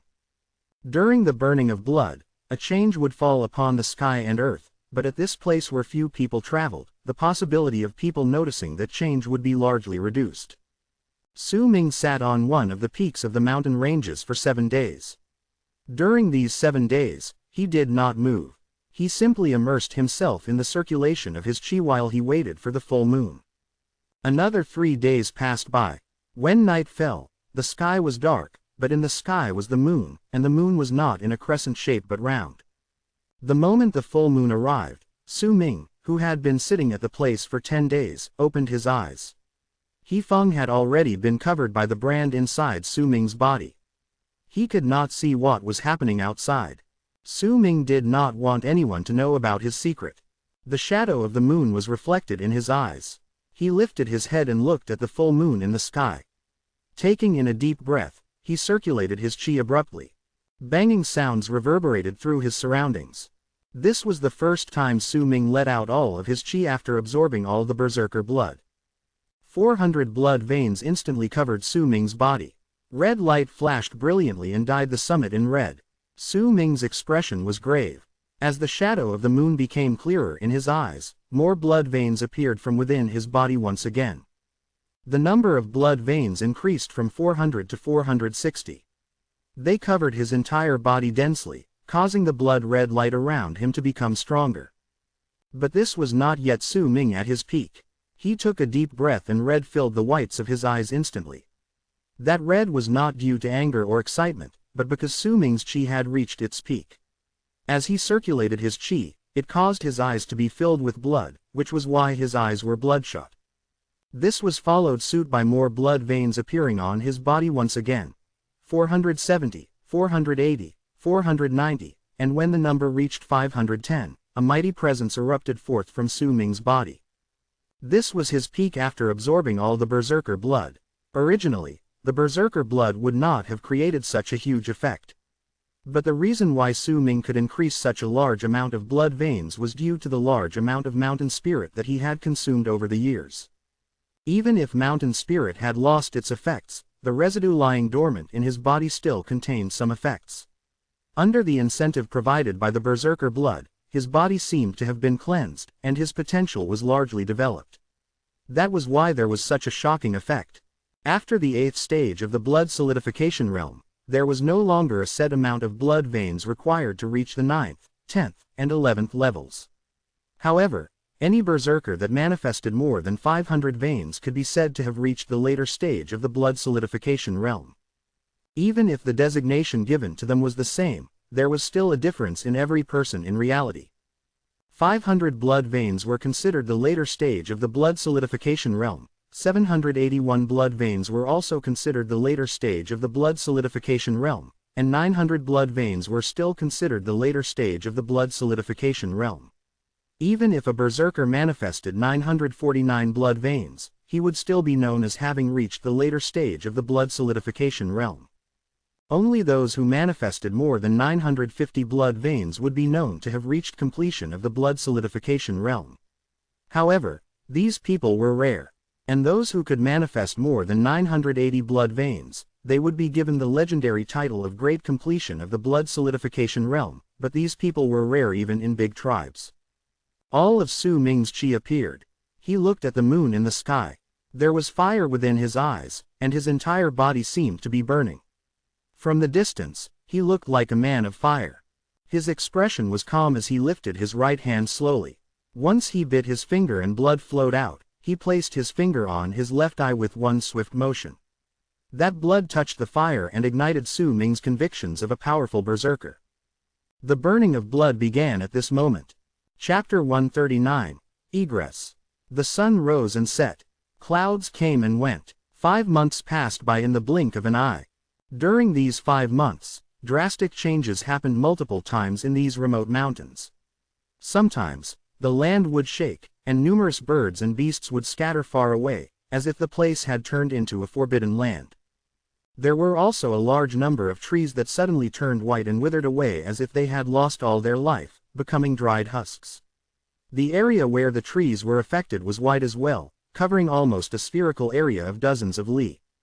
From the sky, the land exposed under the withered trees was covered in innumerable cracks, as if there was a drought in the place. This strange sight was incredibly rare in the land of South Morning. Rain was abundant in the region. By right, drought should not happen. However, there was something more shocking than this. Every single time the full moon appeared on this land, howling would start. These howls did not seem to be made by humans, and they were difficult to hear with one's ears. Only those who had a certain level of cultivation could be able to feel them if they came near the place. These howls would become incredibly loud during full moon nights, and a lot of moonlight would descend upon the place then. Hot air would also rise into the sky from the ravines on the ground, as if the entire remote mountain was being burned and roasted. It was evening. In this area that seemed like a forbidden place, 4 figures appeared. These 4 people were very cautious, and they did not move forward. The leader of the group was an old man. He wore a blue robe, and his body was thin and dry. His frame was big, and his entire body exuded a sullen presence. Behind him were 2 men and a woman. They did not have the same presence as the old man, especially the woman. Compared to the sullenness of the old man, she was very beautiful. "Father, is this the place you spoke about?" Behind the old man, a middle-aged man in his 40s spoke cautiously. "That's right. 2 months ago, I passed by this place and saw the strange sights that happened here. Most of the plants here have withered and lost their vitality. Even the land itself has dried up. If I'm not wrong, then this phenomenon should mean that a treasure is about to be born." The old man's eyes were ghastly as he spoke slowly. His level of cultivation was remarkable. He might not have reached awakening, but he was already in the later stage of the blood solidification realm. As for the other 3 people behind him, 2 were at the 5th level of the blood solidification realm. The 3rd middle-aged man was at the 7th level of the blood solidification realm. I did not tell any of our people about the strangeness of this place. Our status in the tribe is normal, and we do not have the right to go into the Holy Land during the day of eternal creation. This has to do with me being unable to awaken with my level of cultivation. I've placed my hope on you.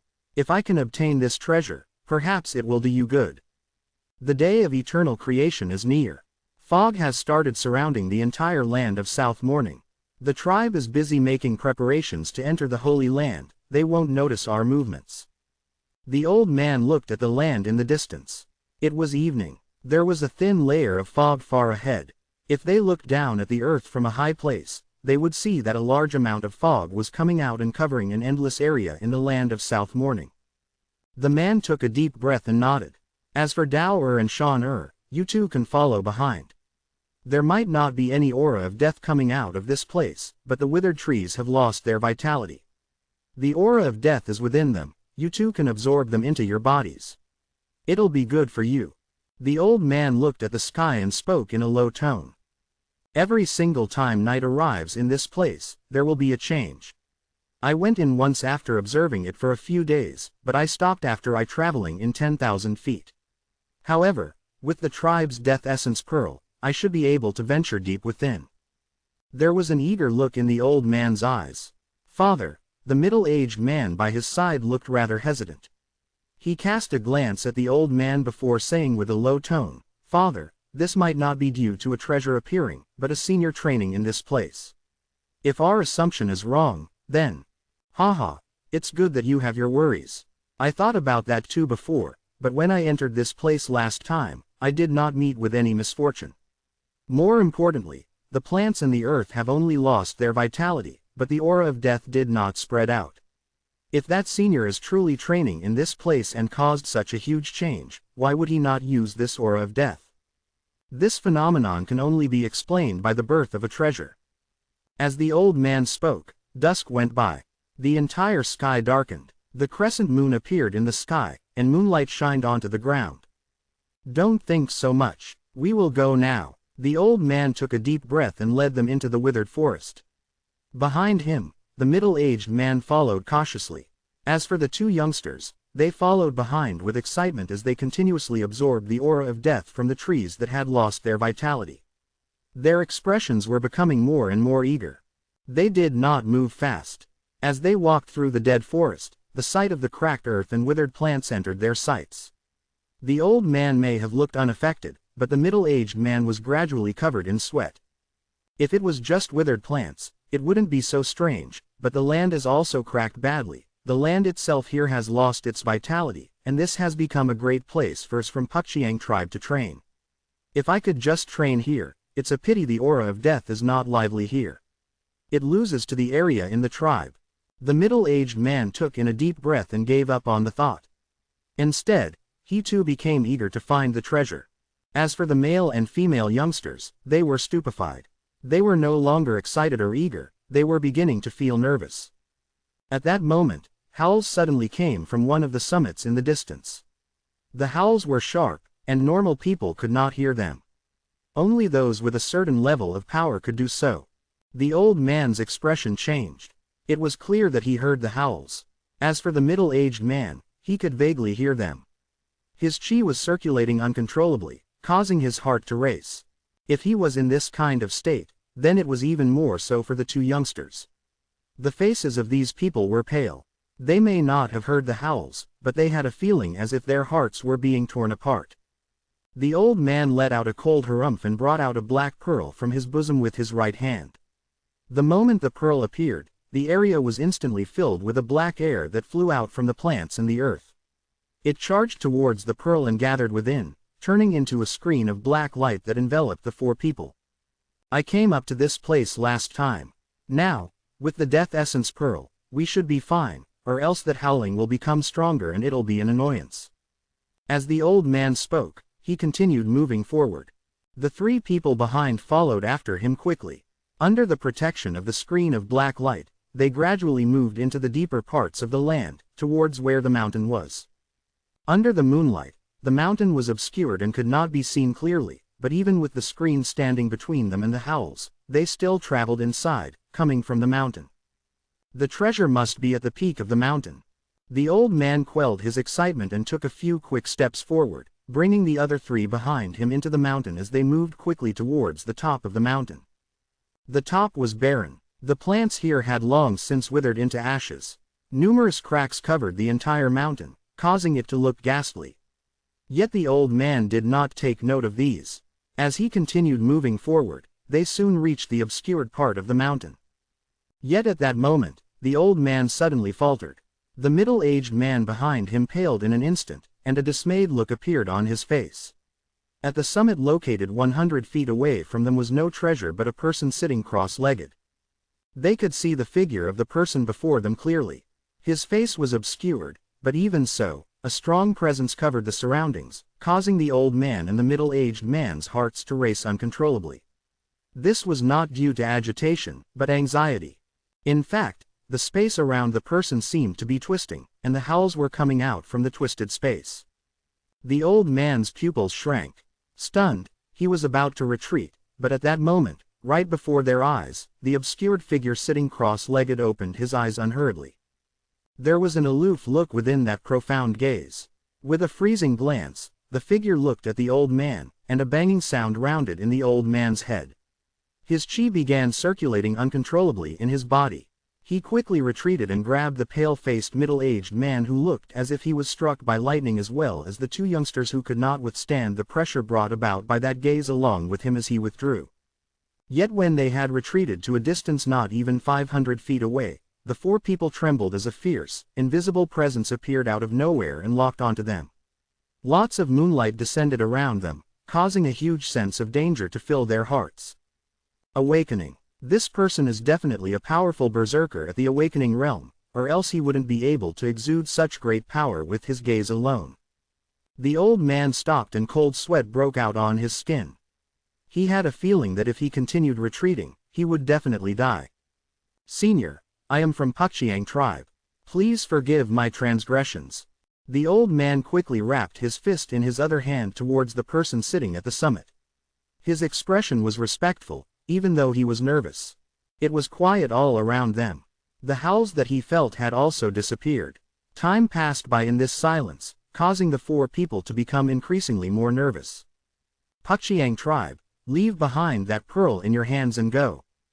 Amidst the silence, the old man felt as if years passed by.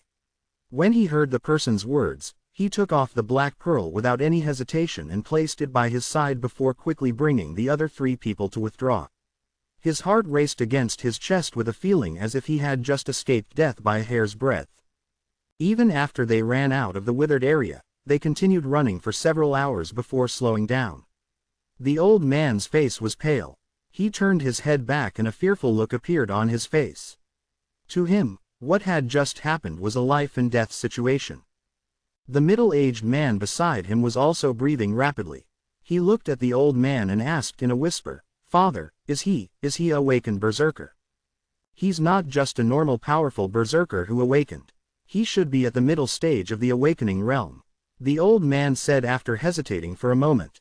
"Middle stage of the awakening realm? Then isn't he at the same level as the elder? There are only 3 berserkers who are at the middle stage of the awakening realm in Han Mountain City." The middle-aged man took in a sharp breath. The other 2 youngsters beside him were also shocked, and lingering fear swarmed their senses. "Don't spread this out. We can't provoke powerful berserkers like these. We're fortunate that this person was not interested in killing us, or else." A shudder ran through the old man's heart. He quickly swallowed his words and led the other 3 people away. Su Ming sat quietly at the summit. In his hands, he held a black pearl. The pearl was the item left behind by the old man. He held the pearl for a long while before putting it away in his storage bag and standing up. "The 5th burning of blood makes people fall into deep sleep," Su Ming mumbled and lifted his head to look at the land in the distance. It might have been dark, but he could still see that there was a layer of fog covering the land. "Master, you've slept for more than 5 months, the day of eternal creation is around the corner. The entire land of South Morning will be covered in mist during the next few days," He Feng cautiously said in Su Ming's mind. His contact with the outside world might have been limited during these 5 months, but as Su Ming fell into deep sleep and he could not leave Su Ming's body, he could still feel that Su Ming was gradually becoming stronger. This strength made He Feng terrified, and the youth became even more enigmatic in his eyes. Chapter 140, Visiting Tranquil East. Su Ming's expression did not change. He sat at the summit calmly as he looked at the fog in the distance. The fog may have seemed thin, but because it had covered an area so vast, its end could not be seen. It left people the impression that they were in a sea of fog. This special weather was one Su Ming had never experienced. He had been in Dark Mountain for more than 10 years, but besides morning, it was rare for fog to cover the land, much less an area so huge. The day of eternal creation. Su Ming lowered his head. His long hair covered his face, and he sat there unmoving, as if he had once again fallen into deep sleep. He Feng hesitated for a moment before he eventually spoke in a low tone. Master, the day of eternal creation is the day where the 3 tribes will open the tunnel to Han Mountain City. We can't make it there in time now." Su Ming did not speak. Only when another hour passed by and the fog became thicker did he lifted his head. He rose unhurriedly and stood at the summit, his hair lifted by a breeze. As they flew behind his head, a faint scar was revealed on his face. He looked at the fog that covered the land and placed his right hand into his bosom, taking out a black, hooded long robe. Once he replaced his wrinkled clothes, he brought out another item from his storage bag. It was the black mask. Su Ming put it on. The moment he did so, his presence changed abruptly, making him seem as if he was not there. Unless someone directly searched for him, they would be hard-pressed to take notice of him. The mask was black, giving Su Ming a ghastly and uncanny air. His expression could not be seen, and neither could his face. Only his indifferent gaze shone out of the 2 holes where the eyes were on the mask.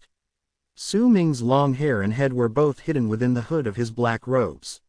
Only the eerie black mask was revealed, giving him an enigmatic presence. When He Feng saw Su Ming, he was stunned. For some unknown reason, He had a feeling that he had seen this Su Ming someplace before, but before he had time to think about it, Su Ming had already begun moving.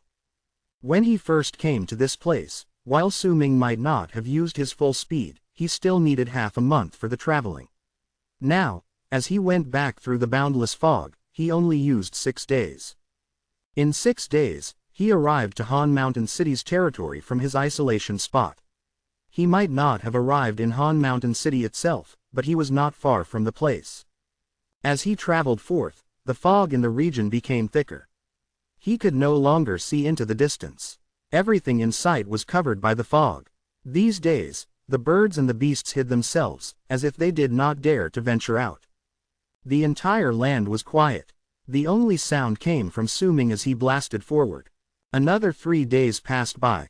Su Ming continued running towards Han Mountain City with a speed so quick it made He Feng rife with suppositions.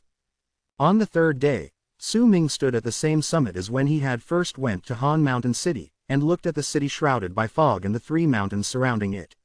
A gleam appeared in his eyes, and he moved towards the mountain where Tranquil East Tribe was located.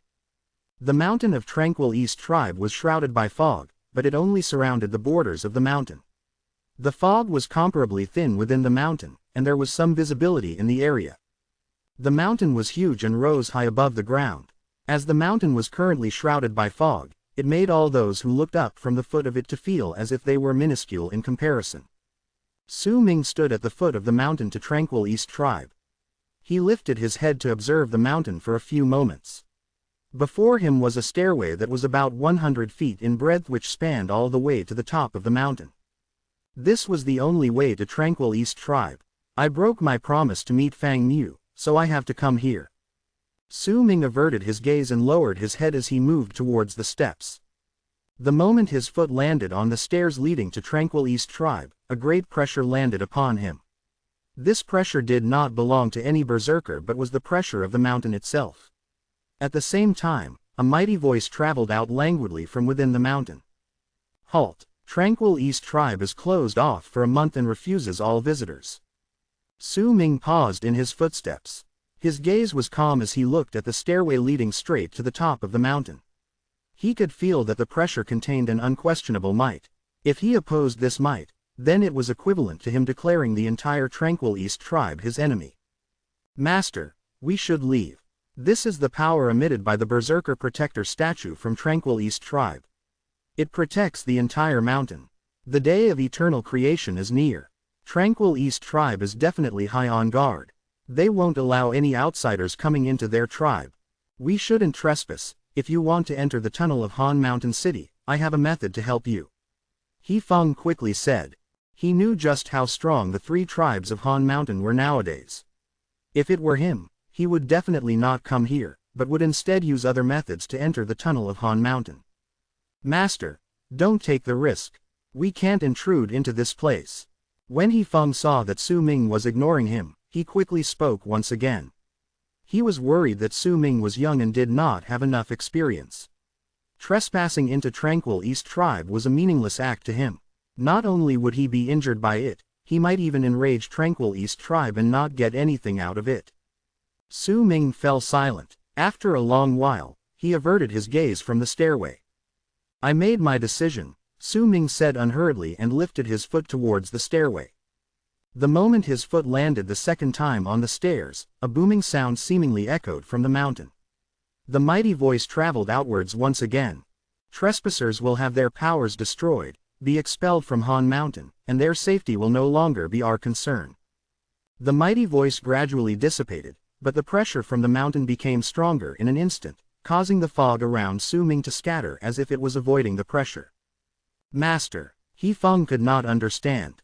He was just about to advise Su Ming against his actions when he moved once again and continued walking up the stairway. He Feng could not understand Su Ming's actions. In his mind, sneaking into the tunnel of Han Mountain unnoticed was the best solution to the problem. This was related to his status. He did not want to expose his true identity and cause more unwanted trouble. However, Su Ming did not harbor that thought. The 3 tribes of Han Mountain had been in control of Han Mountain Tribe for hundreds of years.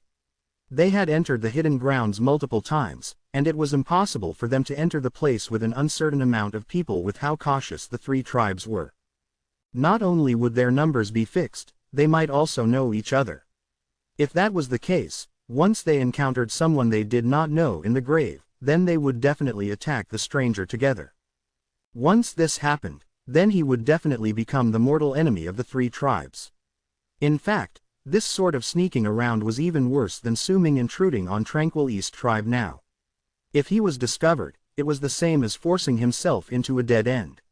Even if he could escape with the mask concealing his true identity, there would still be a possibility for his identity to be revealed. That was the true risk.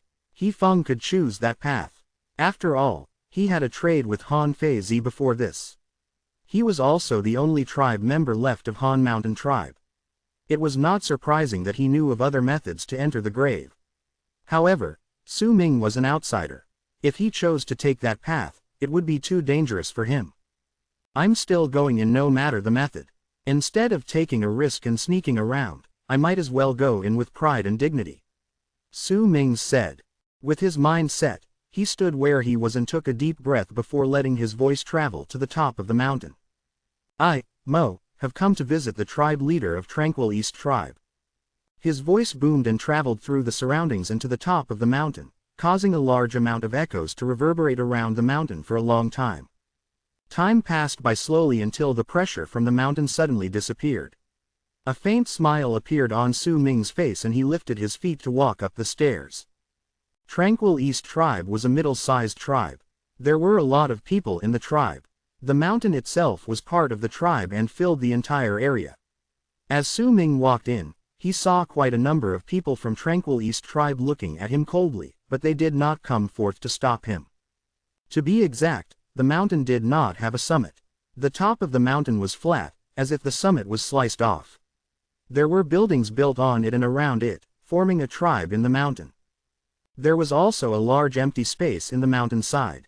Buildings were erected on the mountain side as if they were entrenched on the mountain, and those buildings were erected along the mountain up to the very top. It was clear that this was not the only territory belonging to Tranquil East tribe. As Su Ming stood there, he could see the faint contours of other summits in the distance from where he stood in the fog. Before Su Ming was a teenager. It was Fang Mu. When he saw Su Ming, he was first stunned. He had never seen Su Ming's true face before. When he saw the mask, he became uncertain.